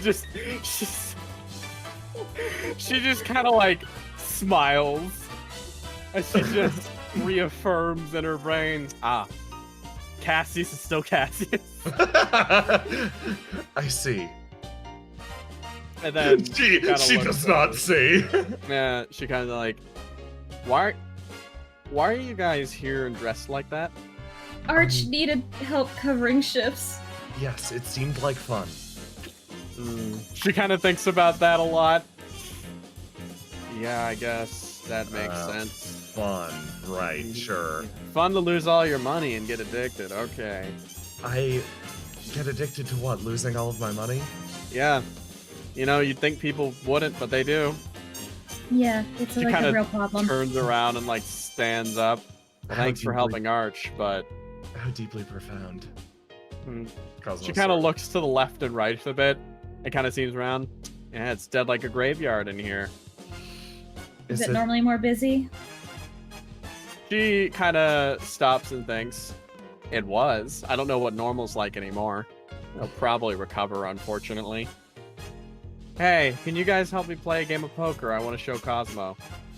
Okay, I don't know. Yeah, they're very interested in the casino. What? As an employee, it'd be very, very important for you to help us have a great time, right? I see, yeah. The casino is all about the great experience of our customers. It's not about winning and losing money. It's about winning and losing friendship and respect with each other. It's about having a great time. She just like rattles on as she walks. Yes, it is about having a great time. Teach, what are you saying? She gives a stink eye to one of the employees in the corner that she didn't like too much. She's saying that she doesn't respect us. Wait, what? Why doesn't she respect us? It's not like I disrespect you for helping Arch. I just don't respect this place. Yeah. Yeah. You feel as if your next decision is going to impact things greatly. She sort of like looks around and tilts her head. I mean, ultimately, Noctua sits down and just joins the poker table. Cassius starts doing it. Teach, Yeah? I understand that you're upset about some things, but I think maybe saying those things around us is a bad idea. She kind of thinks about that and scratches at her chin a bit. Yeah, I'll try to keep that away from you guys. I won't aim that in your direction. Hey, Cassius. Can you pull out the high baller poker table cards, please? It's a request, you know? I bet some big money. Okay. I pull out I lean under the table and I pull out whatever she's requested. Yeah, just a nice special wrap thing of cards. Yeah, just deal Am I them even out allowed for to us, open you know? this? She kind of, she just smiles at you. If it's okay, I can open it. Noctua. Yeah. You're feeling some judgment. Almost as if someone of higher stature in the casino should be the one to open this. Noctua's gonna roll. She's gonna roll, and she's gonna think about this. Stature is the highest possible. Oh. Cassius, I think maybe we should ask somebody else if we can have them open this, maybe? We're kind of newbies, so I think we might get in trouble. Teach, do you know who we would ask for this? Oh, well, Sarai Scarlatti, if you'd will. I'd love to see him. Okay, Teach, I'm gonna be real. I don't want to start a scene a little bit. That's okay. Then you can open the cards. Noctua just rolls. Okay, Cassius... Noctua, I'm going to listen to me. Yeah, okay. I'm making a tactical decision. Okay. I think that the other customers will objectively have less fun if we let her make this a bigger scene. I'm opening the cards. That seems like an extremely wise tactical decision. You will be, what was it? She thinks back to her like, management training just earlier today. Management material. Actually, hold on. I have an idea. Oh? Entertain Teach. Okay. Wow. Teach, have I ever told you the story of the sleeping She kind of leans on the table. I have heard it a number of times. I don't think I have. Yeah. You should work with them. And these two, we're all going to be playing poker together. Why not just give us a little story? Down here. Arch is like, hey, thanks again for doing this. I really appreciate it. Did I spend too much time back here, or did Teach come into this place? Teach came in and is causing a scene. I see. She wants me to open this pack of cards, but I don't think it's a good idea. And she said, well, then get Scarai to open them, which is just going to make an even bigger scene. And no matter what happens, someone's gonna have a bad time, and it's either gonna be me or the customers. So I need you to open this for me because you're the manager. I'll here's what we'll do. Arch comes out from behind this. I can deal. I'll open the cards. Come on. Okay, thank you. Moves over. I see. I got Arch because I know something very important about Arch. Arch moves over, and she moves back into the dealer's position and kind of sits there. And Teach, you've never had the experience of Arch dealing cards to you before. You've never been on the other side of the table. Of course. Arch reaches down and, okay, I'm gonna open up this card pack. Everybody ready? Yes. Teach, yeah. She kind of leans over. I actually think I'm about to have a good time. Arch slices open the pack of cards and begins to immediately shuffle extremely rapidly. She looks around at everybody. Okay. Well, in this instance, you all stand to lose a good amount of money, so I would say I'm going to caution you first.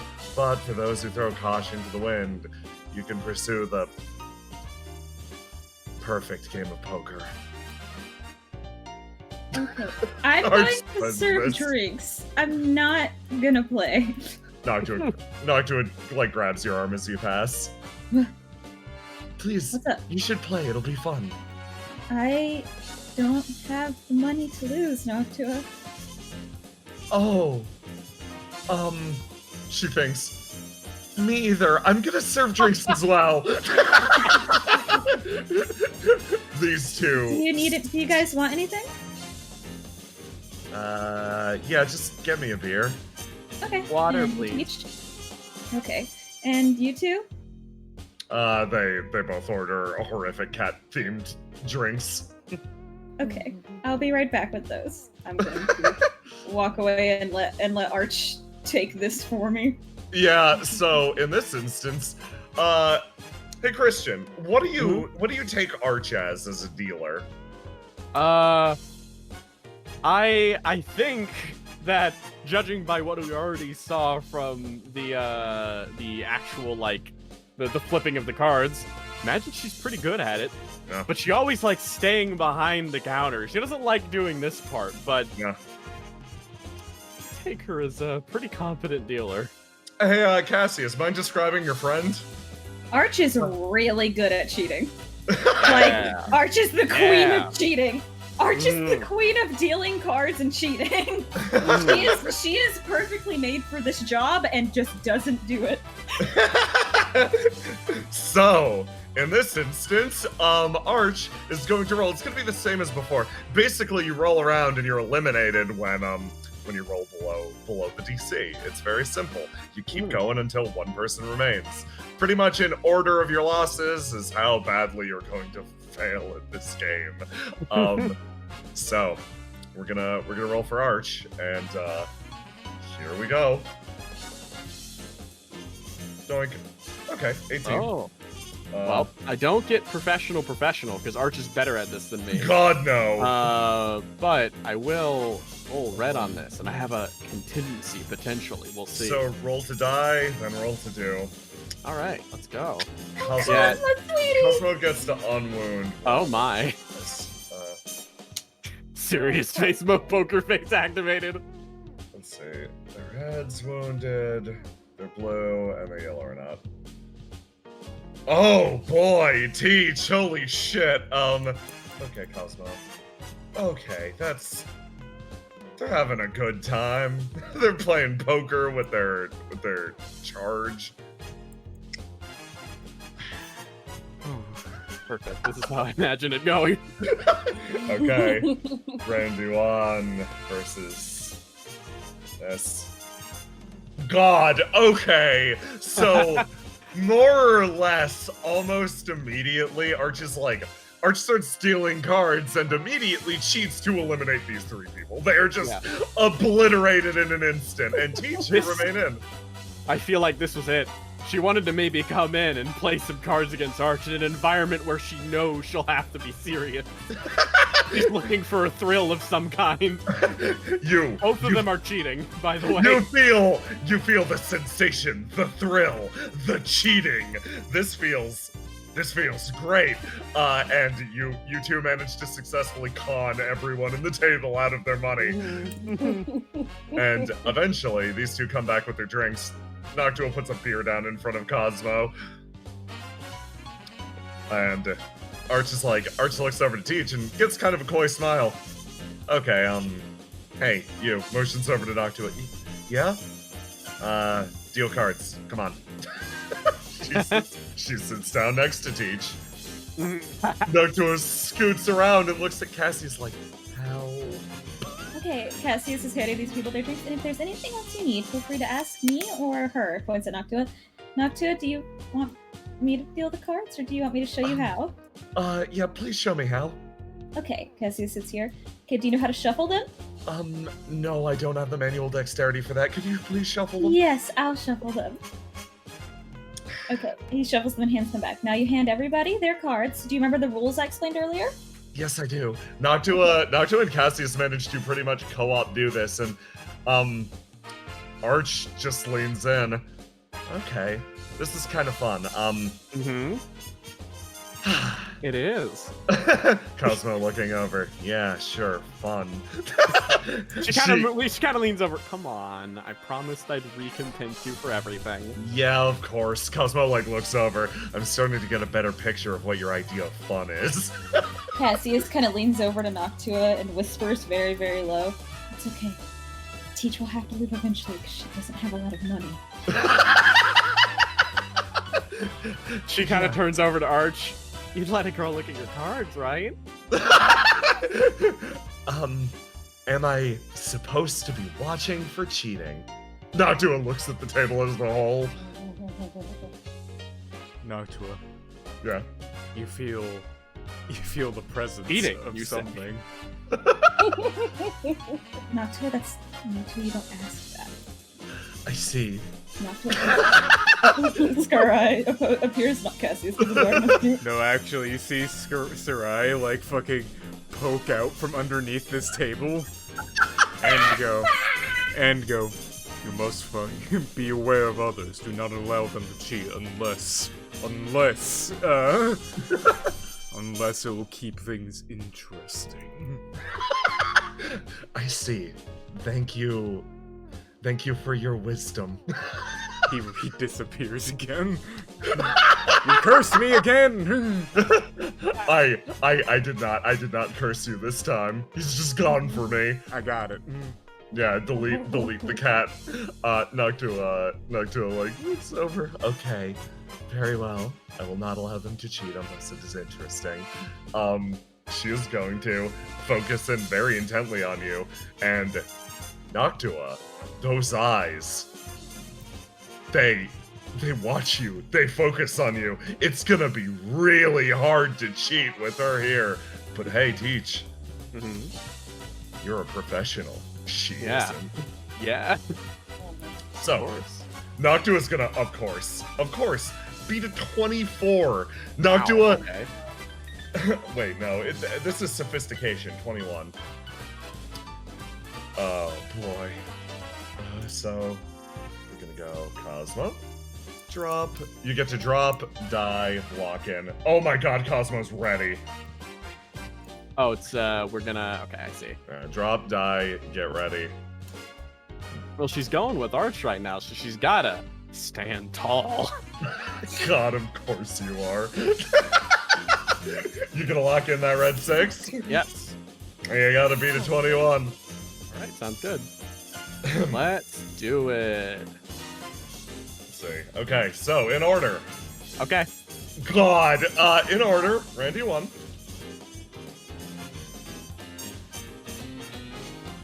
Randy 2. Oh wow. Randy 1 Yeah, stays Randy in. Cosmo, please. Cosmo stays in somehow.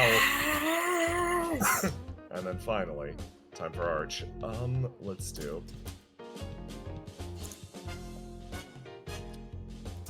Sixes. Bonus. I believe it is a 4. Arch rolls the same total as you Teach. The same exact numbers. Oh. Cosmo's like, okay, I'm doing good. We at least got this guy's the aura between these two. Would that be The overwhelming pressure. Would that be an escalation? What do you think, Teach? Want to make this interesting? Oh my God. I'd love to. I think you know exactly what's happening this hand like me. Well, they're clearly cheating, but I heard the word interesting, so I'll allow it. Cassius leans over. Be careful. Be so careful. I'm being extremely careful right now, Cassius. She smiles and Oh. puts an arm on you. The way I think about it is like, obviously we're both in it. The first things are we've already gone through, and we're getting to the river, and now it's time. We're both staying in, and we're gonna see what happens. These two lost, right? This one is still in. Cosmo's like, hey, I won my money back, I'm out. Yeah, Fair. Cosmo's doing fine. Yeah, no, similarly, she's gonna bounce. They're just like, nope, I got a little money, that's fine. Cosmo now has like $30. Whether arch or I win, doesn't matter. It's still going to arch. Yep, so Let's go. But it's important to But determine. it's important. Which one of us is the bigger girl boss? Yeah, so give me a roll to do. Factor in your bonuses. Oh. Oh! Yeah. Okay, Teach, tell me how you're the bigger girl boss. So when they kind of go off here and actually like they play a few more hands, and it generally results, sometimes she seems to fold on this, but she ended up taking a glance at the top card on one of Noctua's, like on the deck Noctua is using. She isn't really hiding anything, she's kind of keeping everything up front. She's looking for cheating, she doesn't realize the cheat's in her hands. And Teach manages to take a good guess at what card's going to come out now from what she can see. And as the card comes out, she places down, and she's got a fantastic hand. She knew exactly what to play. Arch pulls back. Okay, fine. Sure, yeah, you win. Well, thank you for playing. I had a lot of fun. She sort of retracts. Yeah, thank you for yeah. She's sort Hey, of come on. sour Okay. grape slightly. She kind of leans over the chair. Have fun. Talk to you later. She scoots off and kind of waves as she goes. Teach sits back and then kind of like looks at Cosmo a bit and then just kind of like leans in a little bit. You want to know the secret? What's that? Look at the card. Cosmo looks a little She closer. puts down, they're these gaudy ass, like Catsino cards that have these gigantic illustrations and they're beautiful, maybe Sarai's on them. And she puts down two cards next to each other and they're basically identical. And then she draws Cosmo's attention to a specific stitching on these cards. They are just so slightly different. This is supposed to be something that we're supposed to interrupt, right? Yes. Okay, you should go Yeah, you interrupt see, them. the highballer decks are kept down there and only pulled out for Please. specific. Teach. What? I'm talking to my friend. You're the ones getting involved. We're getting involved because we work here, okay? Teach. Listen. I worked here. Sure. I know. Pushes them Then forward. you should understand what you're Yeah. doing to us right now. True. As a heads up, if everyone pulls out highballer, you got to clean up the deck the moment they stop. Game stops, or else someone might notice. Okay, hand them to me. Probably go grab theirs first. She points over at the other two. She's No. talking pretty loudly. She's not hiding anything. Oh my god. Teach. Why are you doing this to us? Teach. Yeah.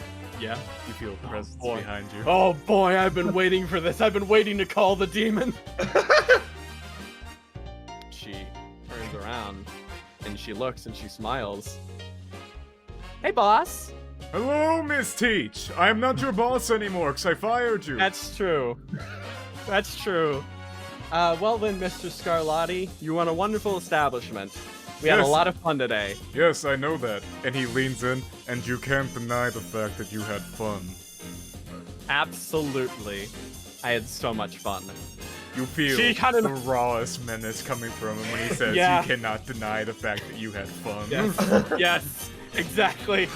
And that in its own right is a bit of a secession she's willing to make on this night. He goes, might I offer you one of our fine new meals we have at the Cat King Catsino? Want to get me off the floor, no problem. Hey, let's go grab a meal, Cosmo. We'll get our payout. Yeah, sounds good. Cosmo like shifts past, giving Sarai Scarlatti a stink eye. Sarai Scarlatti does not register that. Trying to give Sarai Scarlatti a stink eye, it's like trying to fucking scream at a statue. Cassius is cleaning up all the cards. Noctua is also cleaning up all the cards very hurriedly. Teach goes on with Cosmo and basically runs down the list of what every individual tiny, minute detail on every card means and what it relates to and what the card is, and how with those cards you're basically looking at the entire table. Cosmo appreciates this greatly. You guys conspire over in the corner. Noctua. Sarai Scarlatti looks at both Noctua and Cassius and returns to the shadows. This is extremely stressful. Is it? Yes. The sensation of always being watched, and then also the sensation of having someone who's supposed to be your friend constantly making your job harder on purpose is stressful. Oh, well, in that case, how can I make your job easier? You already are. She smiles. He puts his hand on her shoulder. You already are. Okay, that's good. Scoots back over in this direction. It's around that time that two people sort of wander up the steps, crossing the line into the casino as a whole. Boys. Boys' night. Yeah, Randolph, walking beside Harp, kind of like looks around a little bit. I'll be honest with you, I'm kind of annoyed. Yeah, why are they still doing so good? He kind of thinks so. Well, that would probably be because the Scarlatti are, well, more than anything else, resilient. Guess so. He stops and kind of points. Hey, isn't that the Stampede King?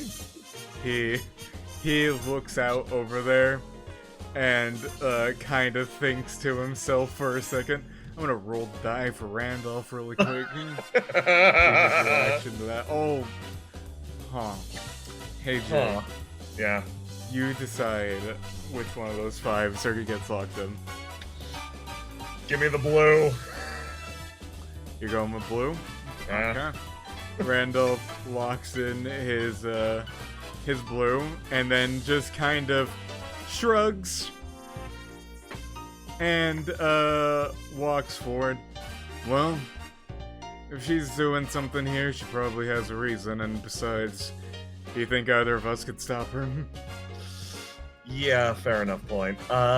He Randolph- stops and then you see, yeah. Randolph kind of sees Popular Nature, just kind of sits down next to them, next to the roulette wheel. Oh, honey, she throws her arms around your shoulders. It is good to see you. Kind of like pats her a little bit, and him. Yeah, I mean, Randolph. it's a day out with the boss. I'm trying to take him more interesting places, and what's more interesting than a casino? Atreus appears to be doing work. Noctua starts dragging Cassius over. No, Noctua, if Harp sees me in this outfit, he's never gonna let me live it down. Noctua looks at you, smiles, and goes, "Oh, okay, I'll handle this one then." She then moves forward and walks up to Harp. Hey, Harp. Yeah, it is you. Wow. Yeah, you look great. She puts a hand on his arm. Why don't you come over here and tell me more about Updog? Yeah, sure. No.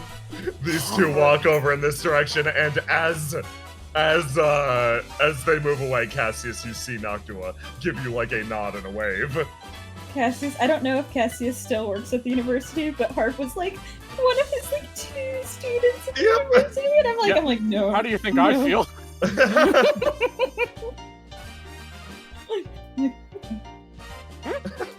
He just like got a surprised look on her face as Harp sits down. She's been talking.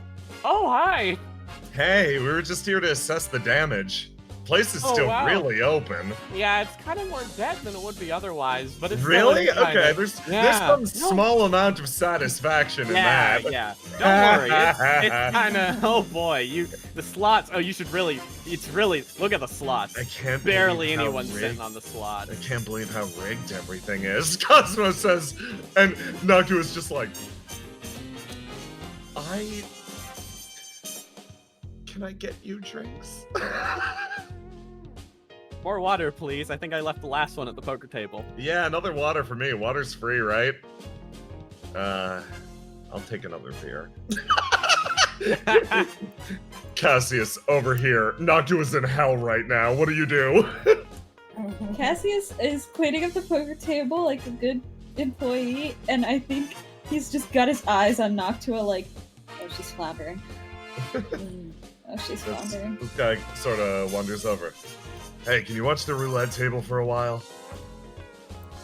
Okay, how do I run it? He gives you the absolute basics, and then he lets you know how to cheat. Ah, I see. Nods. Okay. Cassius, would you like to know how to cheat? Yes. There is a pedal underneath the table that if you step on, it will activate a magnet that will magnetize the metallic ball into a specific slot, so you can ensure that they fail. I see. Oh god, you're gonna make Cassius cheat. Okay. That's up to you. That's your moral choice in this Yeah, evening. you're more. Yeah. Ain't it the life? I made a lie. I'm going to let me see how Cassius is feeling rolling up to this table. Atreus is Resourceful, watching huh? you. Resourceful, huh? That's like the one stat that would let him do that.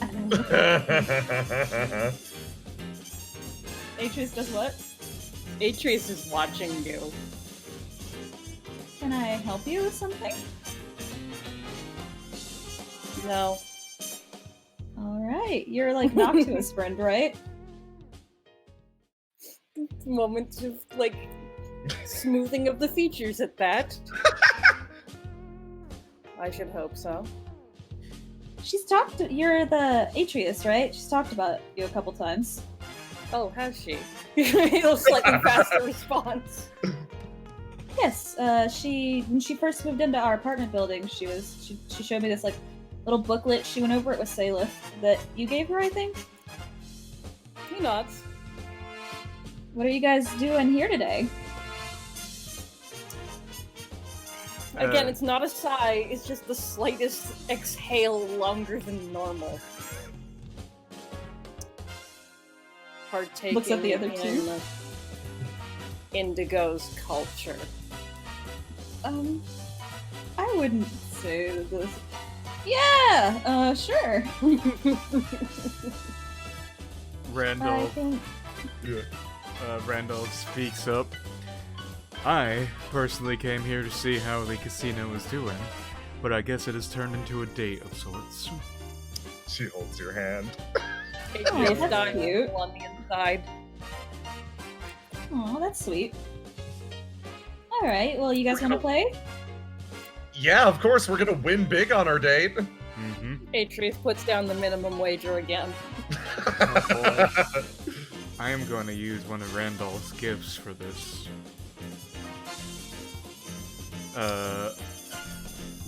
Is somebody about to say something? No. What gift? I'm gonna. You see, roulette in a casino is much like taking a shot out of a bullet, out of a gun. So, oops, I have caps on. Randolph is going to roll. Let me just make sure I get this right. 5D. Yeah, there we go. Okay. What the fuck?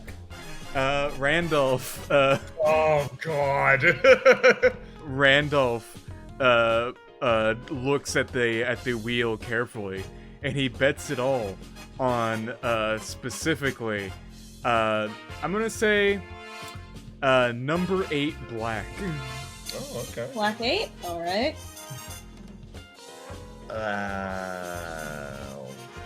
Yeah. Am I allowed to do evens? I'm just gonna do evens if I'm allowed to do evens. Okay. Atreus is gonna lock in on the same number as Randolph.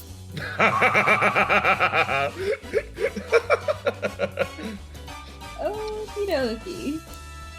Okay, so Cassius. do I do the roll to die? You would, in this instance, what do you say we just give it a good old-fashioned roll a d20? Just a Okay. raw d20, and you can manipulate it if you so choose. Ooh. The 15. 15. In this instance, everyone would lose. You just... He starts it, he doesn't do anything, he just starts it, it's completely legit, and they all just lose. Oh. Atreus nods as though somehow satisfied and takes a note. Oh. Randolph kind of scratches his chin a little bit. It goes, okay, I think I get this now.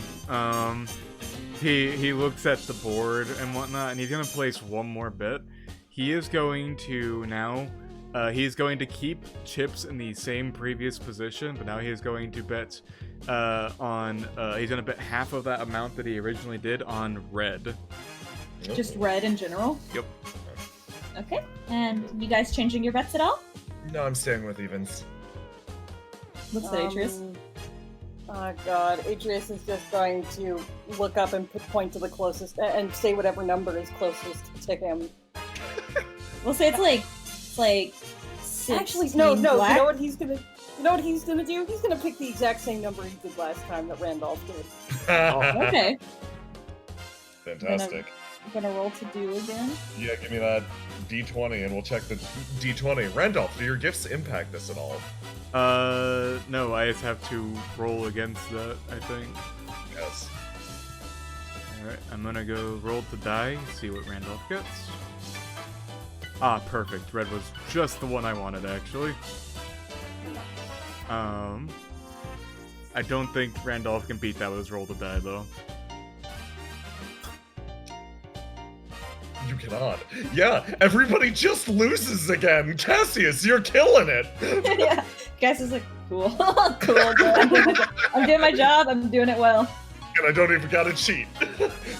Hey, what does Sarai Scarlatti think about this? Sarai, Cassius, he's not around, but you hear an almost ethereal, ghostly, impressive in the back of your head. Cassius, thank God. Noctua down here has... Oh, she's joined you. She's now sitting down. So seriously, you all just showed up to try to point at this place as it collapses? Were you expecting it to be on fire or something? She looks around. Harp's like, well, I was kind of expecting them to have taken, like, I don't know, some sort of a substantial hit. I expected everybody around to look miserable, but you honestly look pretty happy. I am happy. I'm having a great time. She motions over to Teach. Look, even Teach is happy. Teach she's like, yeah, I'm happy. Not because of this place per se, but more of a little personal satisfaction from just finally being able to stretch my legs, cause a little trouble, and get out here. I'm honestly very happy things are really starting to fall apart a bit. I'm sure they'll rebound, unfortunately, but for now, it's really nice. Teach, you are causing trouble for Cassius. I don't think I am. He's all the way over there. Cassius is like, thank God. Well, Okay. you could be causing trouble for Arch. She gestures over there. Kind of looks over and looks at Arch. Arch is staring into space. He turns back. Yeah?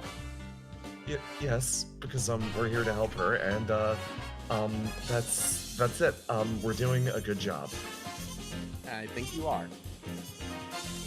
She turns over. Thank you. But yeah, Harp, things looking pretty grim over here. But Things are looking pretty grim. Like, I've seen. Please stop talking about that. You're going to get me fired, which I've been told is a bad thing, even though I've been fired a lot lately.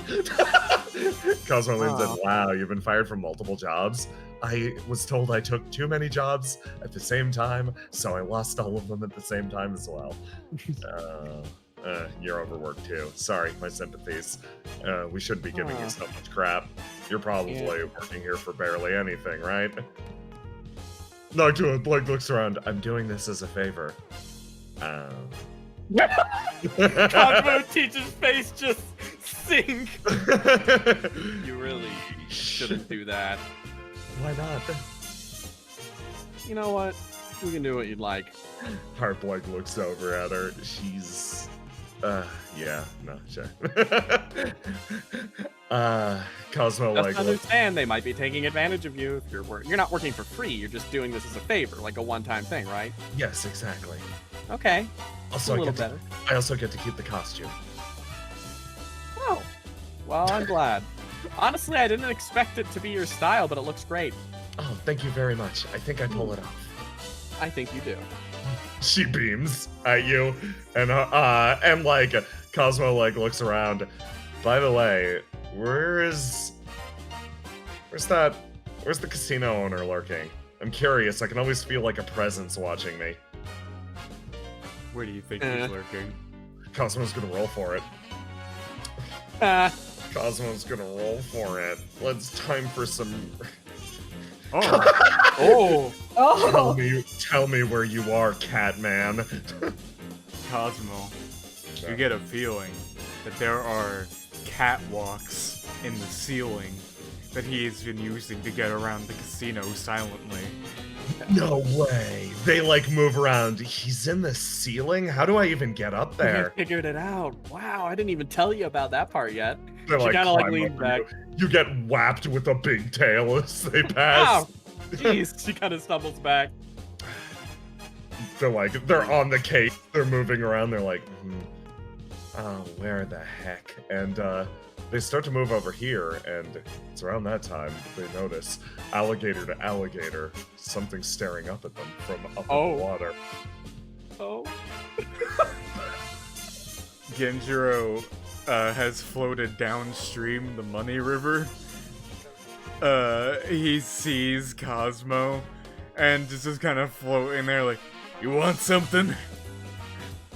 No, do you know how to get in the ceiling? Yes. Okay, can you show me the way? Sure, but what you got to offer? Reaches around. I've got half a finished beer and $30. He goes, hand me that bottle. They throw him the bottle.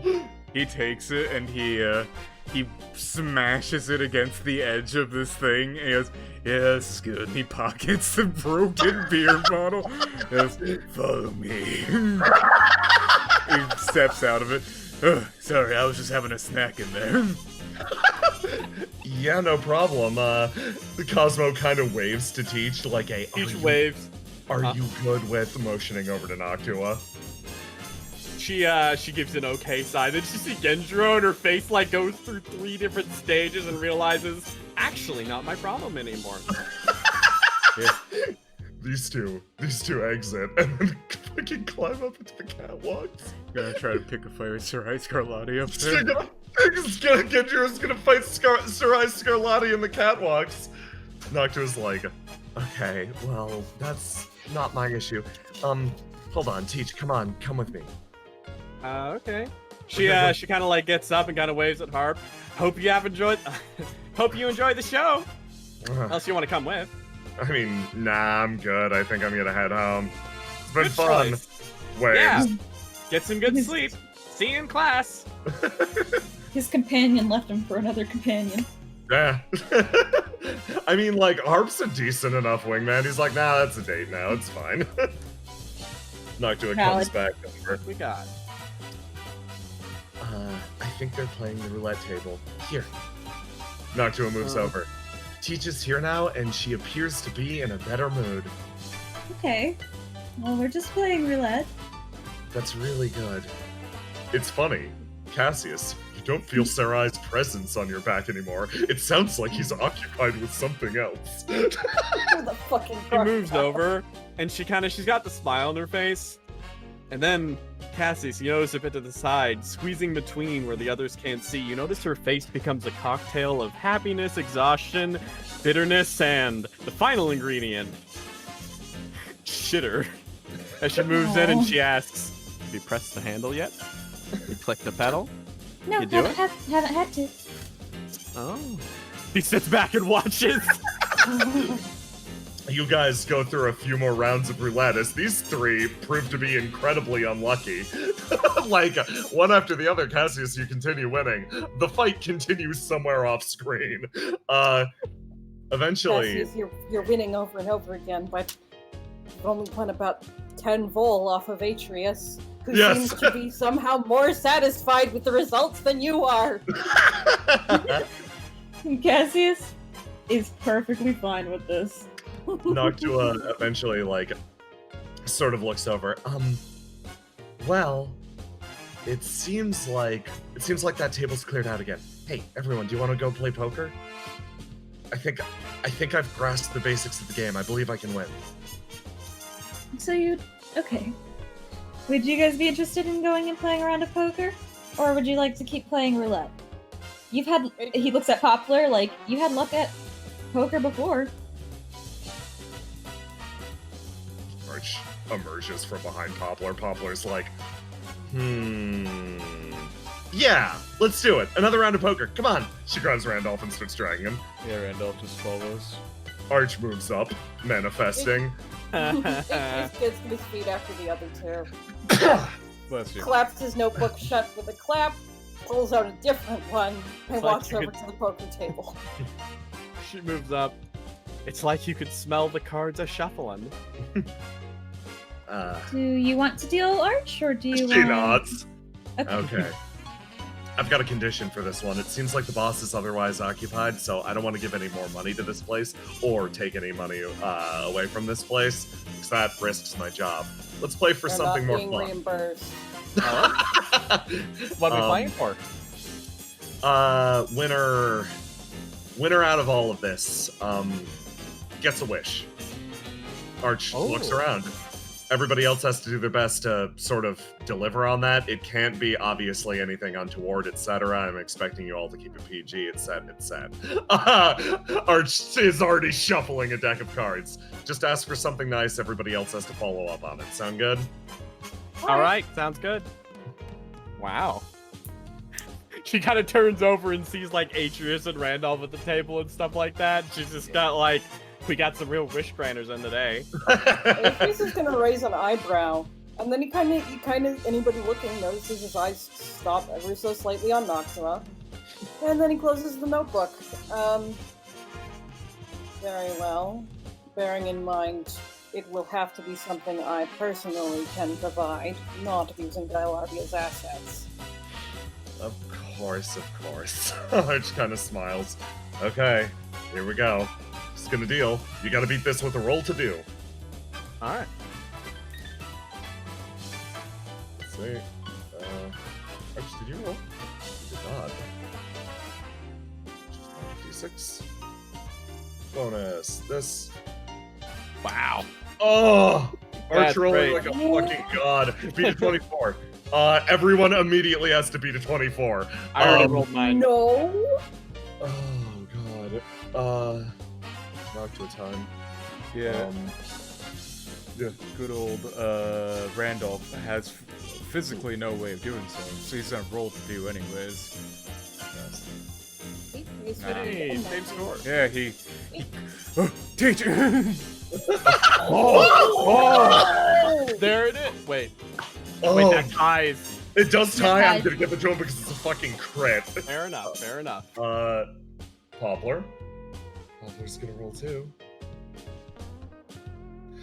Oh, Poplar ties too. She's gonna squeak by as well. Noctua's go. Noctua fucking blows it. Atreus, give me a roll. Oh my god. Randolph, you already rolled. Okay. So, immediately, comes down to you two. almost like the rounds pass and pass and pass, and Noctua's like, oh, I thought I had a good handle of this. Collapses, Atreus bows out, Randolph ends up bowing out, and Teach, you're defeated awfully easily, actually, as you watch the game intensify between the mouse and Cassius. The cat and the mouse! Some would say! Okay, no hard feelings. If I get this wish, I'm gonna ask for something pretty ridiculous. Atreus makes eye contact with Arch. Do not let her win. Okay, I don't even know what I'm gonna ask for. I'm gonna be real. Okay, Poplar sits down. Okay, give me a roll to die. And then, Cassius, I mean. oh, I see. Oh. I didn't mean to hit that. I was trying to hit Cassius. Now, give me a roll to do versus Poplar.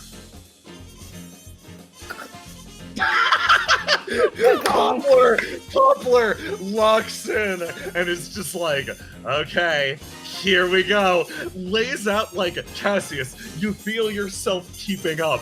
You're like, yes, I've got this. It's perfect. And just in that last moment, you hear something in the back of your head. What? You feel yourself about to win, about to get this wish, and you feel almost the spectral force of someone behind you. Someone who's encouraging you to let them win, if it'd be interesting. Okay. Will Okay. you follow your heart, though, Cassius? Well, he loses either way.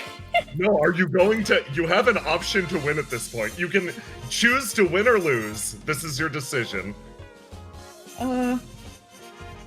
Does she look like she wants to win? Like, okay, I guess I should say, she said she's gonna ask for something really ridiculous. Does Yeah, she she look is. like she actually really wants it? Or more She like, looks like more she's that having- she having wants fun. to win? Okay. She's having fun, is the best way to put it.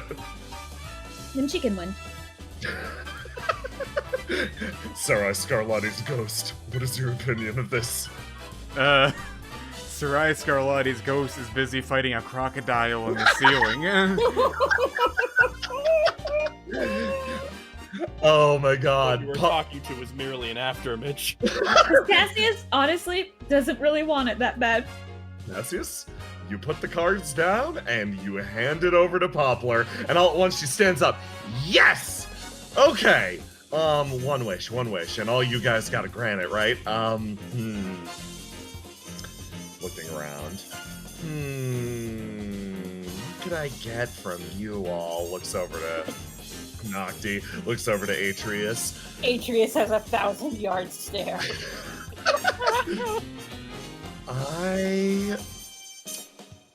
I want to go for a boat ride. I want to go for a boat ride to an island. I want you to take me to an island. Yeah. Poplar, Yes. you live on a boat. I'm aware, but I want you to take me on a boat ride to an island, and then that's it. I didn't think that through because I was allowed to go to the beach yesterday, but at the same time I didn't get to have fun playing volleyball or anything. She sort of stands up. You want to go play beach volleyball on an island? Yes, I do. She whirls around. He shrugs. Okay. Well, we got enough for a team. I suppose we could. 3 on 3. I suppose Assuming we our could, dealer didn't want to come along. I suppose we could ask a gondolier to take us out there. Atreus just has like one hand over his face and is like, yes, of course. Well done, choosing this one option you have to use the assets available at my disposal to choose a boat, something of which you already had ready access to reach a location to which you have already been. Yep. Absolutely phenomenal.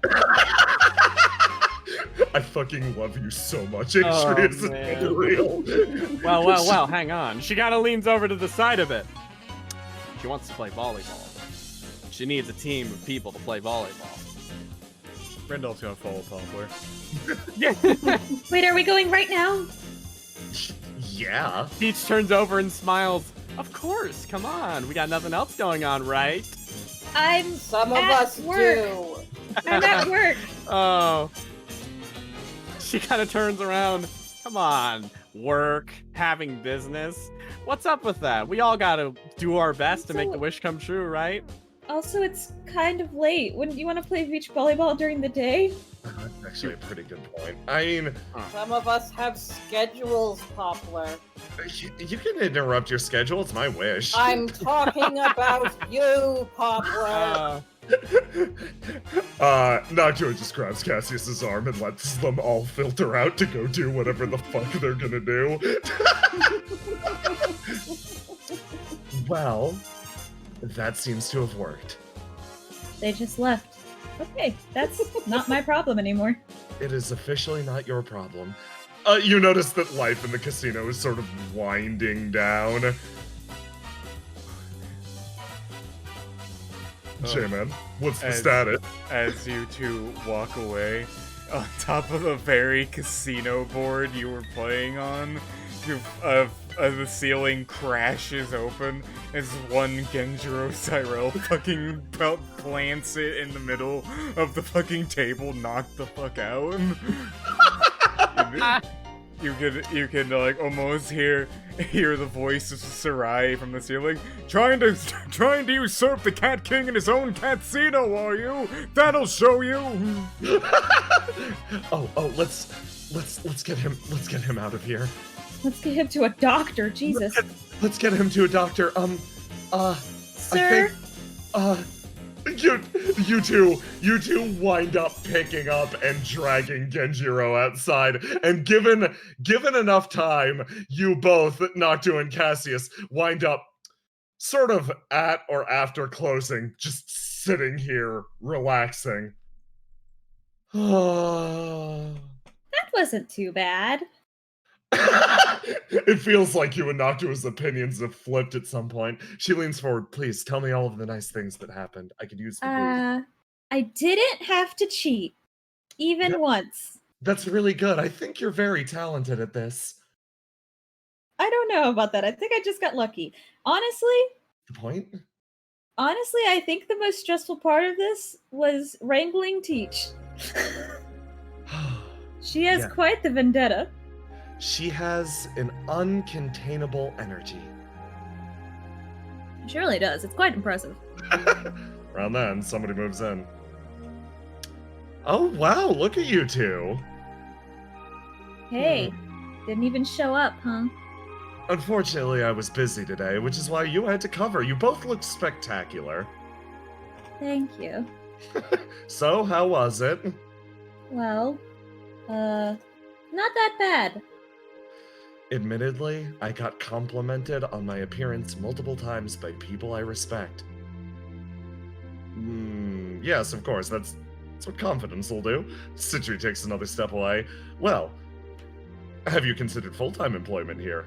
Absolutely not. I have already got a full-time job. I also think I would not be able to deal with the hijinks. Oh, come on, that's what makes it so fun, though. Slides back in. It seems like something wild is always happening in this side of the city. This place seems to attract all sorts of fantastic individuals. Isn't that exciting in itself? Noctua shakes her head. No, it is too much all at the same time. It is like trying to herd ducks. Ducks? Yes. I think that, honestly, the most annoying part for me was just the customer service. I don't like lying to people. Understandable. Well, the rest of it wasn't actually that bad. Don't make your smile a lie. Enjoy what you do. I do enjoy what I do. I don't know how you would lie with a smile. Noctua mumbles off to the side. That is because you're very honest, Noctua. Well, in either case, please keep the costumes. Come back sometime. I'm sure all of the guests would be delighted to see you. Citrus taps up the stairs. Noctua looks over. I think that's true. That people would be excited for us to come back? Yes, indeed. Mayhaps. I'm absolutely changing out of this before we go home. Are you sure? Yes, I'm not walking home in this. I will walk home like this. You know you're gonna put. It's the middle. Dude, fall's starting. You're gonna catch a cold. You should put on a jacket at least. Changing is such a pain. She just moves over. I will put on a jacket. Sure, fine. Okay. Cassius comes back to go to the changing room. Yeah, these two sort of scoot past as Citrus Scarlatti sort of reintegrates himself back to the Cat King Catsino. So, are you coming back? Me? Yes. Probably only if Arch needs me, to be honest. Understandable. I'm going to come back because I have to win another fighting tournament. I have to defend my title. Oh. Do you get the money if you win? Yes. Oh, okay. How do you think I paid for everything? She gets this big gleaming smile on her face. How many of those have you won? 3 so far. That's impressive. Thank you. The two continue chatting and walking in as the lights in the casino dim, and True Night begins. Noctua rethinks her decision when she gets outside. And with that, we will call this month, this session, and this chapter to a close. Thank you, everybody, for joining us for our fun bonus OVA after the. That's right. Chapter 3 over. Yes, chapter 3 is over. Pretty fun, everyone, wasn't it? I loved all of the characters that showed up. They were very interesting. Fruit gummy. Fruit gummy. Fruit gummy. Point to fruit gummy. Yes. Joe Twitch points out, Cosmo's still stuck in the ceiling. Cosmo's on the roof just like, huh. Oh. Hey, Roma. Yes. Happy birthday. Birthday. Holy shit. That was great. Yeah. Also, Oh, fuck. Let's do some fan art. Let's do some fucking fan art. Yeah. Alright, let me know when folks are looking in. I can see. I can see. Nice. Okay. Go on chat. That's right. Okay, Go so ahead. first up, thank you, Leisure2020, for putting together this Imgur. That's the name of it. Thank you so much, Lester, yeah. as always. Let's get started. First up from Mooney, we got Dodge Eyes. Oh, Dodge. fantastic. Roma food. Yeah. For me. It's the boy. It's the bud. And from Pick, we got Cassius chilling with his friends. Friends. Friend Yeah. time. Making them food. Then from the Geeky Normal, art by Pocky. Yeah, so nice. Good. Yeah. Oh, Pocky, he's beautiful. Oh. A promise Tyr for the is so future. unfairly Oh God. Sorry, that's so fucking cool. God, Tyr's awesome. Tyr's so cool. And then from Mirko Zuli, we got Noctua, and then there is a GIF version where she sparkles and changes colors. Looks like the GIF is not working currently in the Imgur, but you can. I've seen it. Yeah, you can check it out in the Discord. Very good. Alright. And then from Typical Novice, we got Oh, Cassius. this one's so He's cute. singing. He sing. He's singing. Oh. Did he sing? That's Very so funny, good. given the context of the thing we recorded. Yeah, given watch the the context thing of what's recorded. dropping tomorrow. Yeah.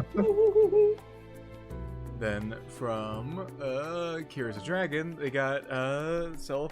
I believe this is a redraw of one of their earlier fan arts. Rad. Very nice. Looks really Thank you good. so much. From Zephyr Zers, Hap Birth. Ah, there it Thank is. you. Thank you so much. From B, Happy 1 This year looks anniversary. fantastic. The expression. Look at her. Yeah. Yay. Oh, look at her. Mm-hmm. Oh, And then from Nervous Dragon, they got a bunch of their Bond ups. extremely Yeah. I lovely. love the great. Fade one. I Yeah, the love Fade one's that nice. one. And here is Cassius Bond up 1. Cassius and Cassius. And 3. Oh, fantastic. Got some more. The Cassius bond up destroys me. From Oh, the it's the Asper, we boys. got the It's Trademark. boys. Yeah, the boys Hey, trademark. You're so soft. Fruit gummy. Fruit gummy. I love fruit gummy. And then from Vanoki, we got Cassius Badago. It's a work in Oh. progress, I believe. Oh, Oh, I'm excited to he's see a this when it's puppy. done. He's a puppy. And then it's 2020, she tries to eat the An tombstone. entire gravestone.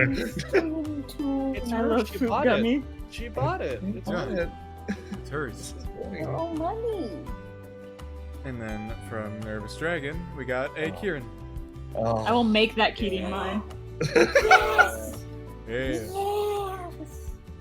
And then from G.I. Joe, Cassius jumps off a building.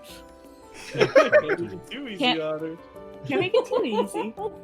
yeah, too easy. Oh my god. And then from Chad, Ah. I'm excited for them. I Oh. love them so much. Yeah, that one was foretold in the prophecy. yeah. And then from Yes! middle, we got a whip with Yes! their Cosmo embroidery. Exhausted investigator. Yeah. And then from Monichi, you got a whip of their Indigo 1-year anniversary art, I Oh love my it. god. Oh. featuring the Chapter 1 team at Noctua. That's strong arm. And from this Chapter 20, we got mysterious green-haired horned person. Oh, wonder who that could be. I refrain from making comments. Yeah. Who could The it floor is on. possibly be? Wow, And Beretta looks so from different after middle. vacation. We got Cassius and Oh, Bunny suit. prophetic. I Yeah, believe mi- Middle just predicted this one. Good work, Yeah. Metal. Yeah. Yeah. It looks really good. And then from B, we got Oh. Kier putting up his hair. Oh, that's so lovely. he's so pretty. He looks good. So He looks really good. Yeah. I was really cool today, everyone. So I was Yeah, Cassius. you It were. Yeah, was you were, buddy. compliment me. You did great, buddy. And then from God of the Trash, Wake the dragon? No, wake the lion. Hell energy teach. Hell. click refresh, see if we got anything more. I think we got one more. Boop, boop, scrolling.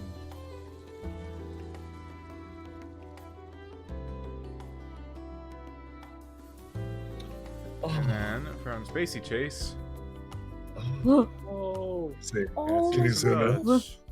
Oh. I cannot super zoom in a lot. Oh, that's on fine. Here. Oh, that's so good. Oh. Oh, That's so cute. Oh my god, they're so cute. Yeah. Yeah. it's He excellent. cabined a chair. That's incredible. The power. The power. Holy shit, that turned out great. I'm gonna refresh one more time, see if we got anything else. stares at that image. Scroll.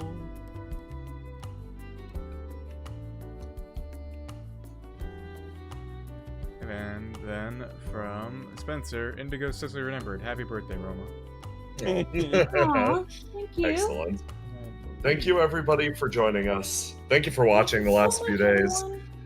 Roma, thanks for everything. Kojians, thanks for everything. Everybody watching at home, I hope you're looking forward to Chapter 3. It's going to be different, like they all are. I really hope you have a good time with this next one. And J-Man, I can't wait to run a game for you. Yeah. Thanks everybody for coming to my birthday party! Happy was birthday, great. Roma. Happy Happy anniversary, birthday. Forgotten Indigo. Now cut the cake. Up the cake. Okay. Alright. Say goodbye to chat, Good everybody. night. Bye bye! Bye. Good night! Bye, everybody. Bye. Good night.